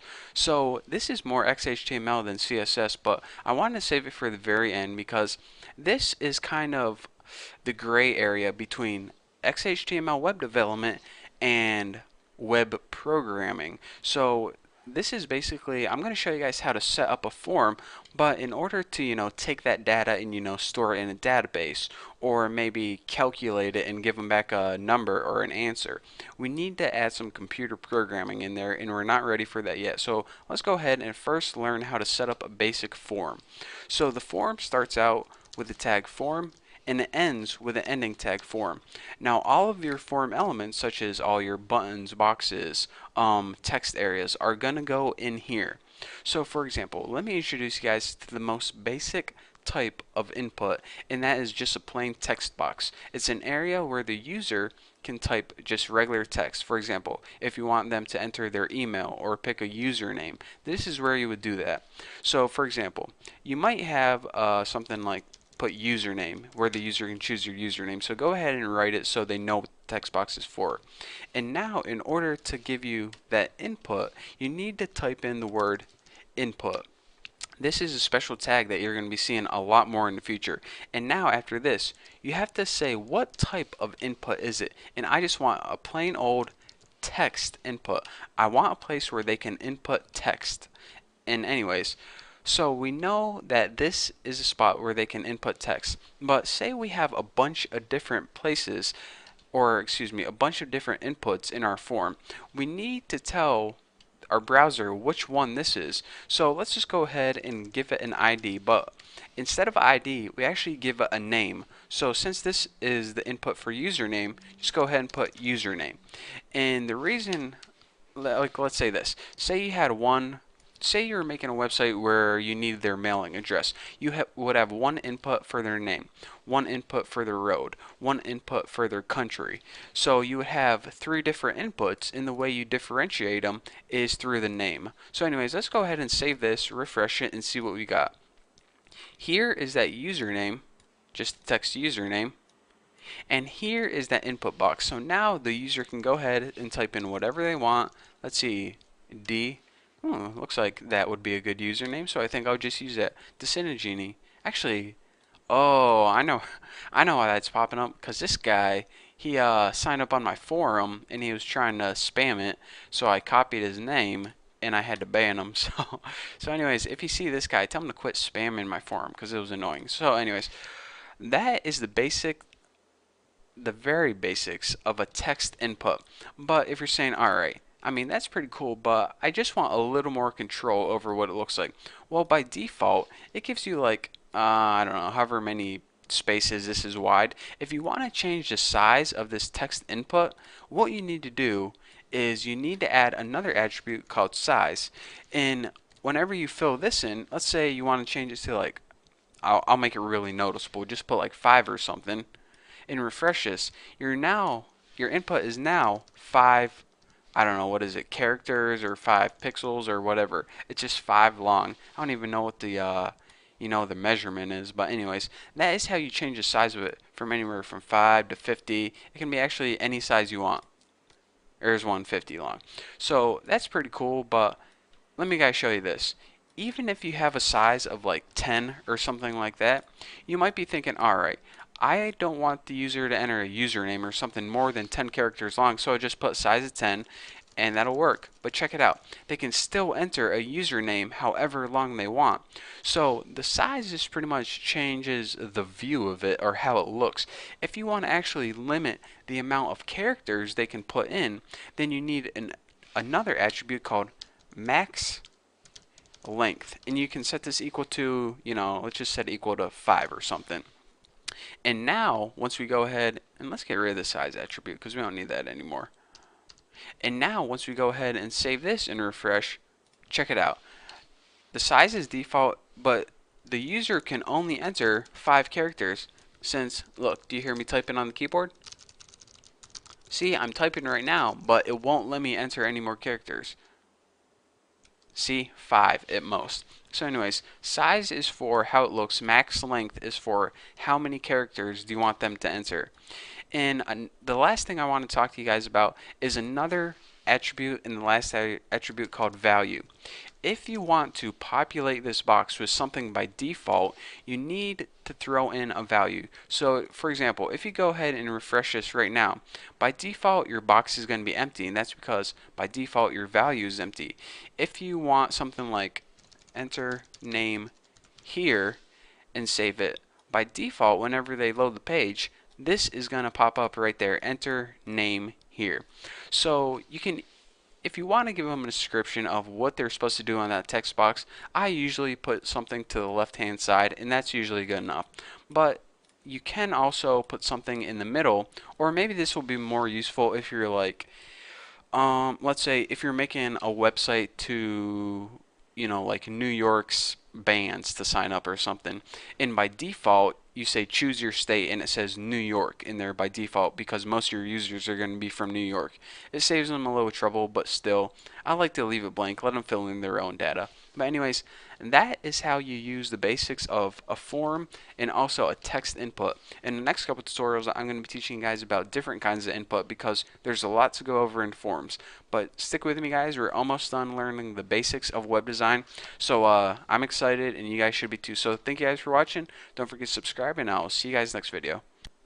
Alright guys, welcome to your 41st tutorial, and in this tutorial I'm going to be teaching you guys about some different types of inputs because sometimes you just want the user to enter a unique piece of information like their name or the address, but other times you're going to want to have the user select from like a preset list, like when they say pick what sex you are. You want to give them the choice of male or female. You don't want to have them enter something weird. So you're just going to give them set choices. So there are times for them to input text and times for them to select from a list. So I'm going to show you guys how to do that right now. And you make a list in one of 2 different types of ways. Actually one of 3, but we're going to be talking about 2 in this tutorial. For example, let's go ahead and take that male and female example I was just talking about, and male, female. And in the male, what we're going to do first is we want to give them 2 choices, either male or female. We don't want to allow them to select male and female because, not too many people are male and female. A few, but not too many. So the first thing we need to do is First of all, we're going to do a different type of input other than text. We need to add something called a radio button. A radio button is pretty much a bunch of buttons, but you can only select one of the buttons. So let's go ahead and I'll show you how to do that right now. Input, type, instead of text, put radio. And I think this term comes from the old radios where you had to press buttons on them instead of, digitalized or whatever it's called. And anyways, aside from that type, you also need a name. And the name of this is going to be sex or something. And you need a name because if you have a bunch of different radio buttons and you have, maybe a group of buttons for what sex you are, and a group of buttons for your favorite food, and a group of buttons for what band you like, it knows how to group them together. So group all your buttons under the same name. And the last one is what value you want to give it. And most of these attributes you don't really understand until you start understanding, something like JavaScript or PHP, or how to, computer programming, where you have to take this information and do something with it. But anyways, you need a value because later on, whenever you're programming this data and putting it into a database or something, you need to know what these things are. So if there's ever something that doesn't quite make sense, that's because you don't understand JavaScript yet. Or maybe you do, and then it'll make sense. So anyways, this is one button, but let's go ahead and add another button right here. Just go ahead and paste that and give it a different value. All your buttons need to have different values even though they have the same name. Remember that. Same type, same name, different values. That's how they differentiate each other. So let's go ahead and save that and see what we got. We now have two radio buttons, one right here and one right here with the same name. And since they are the same name, our browser knows that they're in the same group. So to group them together, and you can only let the user select one. So when they select this, the other one comes unselected. When they select this, the other one comes unselected. So you're saying that's pretty cool. Now I understand radio buttons.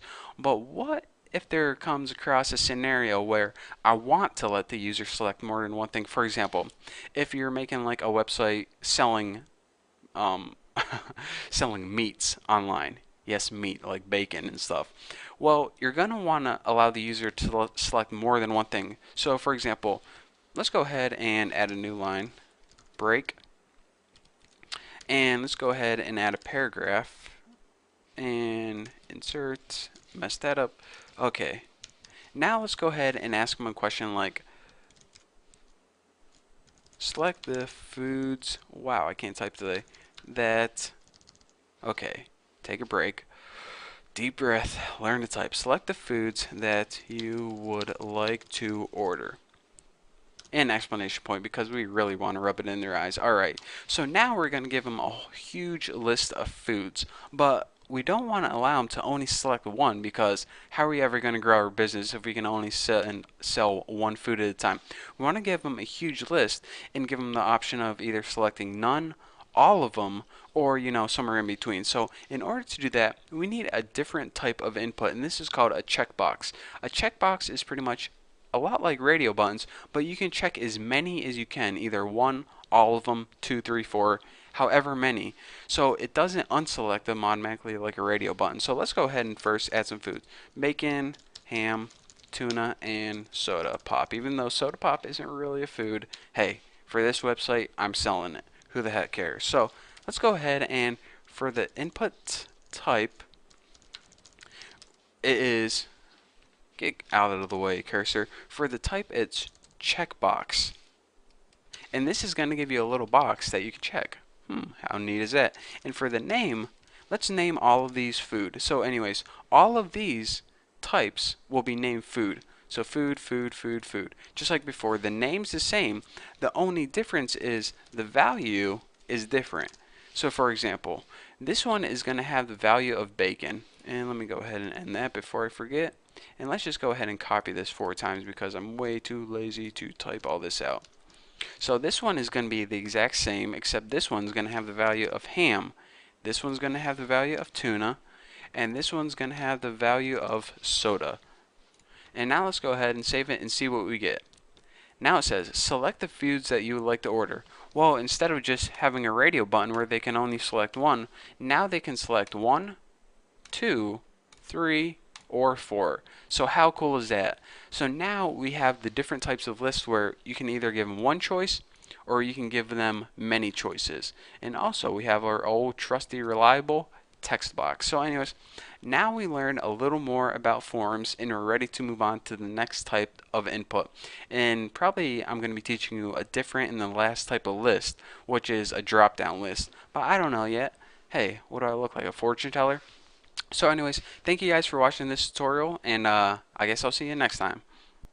Alright guys, welcome to your 42nd tutorial, I believe, and in this tutorial we're going to be finishing up talking about lists. So before we learn how to make checkboxes and radio buttons, but as you could see, whenever we had something that had like 50 choices to choose from, it could get kind of clustered on our webpage. For example, if we had to choose from like what state we lived in, we don't want to give them 50 radio buttons. Or if we had to select, I don't know,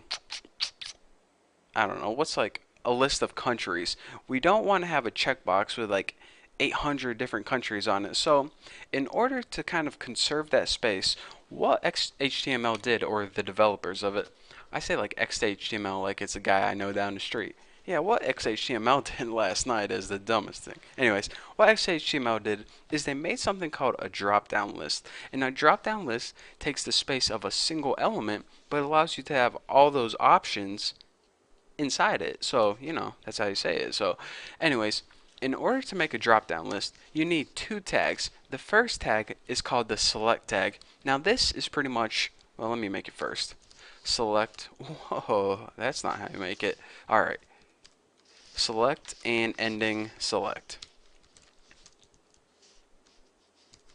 Now all of your options, like all your states, all your names, all your countries, are going to go in between these two select tags. This pretty much defines where all your options are going to go. The thing is, it takes one attribute, and that's the name. And that is because if you have more than one select list, it needs a way to identify it. So I'm going to name mine like, let's make a list of activities that you can do today. Activities. So now we have a list with no choices in them. So let's go ahead and start adding some options. And in order to do this, it's a single tag. Actually, it's a double tag, I lied, but the beginning one is a single tag. And the first one is option. Now, it of course ends with the ending option, and in between it is the value that appears whatever the user is looking at. So let me go ahead and put something like play the guitar. And now option takes one attribute by default, and that's the value. So value equals play. So now let's go ahead and let me show you guys an example of what I'm talking about. When I say what the user sees, I'm talking about this right here. So now, you know, you're not in the dark wondering what's going on whenever I make the rest of them. So this text in between here is basically what the user is going to see. This value is whenever you're programming this data later on, that's what the programmer sees, or that's what's stored in the database. That's behind the scenes stuff. But anyways, this is what we really have to worry about the presentation right now. So anyways, we have one option here, and that's play the guitar. So let's go ahead and make like 4 other ones. So paste, paste, paste, paste. So what other activities do I like to do daily? Maybe you could do comb your hair. By the way, what website would ask what you're going to do today? Oh yeah, Facebook and Twitter and every other website in the world. But anyways, what else could you do? I guess you could comb someone else's hair. I guess if you really wanted to. Okay, 4th thing. Let's say teach a possum. Some people spell possum like this. O-P-O-S-S-U-M. Like a possum. Who says that? Is that even how you spell it? Is that even how you say it? I don't know. Someone leave me a comment and tell me. And the last thing, let's think of something easy. Shave. Why not? So now we have to change the values. Your, someone else's. These values don't really matter. We're not even using them. Possum. Maybe there's an O at the end. And shave. So anyways, now we have a list of drop down. This is basically your drop down list, and we have 5 different options inside. Play the guitar, comb your hair, comb someone else's hair, teach a possum to tango, and shave. So let's go ahead and save this and see what we got. by default, it's going to be the width of the longest one, and that is because whenever you drop down you want to be able to read it. And also by default it's going to be the first option that appears in your list. So by default play the guitar is selected, but say they go to the site, and you should probably include one of these. What do you want to do today? Question. So then they know what the heck they're choosing, and then they can go in the drop down list and say, I want to teach a possum to tango, or I feel like shaving today. So now you have this awesome website with 5 different things that they can do. So anyways, that is the basics of a drop down list and how to create a basic drop down list with as many different options as you want. And don't forget to add the unique value, because later on, whenever we're learning JavaScript and PHP, we're going to know, how to differentiate them. So anyways, thank you guys for watching. In the next tutorial, no idea what I'm going to cover, but probably more about forms. So thank you for watching, and I'll see you next tutorial. Welcome back, guys. Welcome to your 43rd tutorial, and in this tutorial I'm going to be talking about another form element, and this element is actually called a text area. Now a text area, the most simple way I can put it is, those single line text fields that we had before? It's just a big text field. Now, what is the point of having, a text area then? Well, certain times when you're making forms, you're going to kind of want to push your user into leaving more than a single line of text. For example, if they're like on a dating website and they need to leave a biography about themselves, or maybe they're posting an ad on eBay and they need to write a description about their item. This takes more than a single line of text. So whenever you want the user to enter like one word, give them a single line of text. But whenever you want to have them enter like a couple paragraphs, you're going to need to give them a text area. So that's what we're going to be doing in this tutorial. So the first thing that I want to teach you guys is exactly how to add that text area, and you do that by using the tags. Can you guys guess? Text area. And you also end it with, can you guys guess this? Text area. Now, of course, just like every other tag, not every other tag, but every other form element, it takes the name, and let's go ahead and make that dating website. We'll have this area be the biography. And by the way, by default, you can have text in it like type something here. And whenever you save this and refresh it, that is the text that appears in the text area. But in general, you probably want to put something about it like, tell me about yourself, right there. So now, whoa, actually, not right there. Embarrassing. So tell me about yourself. And then go ahead and add a line break so it doesn't look weird, and refresh it and check it out.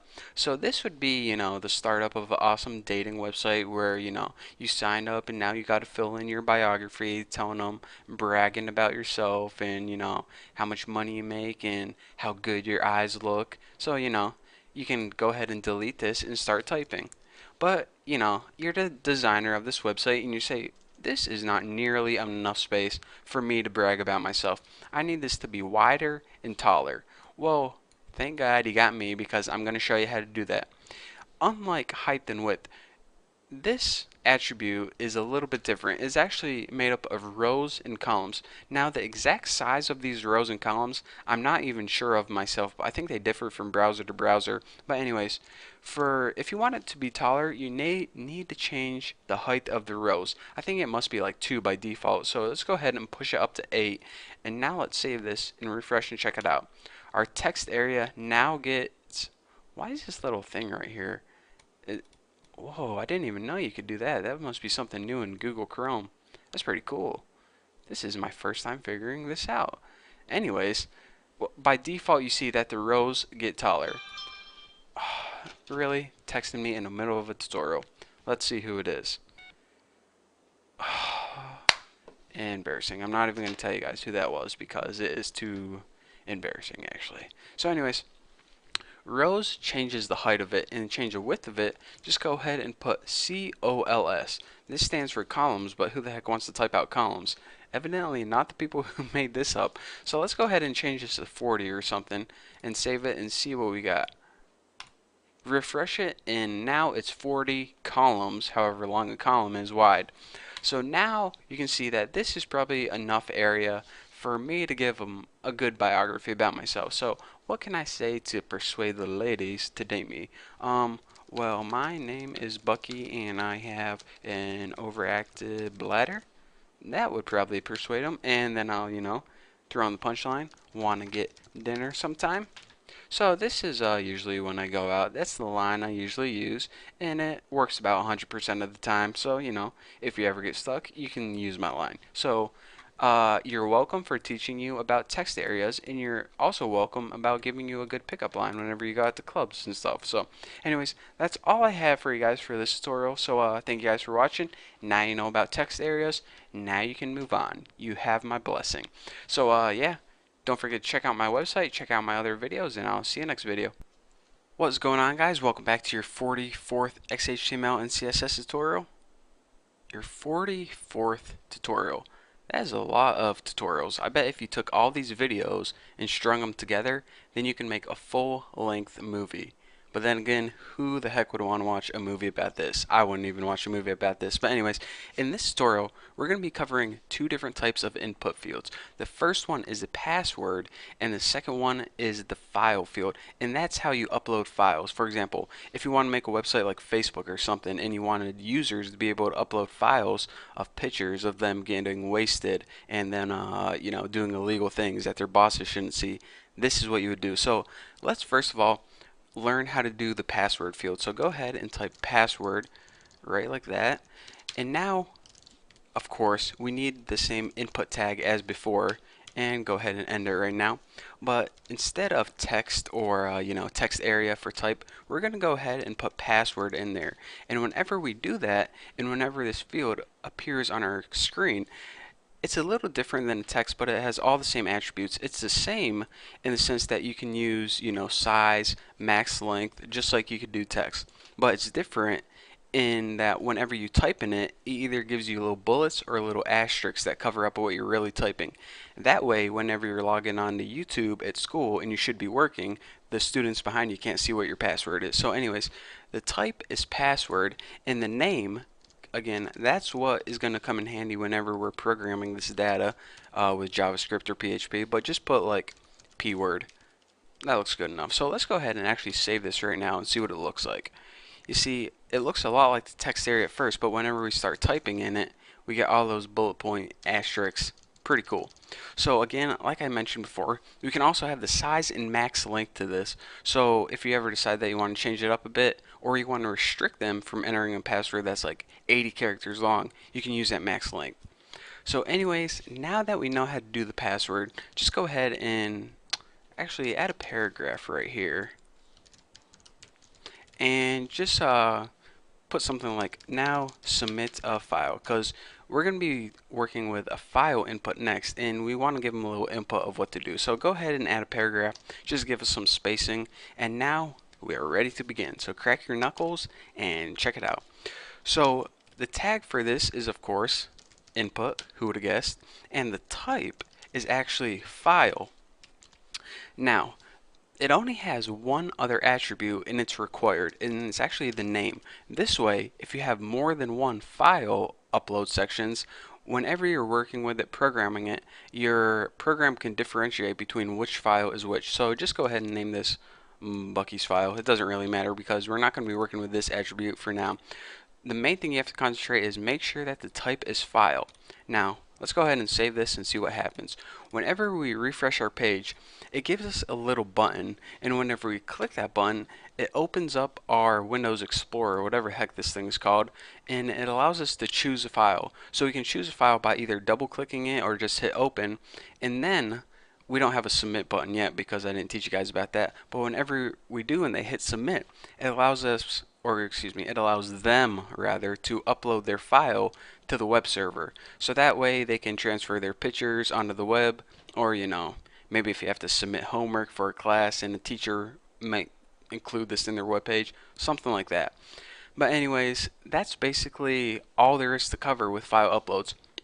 Again, I said that those are the only two attributes because you don't really have a size attribute because that doesn't really make sense. You don't have a max length because that doesn't really make sense. The only thing that you might be wondering is, all right, I don't want them uploading a file that's like 1,000 GB big. So if you want to restrict this, you can't do this using strictly XHTML. You need to do this whenever you learn JavaScript, PHP, all those other scripting languages that you guys might know, but you probably don't know yet. So you're going to have to stick with my other tutorials if you want to learn how to do that. But for now, this is all you have to remember. And don't forget, you can't use size or max length. And also, if you want to upload multiple files, you can't click this button once right here and you can't choose a bunch of files. If you want to upload multiple files, you have to give them multiple buttons. It's a little different than a regular program, but that's what XHTML did. So who's ever making XHTML, blame them. They made the rules, not me. So anyways,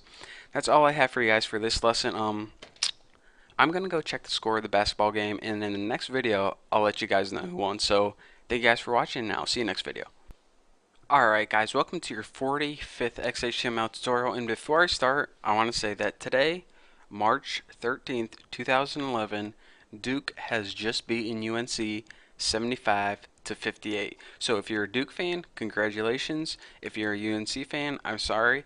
If you're watching this video like 2 years later, then this is history. What do you care? So anyways, let's go ahead and get to the tutorial. It's time for me to stop talking about basketball. And let's go ahead and say we're making a form right here. The perfect form. And now it's time to add, why is this so, my screen looks like a dull for some reason. Shouldn't it be brighter? If this tutorial looks like not as bright as the other ones, then let me know, because it looks that way to me. But anyways, let's go ahead and give them a place to enter their username, and we will do this with like input and type equals text and name equals username, and go ahead and put an ending dash right there. And my mom's texting me. Let's see what she said. Mama. Ooh, she was talking to me about my cousin, who is, this is another thing that's going on right now. There's an earthquake in Japan recently, and my cousin was telling her about it. So anyways, that's what my mom and my cousin were talking about. Now we can continue. Okay, so copy and paste, and now this one can be password. And password is really easy. Just change the type to password and the name to pass, or anything you want. So now we have this on our screen right here. Okay, save this and refresh it. A username and a password. So say the user fills out their username and password, but now they're done. And now the user wants to submit their information to the website. Well, how can we have the user submit their information to the website so that the website can, do whatever it wants with it, store it in a database or make a user account or whatever? Well, in order to have the user submit the data, they need the last, well, this is the last input type I'm going to tell you about, and this is called submit. Now, whenever we make the type submit, this appears, whoa, that's definitely not how you do it. Kind of getting ahead of myself here. Type equals submit. Whenever we have a submit button on the screen, then I just gave it away. It makes a button appear on the screen. And what does that button say on it? Well, actually, you have another attribute here called value. And whatever you type in the value is what appears on the button. So now we're going to have two fields, a user and a password field. In this input type submit, this means make a submit button. And what do you want to say on it? Submit with exclamation point at the end. So go ahead and save this and refresh and check it out. We now can enter a username and password, and they hit submit. But now when they hit submit, nothing happens, and that is because I didn't tell you about this one little thing. First of all, we don't know any computer programming yet, so I'm not even going to be getting to talk to you guys about that. But in your opening form tag, you need two attributes by default. To tell you the truth, I can't even remember if I went over this before or not, but I don't think I have, so here you go. Later on, when you learn how to program in like PHP or something, you're going to have something called an action. And your action is basically saying this. Whenever the user hits the submit button, what do you want to do with all that data? Well, typically you have another file somewhere, and then this file is responsible for processing this data. The file is typically a small computer program, and say this program would take their username and password and store it in a database. So the file might be called something like do something. I'm just giving you guys an example, but you would write the file name in right here. And aside from this attribute, you also have something called a method. Now, a method has two possible values, get, G-E-T, or post. And by the way, if you want to shut this tutorial off right now, then go ahead, because this is, kind of advanced stuff that you don't have to worry about right now, but you're going to have to come back to it sometime. Anyways, it has two different types of method, get and post. And this is basically the way your browser sends data to the action. So get, basically, if you want to bookmark pages, you know what? I'm not even going to tell you. This has nothing to do with XHTML or CSS. It's more like PHP. So anyways, just go ahead and put post. Remember, post is more secure. Always use post. There. That's all I'm going to cover. So anyways, that is how you make a submit button, even though all we can do is, click it right now and nothing happens. See, it says web page not found because it tried to go to do something, that file, and nothing happened because I didn't even make that file. But anyways, that's what happens. That's the core basics behind creating a submit button. So later when we learn JavaScript or PHP, we can actually do something with this information. But for now, I'm sorry, that's all you guys get. So all you Duke fans, go enjoy, go celebrate. All you UNC fans, go cry in a corner and wait for next year. So yeah, that's it. Thank you guys for watching, and I'll see you in the next tutorial. What is going on, guys? It's Bucky, and welcome to your 46th XHTML and CSS tutorial. And this, my friends, is a tutorial that all of you guys have been waiting for. In this lesson, I'm finally going to teach you guys how to take your website that you've been working on in your own, maybe your bedroom or maybe at school, and I'm going to teach you guys how to publish it on the World Wide Web. So finally, we are going global with this baby, taking it out and making it so the entire world can see our creation. So let's go ahead, enough of me talking, let's go ahead and get started. So go ahead and open google.com, and the first thing we need to do is we need to find something called a web host or a web server. So in order for everyone to have access to our website, we just can't keep it on our computer, because I would hope no one else has access to your computer, because if everyone in the world has access to that little dinky computer in your room, then it would blow up in like 3 seconds. So we need to take those web files and put them on something called a web server. Now, a web server is kind of different than a regular desktop.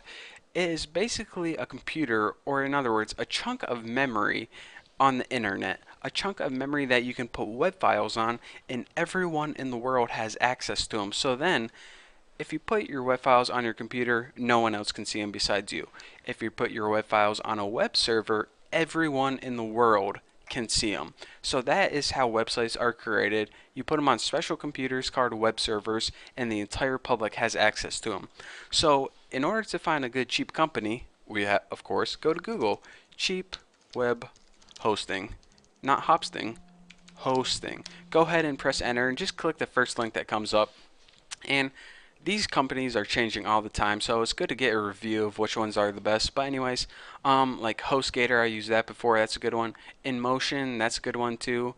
HostMonster, that's the one I'm using right now. That's a good one as well. But anyways, here are a huge list of companies that offer really cheap web hosting. For example, it could be as low as like, $2 a month to host a website. So for example, go ahead and go to one of these companies. I'm going to go ahead and use HostMonster because I actually bought a domain a long time ago, slackroom.com, and I never used it or anything. I just bought it when I was being stupid. I was younger. And anyways, the process is this. You go to one of these websites and you type in, first of all, you got to go ahead and click get started or something, and you go ahead and you type in what website you want, and most of the time they're already taken, but go ahead and type in like tomschatroom.com or davesblog.com, whatever you want. Give me your credit card information, and bam, You own the website. That is your domain name. No one else can have it. Of course, you can't like buy MySpace or anything.com. So, anyways, so now you own the website and you're back at this location right here. What the heck are you supposed to do from here? Well, from here, they give you a place to log into your account. And of course, they give you your domain name right here and a password that you would have chosen whenever you first bought the account. So I'm going to enter my password right there, and I'm going to go ahead and log in. And once you log in, they take you to this thing called cPanel. Now cPanel is where you manage everything that can go on with your website. Now like 99% of these things you will never click. Most of this stuff is for web programming, if you want to buy more stuff, email accounts, but what we're focusing on is something called FTP. Now FTP is the process, it's called File Transfer Protocol, and your button might be a little different, but my button is right here, Unlimited FTP. So go ahead and click that, and a program is going to open up that looks a lot like this. There are a bunch of different FTP programs, but this one is probably the most popular. And the concept is this. This is your computer right here, and this is the web server. And what we need to do is we need to take the files from over on our computer and transfer them to the web server. Now we just can't start clicking buttons. We need to do this in a very specific way. Now, the files that the public has access to are going to be stored in a folder called public HTML. And check it out. If you double click that, you already have a bunch of files in there by default probably. These are pretty much the error files, and they might have gave you a default HTML file. So let's go ahead and go to slackroom.com and check it out. See, this is the default homepage they give you because, you know, you bought the website. They just wanted to give you something to stick up there, make you buy a bunch of ads. But what we want to do is we want to put our homepage that we made on this domain because we paid good money for it. So let's get our documents on there. So anyways, all of your files are going to go in this public HTML folder. So how do you move your files from your computer over to there? Well, first of all, go ahead and where did you store your files? Mine are on my desktop in a folder called all XHTML. And again, another thing I want to point out is make sure that your file is named index.html. By default, whenever a browser goes to the website, they're going to scroll through this public HTML folder and they're going to look for a file that says index.html. That's why it was so crucial to name it index.html. If there's no index.html file, then it's going to say, you know, website does not exist or something like that. So make sure that you have at least one web page named index.html. This is going to be your home page. So anyways, all you have to do is select that index.html file and press this upload selected files button or the right button. This transfers the file from your computer to the web server, and now your file, check it out, is on the web server. So you pretty much moved it from your computer to the web server. Easy enough. So now once you go ahead and go to slackroom.com, let me refresh this. Oh yeah, that's my website, baby. OMG, I am live on the internet. So this is actually a real website that I just went to. Now anyone in the world can go to slackroom.com, press enter, and check it out. My website pops up. And again, I only uploaded one web page, but that is how you upload entire websites to the web server. So it's pretty simple. And then again, anytime you want to update your website, just go ahead in your text editor, change your index.html file, and then come back in here, upload it again. It says, do you want to overwrite it? Yes. It uploads it again, and it would be changed. So anyways, that is the basics of how you take a website that you created on your computer and upload it so the world can see. Again, a couple of these things might be different. There are different types of cPanels, different versions. This FTP right here, this is the most common one, but there are different type of FTPs, but they're all basically the same. That's the main concept behind the entire internet, putting files on web servers so everyone has access to it. So anyways, that's all I have for you guys for now, and that basically sums up web development and all the basics that we need to cover. So maybe I'll make like an example website, but for the most part, you guys now know how to make a basic website and publish it on the internet. Pretty cool, huh? So, if you watch all these tutorials, it only took you a couple hours, and look how much you learn. So from now, or from here rather, I would recommend that you learn a language called JavaScript. JavaScript is how you make web pages smarter, more interactive, more fun. Or what I would recommend is learning a language called PHP. If you want to build games and social networking sites, then PHP is an awesome start. But for now, again, I want to thank you guys so much for sticking with me in these tutorials. You have no idea how much these views mean to me. I love making these tutorials. So lastly, thank you guys so much for watching. Thank you guys for subscribing, and yeah, I'll see you guys hopefully in future tutorials.